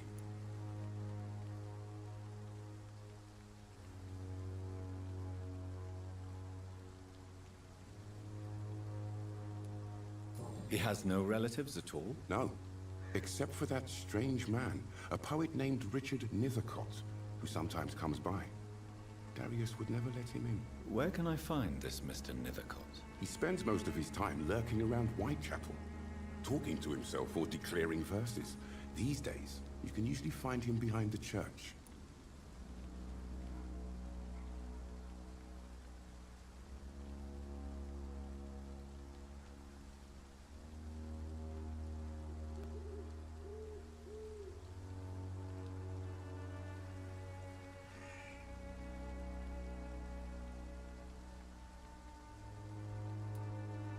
He never goes out? No. A few days ago, he unexpectedly did. I followed him, but it was just a ruse to keep me away from his house. Really? How do you know? He went to the nearest mailbox, but just before posting his letter, he ripped it up and threw it away.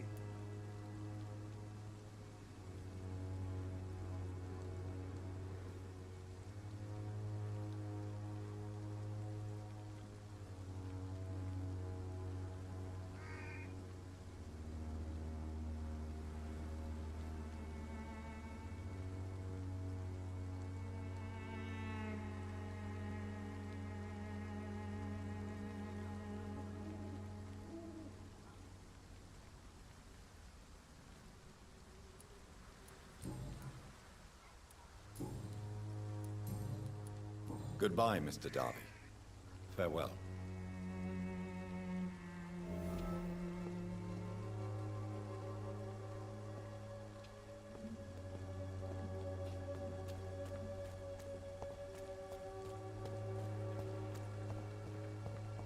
Pay me a glass and I'll be gentle. Pay me a... Good evening, Christina. Change your mind, Mr. Reed?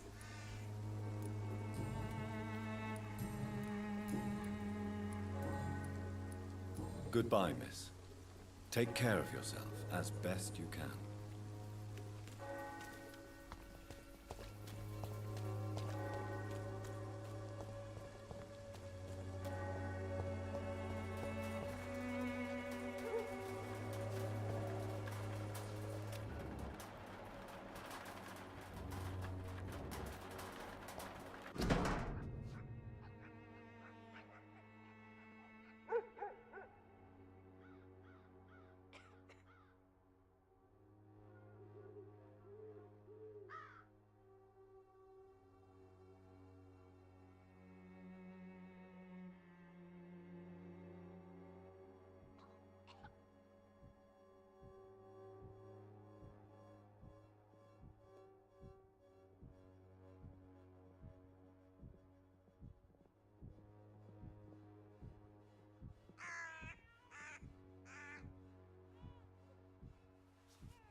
The content of Darius' letter to his children could give me more leverage to enter.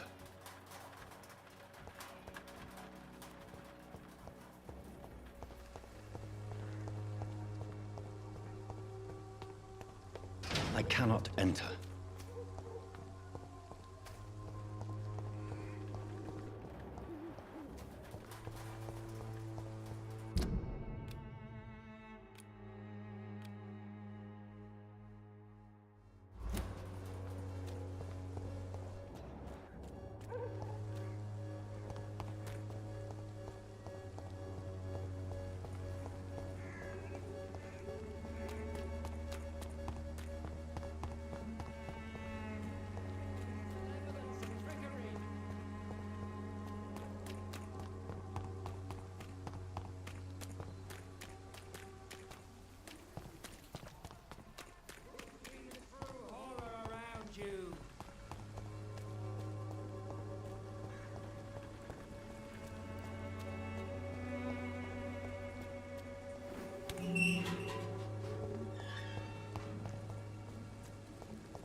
Good evening, sir.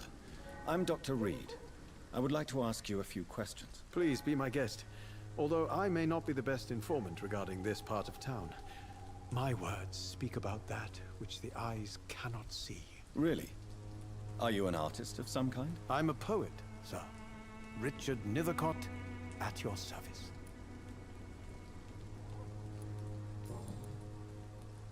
Are you aware that your life could be in danger in this part of town? But this is where I must be to feel the real beat of the city. I had to come, see it for myself, alone.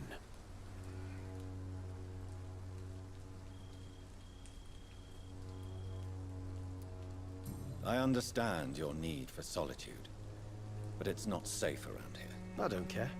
I don't have many friends, Doctor, and my family despises me.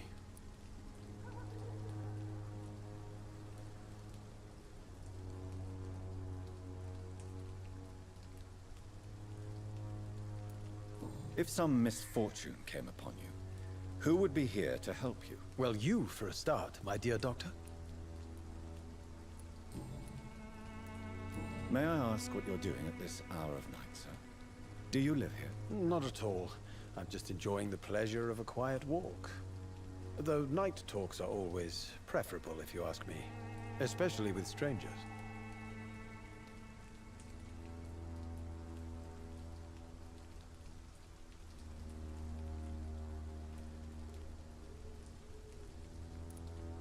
But are you not afraid of the epidemic? Oh, why should I? I see some equity in the Spanish flu. No flesh should be saved, say the scriptures. Good or evil, rich or poor, all are equal in the eyes of the flu.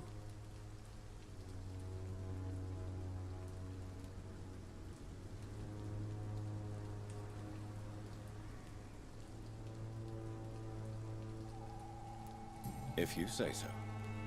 But as a physician in a time of epidemic, I must caution you to avoid unnecessary exposure, sir. Thank you, Doctor. But we both know the seeker of truth has to go boldly where the weak dare not.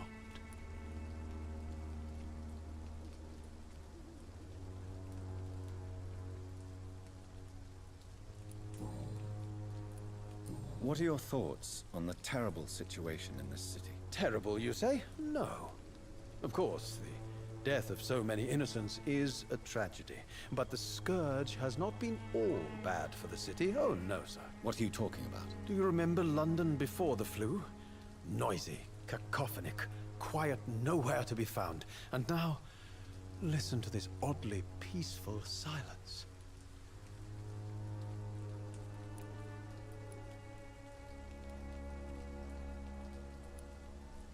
Yes.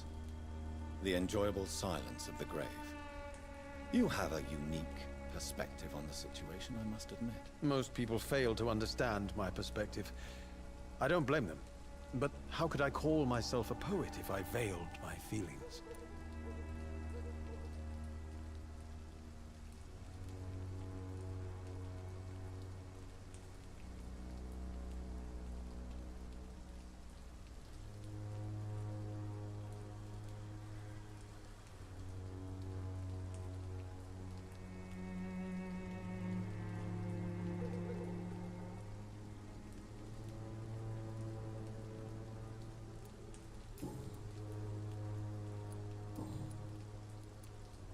Tell me, Mr. Nethercott, why seek inspiration in Whitechapel? The place is not beautiful per se, but how to explain it? Stirring and challenging. Do you not think it a little morbid? On the contrary, sir. Whitechapel is full of life, full of beauty. Just like my dear muse, the wonderful Camellia. What can you tell me about Camellia? Not much, and that's the beauty of it. She can't speak, you know.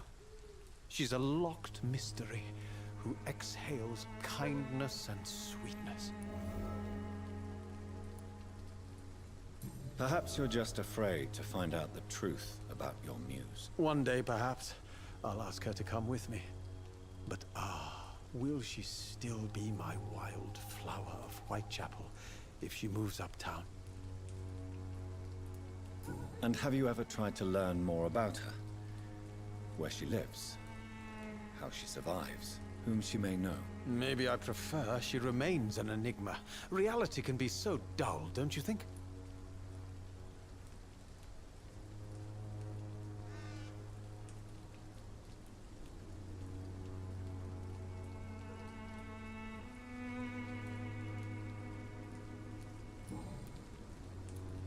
In what way, exactly? The struggle by gaslight. The barren smiles and the arid hunger under the rain. If you say so. Such vibrant antagonism and vivid paradox. The stripped humanity raged across each street. Vivid, of course, yes. And what about the poignant distress? Oh yes, the poignant distress. You see what I mean, don't you? That's what I want to write about, and that's what Whitechapel is made of.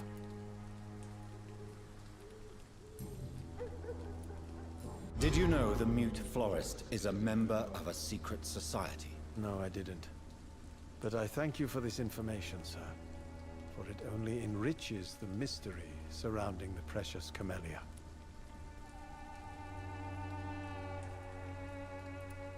Are you not curious? Is there not more you wish to know? That girl has not an ounce of malice in her. Whatever she may be hiding, it's certain to be for the benefit of most, if not all.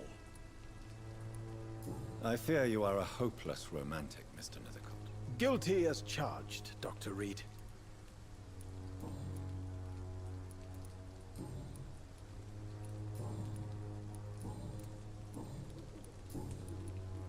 May I ask you a few questions about the district? Extraordinary part of town, is it not?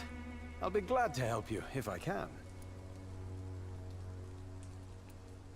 I'm looking for Dorothy Crane, a nurse who lives in this vicinity. Dorothy Crane. Oh, I love the name. The Crane of Whitechapel. Sounds very mysterious. But, sorry, no, never heard of her. What can you tell me about an old man called Darius? Darius Petrescu? Yes, I know him. At first, I thought he was only a small publisher. I invited him to publish my work, but his reaction was pretty clear. Not interested in your talent? Darius is an old political activist who takes delight in printing tracts and lampoons. Those communist activities only require mediocre writing skills. I'll leave you alone, sir. Darius is a bit less of a mystery now. It should not be that difficult to incite him to let me in.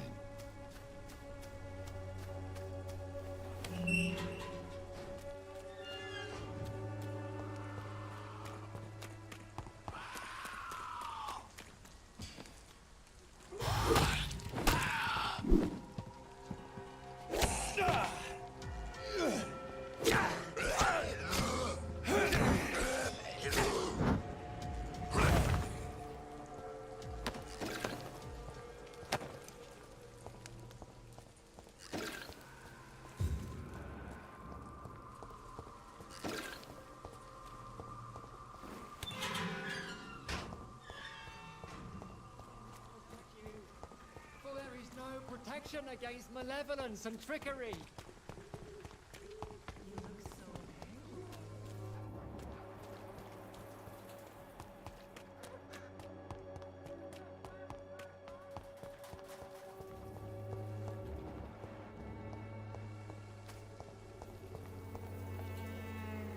Hello again, miss. Tell me about Richard Nethercott. I understand he is quite fond of you, Camellia.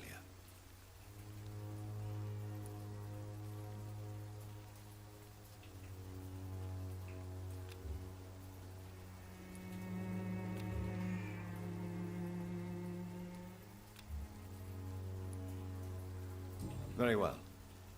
Goodbye, then.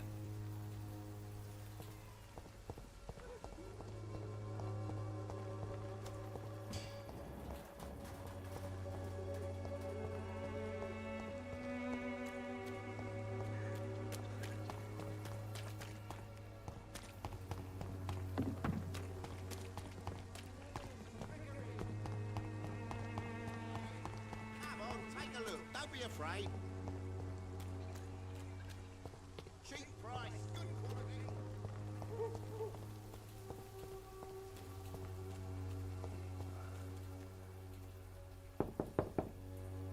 Mr. Petrescu, just 1 minute, please. You again?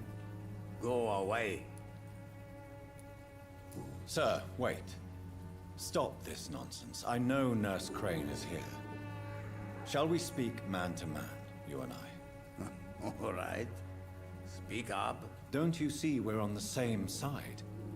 We fight to help the poor, sick, and abandoned. I'm nothing like you, Mr. Doctor. Yes, you are. You too believe in providing medical care without charge. You know what we have to sacrifice to make the world a better place. I have to admit your words have conviction. All right, I'll let you see Dorothea. Don't make me regret this, though.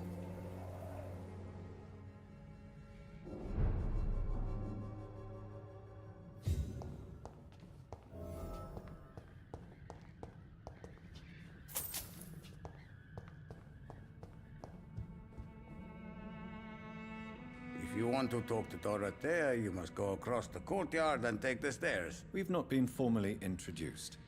May I ask your name and occupation, sir? I am Darius Petrescu. I'm here to keep snitches and spies away from Dorothea. And I also run this little print shop. So Dorothy's real name is not Crane? Like myself and many people in this area, Dorothea is from occupied Romania. That's all you need to know. She seems important to the community. More than you can imagine. The West End does not want to hear of Whitechapel's misery. Dorothea is one of the few doing something about it.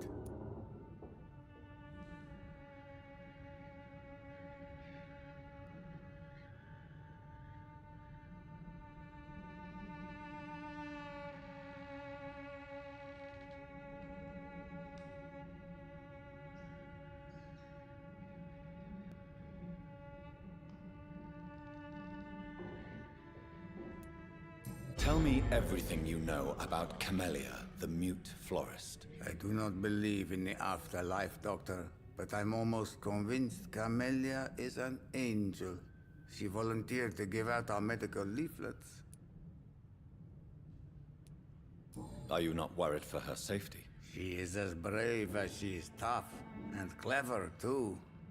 If only I had met her when I was younger. Are you in love with Camellia, Mr. Petrescu? Don't be stupid.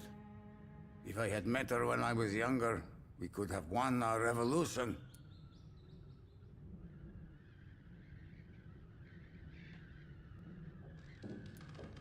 Who is she, really? Do you know where she's from? She's not from around here, that's all we know. Camellia is not even her name. It's her favorite flower. You say she has no close family? Well, there's that awful poet who constantly follows her around like a lost puppy. A good man for sure, but a very poor writer.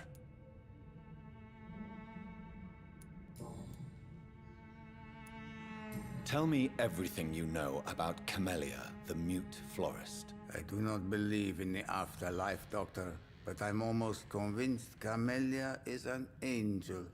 She volunteered to give out our medical leaflets.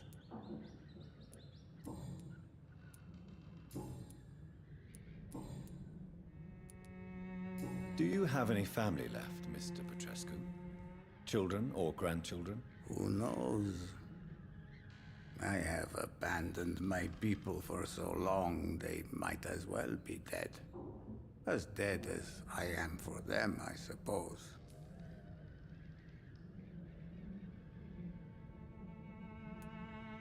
Don't be embarrassed, sir. If you must know, my own father disappeared many years ago, and I forgave him. It's quite awkward to talk about our families like this, but thank you, Dr. Reed. I appreciate your trust. This war won't last forever. Did you ever think of returning to your country now it's free? No. I have taught strength and determination to my sons and daughters.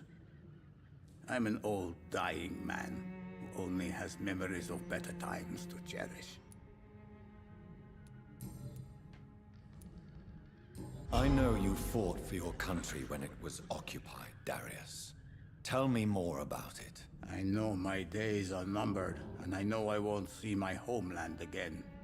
But I fought for Romania all my life, and I will until my last breath. But Romania escaped the grasp of the Austro-Hungarian Empire. It's a free country again. But it's not the country I fought for. My homeland is not appeased, Doctor. And I still see a dark future ahead for my people. How did you meet Nurse Crane, Darius? Why does she trust you? I'm her oldest friend in England. Dorothea and I share many ideas about this country and about the country we left. You mean occupied Romania, don't you? Even if not directly, I fought against your enemies. Really? Then perhaps you have more in common with Dorothea than meets the eye, Dr. Reed.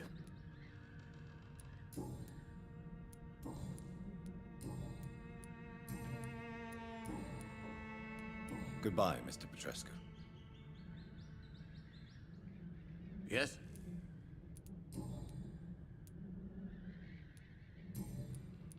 Goodbye, Mr. Petrescu.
It's locked.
I need help!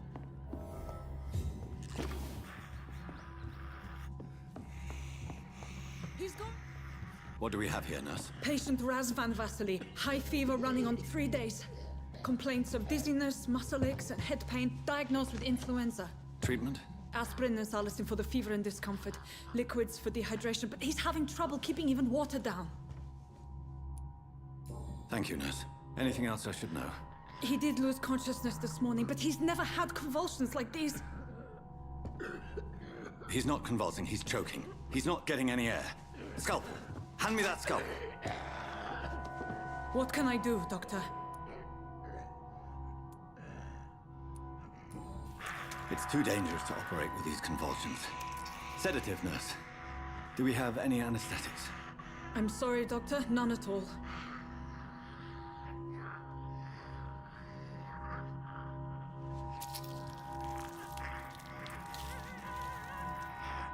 I need to perform a tracheostomy. Short pipe. That rubber tube will do. We're going to cut a passage for air through the neck. Yes, Doctor. He's breathing again, but he's coughing up blood. Internal hemorrhaging. I need to make another incision into the chest cavity to drain the fluids from the lung. Prepare another tube. A thoracostomy? Doctor, we've nothing to fight the infection. We need an aseptic environment. Right then, Nurse Crane. What do you suggest we do? I've no idea. I'm not the doctor. Time is of the essence. We need to perform a thoracic drain. Yes, Doctor.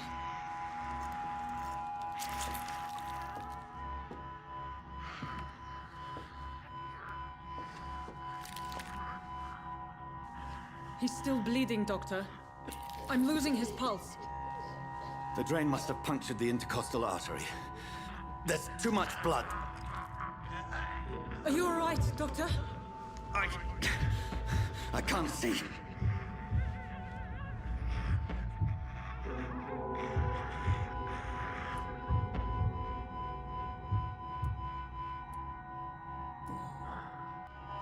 I must first suture the artery. Find the wound. The source of the blood. Needle and thread, Doctor. Good. The stitches are holding. How's he doing? We're losing him.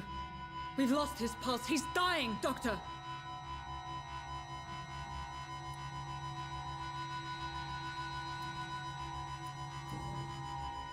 Cardiac massage, now. Cardiac... What? Are you making this up as you go along?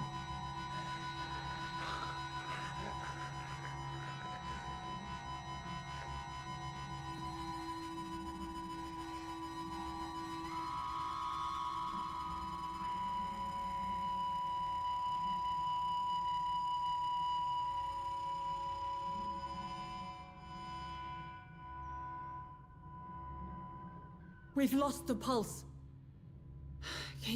He's gone, Doctor. Nurse, we did everything we could. Truly? Everything you could? Is that how you'll report this in your log? Is this how the war went? Piling up one poor corpse beside the next? This was not an influenza-induced seizure. I've never seen symptoms like these on the continent. Neither have I. But the previous symptoms leading up to this attack were the same, indistinguishable from the epidemic. No. There was something more vile in these reactions. Something primitive. There have been numerous reports of mental breakdowns caused by the fever that accompanies the flu itself, Doctor. Yes, but... I'd best take some samples of the blood for analysis.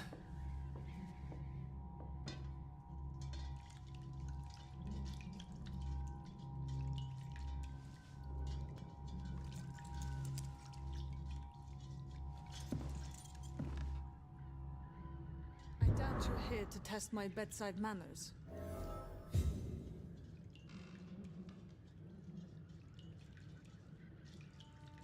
To what do I owe this courtesy?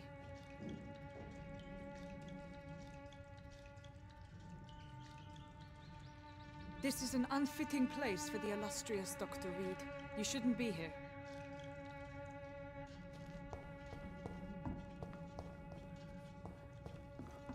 I suspect it was more than intuition alone that led you to us. So, how might I be of service, Dr. Reed?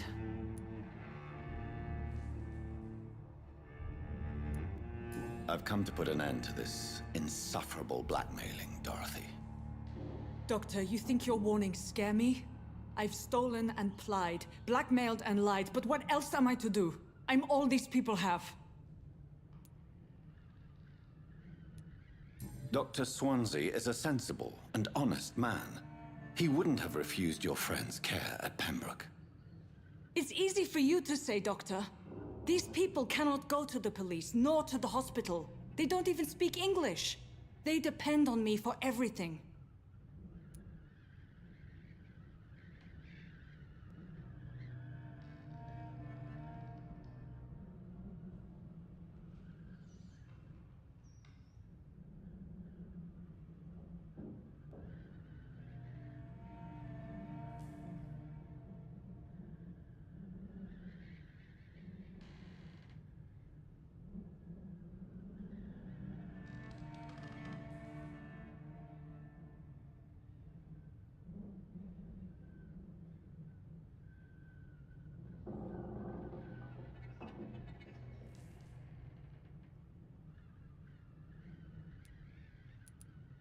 But why Lady Ashbury? Why her, of all people? She's pristine and proper, all right. But that she-wolf in sheep's clothing murders the poor for sport. I have her where she belongs, and I'll milk her for all she's got. So, the end justifies the means. Is that your defense? I know you're kind, Doctor. Just another fine-heeled, silver-spooned gentleman who was given the world on a platter. You know nothing of poverty. Nothing of the shame, the hunger, the loneliness.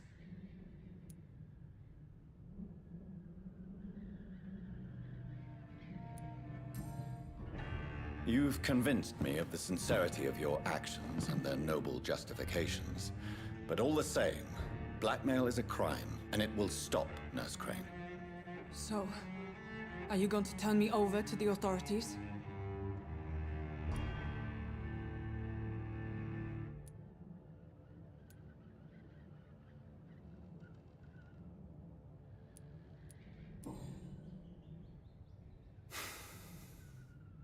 No. Your place is here.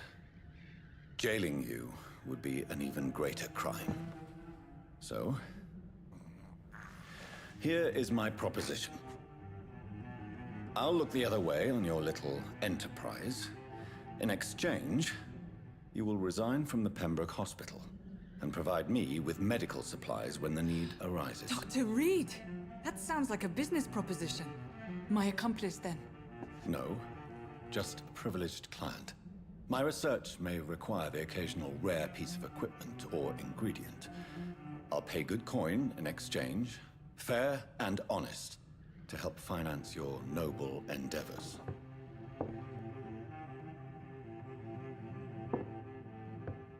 We have ourselves a deal, Doctor. Good customers are always welcome. Yes, Nurse Crane. We have a deal.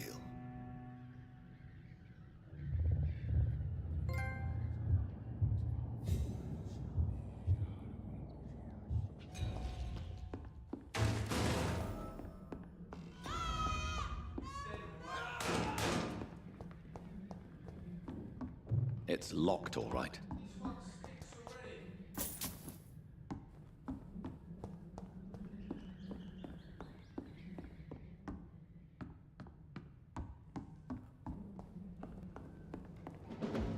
Steady, boys!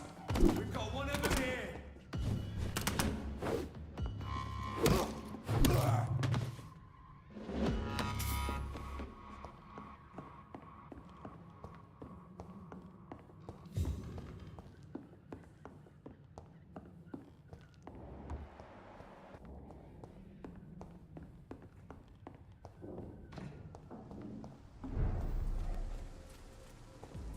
Steady, boys! We've got one of them! Over there! There's one of them vermin! Bloody leech!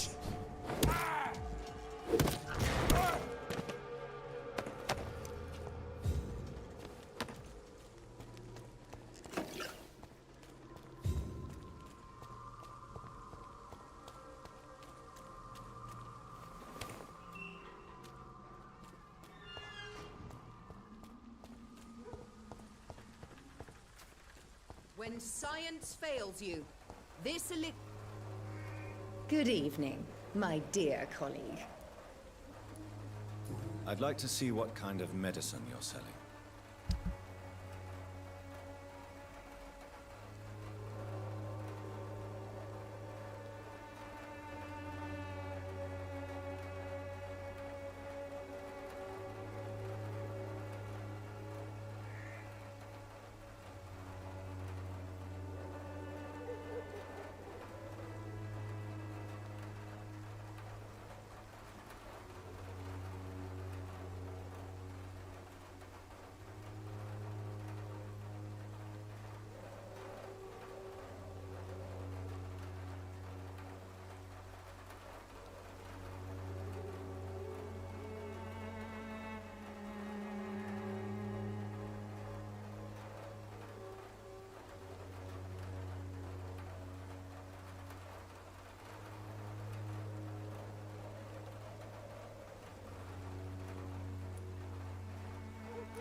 Someday you'll understand. You've wasted your life away.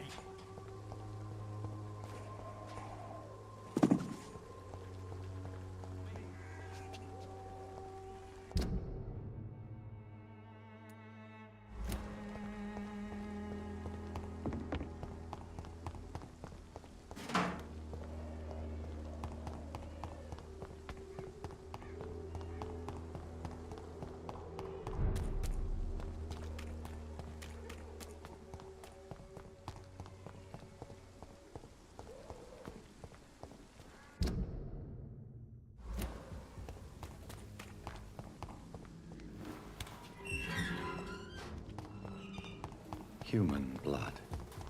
Whoever left these marks did so deliberately.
It's locked, all right.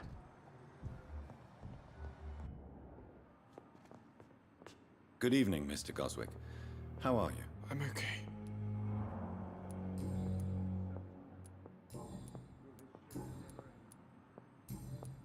I have to go now, sir. But don't hesitate to contact me if you need any help.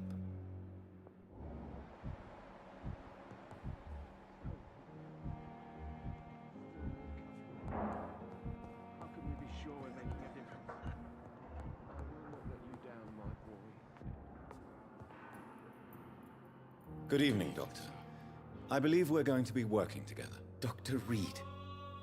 Dr. Swansea informed us of your arrival, but I could not dare to believe we'd have such good fortune. Such an honor, sir. Thank you. And you are? I am Thoreau Strickland, Dr. Thoreau Strickland. I'm a great admirer of your work, Dr. Reed.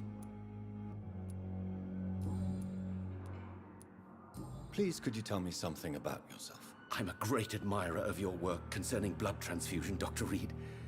I run my own experiments. I'm convinced it's the future.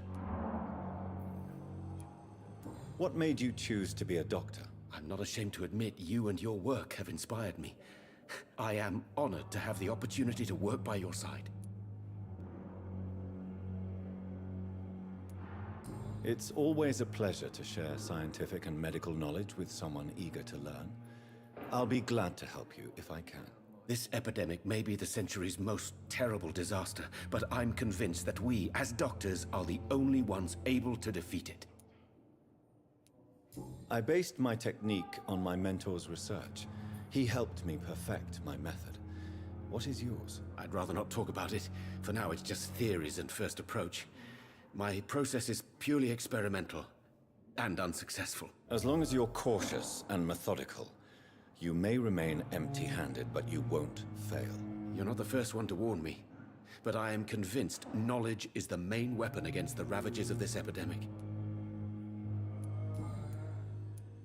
What can you tell me about the Pembroke? Well, it has always been an honor to work with Dr. Swansea. But with your arrival, I can't think of a better opportunity to learn about blood transfusion. You seem quite optimistic. It's a rare and precious attitude in these difficult times. I'm convinced that this epidemic is a test of endurance and dedication for us men of science. Questions remain about our capacity to resolve the situation. True. Last summer, during the first wave of the epidemic, I used to joke with Milton about the extra work. We're not smiling now. Do you need help with anything in particular? Well, yes, maybe. I'm waiting for a batch of products I ordered for my personal research, yet my supplier seems to have vanished. Do you want me to play the errand boy for you? Oh no, Dr. Reed. But if you went personally to his shop, what with your reputation and all, he wouldn't dare to refuse the products I need. I see. Well, give me the address, for I may pass by if I have time. What do you think of Dr. Ackroyd's aversion to modern medical methods? It's a shame he's so narrow-minded. Dr. Swansea taught me that science is about exploring uncharted territory. I'm convinced that's true. With the influenza and all that's going on, you should put your differences aside, don't you think? Why is it so difficult to work together? I believe that if Dr. Ackroyd had been the one to discover the transfusion process, he would be the first to recommend its use. So you believe it's just a question of jealousy and pride? Dr. Ackroyd is as proud as he is blinded by his obsolete concept of medical science.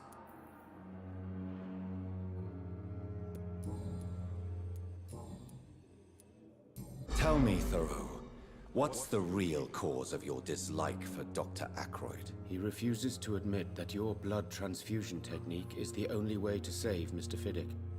I'm convinced we must use it. What Dr. Ackroyd really said is that you lack the skill to perform this operation efficiently. Is there anything you have to say about this? It's a false conceit. Dr. Ackroyd secretly envies your reputation. His jealousy blinds him. I'm not the real target here. Tell me more about your willingness to experiment with new medical techniques. Harvey Fiddick is a patient suffering from a severe injury that could cripple him if not treated correctly. I'm convinced your blood transfusion technique could help him. What is it you really want? To save him, or to prove your point? Fair question. I want nothing but to save my patient, Dr. Reed. Especially since I know Mr. Fiddick's story. This personal involvement could also appear to be a lack of impartiality. You must know that a good surgeon must remain neutral. I agree. But that does not excuse Dr. Aykroyd's behavior. A man who did not even take time to converse with his patient. Do you think keeping his distance was a mistake? All I know is that I'm taking care of human beings with desires, hopes, and fears. Not some biological machine comprised of blood, bones, and flesh. Tell me Mr. Fiddick's story. Our first diagnosis was compromised because Mr. Fiddick lied to us about the real origin of his injury. He first claimed it was an accident. But why would he hide such crucial information from us? Because he is a proud father, ashamed of putting his children at risk because of his own negligence.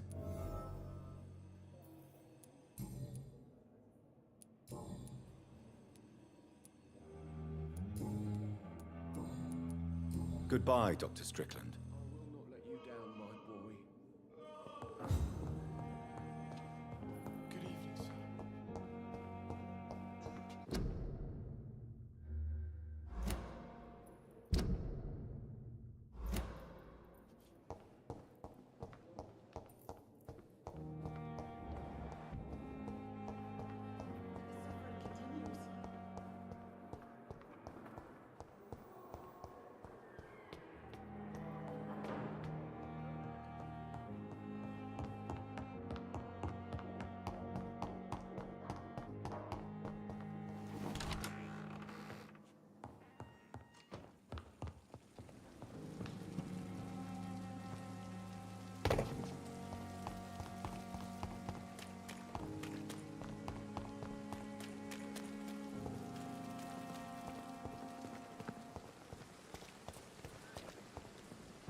I would ask you to avert your eyes, sir. Or did you not know it was rude to stare? I knew it. Speak up, Dr. Reed. I like a man who speaks his mind. Hiding your true appetites behind a facade of compassion. Bravo. Very clever indeed. Spare me your sarcasm, Jonathan. You are but newly born in this world. We are vampires. We live by leeching the blood from weaker prey. We are Darwin's next chapter. His cynical and perhaps ultimate expression. The situation is somewhat awkward nonetheless. I have not been observed sustaining myself for many decades. I have to say I'm a trifle embarrassed. Anyway, I have concluded my inquiries concerning your blackmailer. I see. Please excuse my agitated state. Under normal circumstances, I wouldn't let anyone see me in this condition. I must confess I have not put an end to the blackmail, my lady. Unfortunately, I could not bring myself to do it. I'm so disappointed in you, Jonathan. I didn't expect this from you. Lady Ashbury, you yourself admitted how ridiculous the sum of money was. I can assure you it was all used for charitable ends. Well, you are full of surprises, aren't you, Jonathan? All right, say I trust you, but you will still pay the ransom. That is only fair. After all, it was you who failed to bring this problem to a satisfactory conclusion. I believe I could agree to that. And since a lady always keeps her promises, I will now answer any questions you may have. Why did you save me in the canning factory? I could hardly stand by and watch such a promising young blood as yourself be torn to shreds by some gutter scowl. William Bishop wasn't the vampire that created me then. No, Jonathan. Whatever their strength and demeanor, Skulls are the progeny of careless vampires. It cannot be the other way round. What type of vampire is a Skull? Not a true vampire. The deformed offspring of lesser vampires. It is a shame these creatures run wild, slaves to their baser instincts.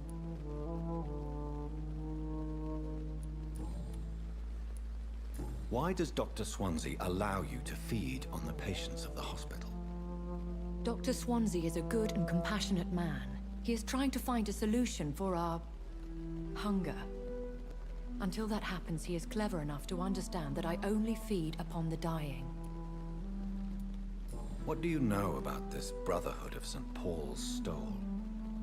The Brotherhood is well known amongst London Vampire Society. As long as our kind is discreet, and as long as they do not interfere, we have come to a mutual understanding. And no one suspected you of the murders? As you well know, suspicion has recently fallen on me of killing for pleasure. But you have my word, Jonathan. I take no pleasure in taking a life.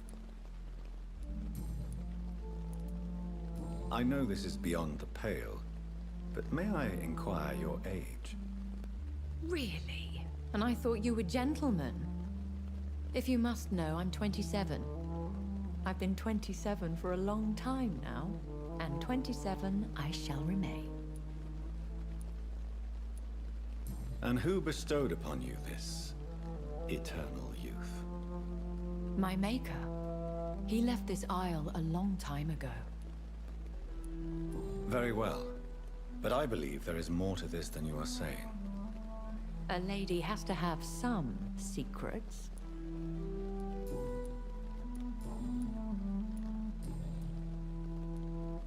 I don't understand. Why was I created and then left for dead? That is a question only the one who made you can answer. It's not normal practice. I doubt even if you find him, he will answer you, considering how cruelly he treated you. So me being a vampire could have been a mistake? I very much doubt it, Jonathan. Contrary to the legends, it is not as simple to make another vampire by just biting someone. I'd like to avoid creating another vampire by mistake anyway. Tell me, how is it done? The process is dangerous. It could even kill your potential progeny. If you did decide to sire an offspring, they must drink of your blood, Jonathan.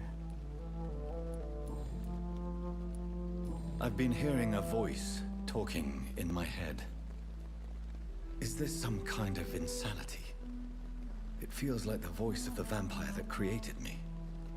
Hush. Tell no one this.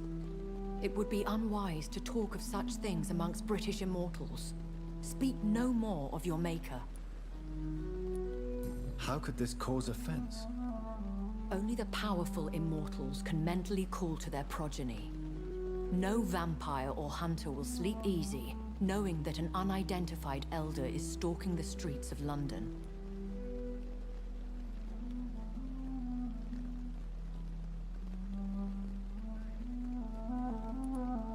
Excuse my forwardness, but are you my maker?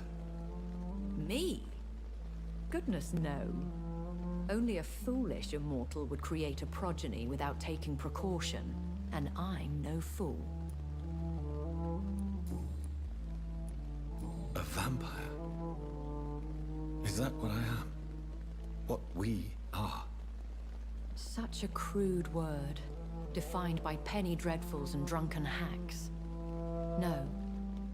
You are now an Ekon, and that you shall remain. Are you an Ekon too? Yes, I am. We are the closest thing to what man refers to as vampires. Forget what you think you know about us. So we are Ekons. How can I identify us amongst other vampires? How to put it? All Ekon are vampires. But all vampires are not Ekon. We are but a branch of the immortal tree.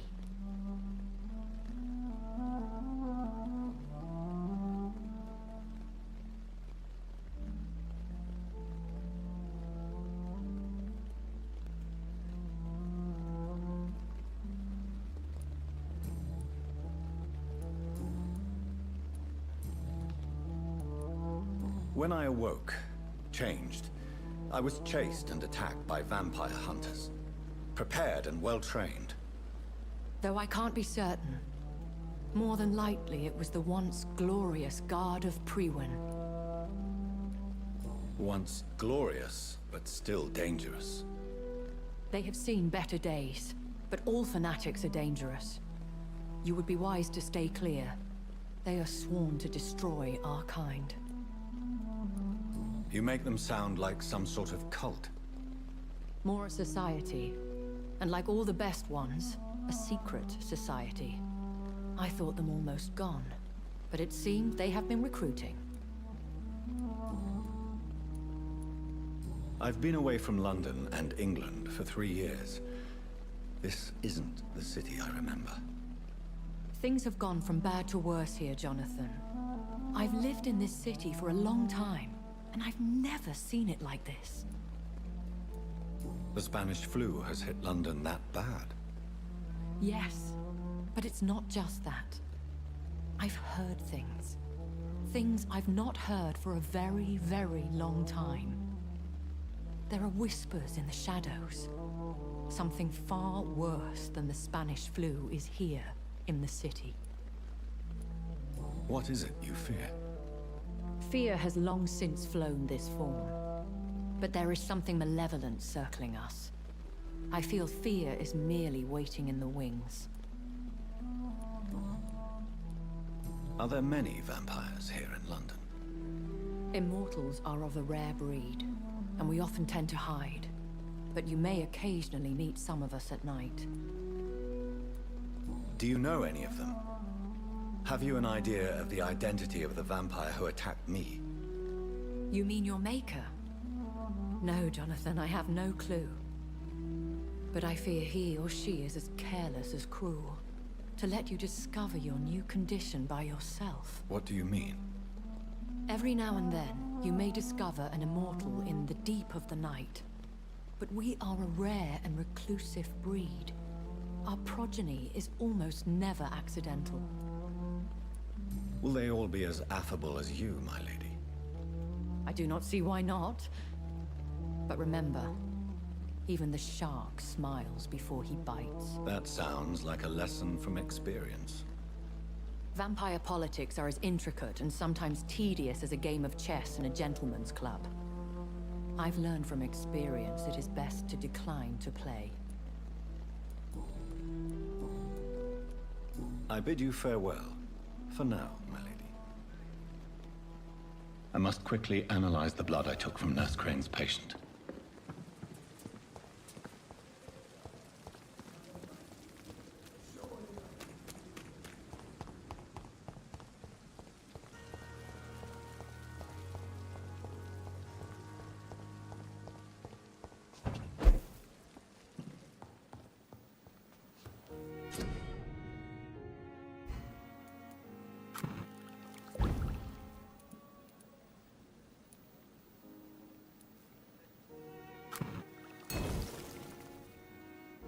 Razvan Vasily was infected by Spanish flu, but also has the highly unstable blood of the Scowls.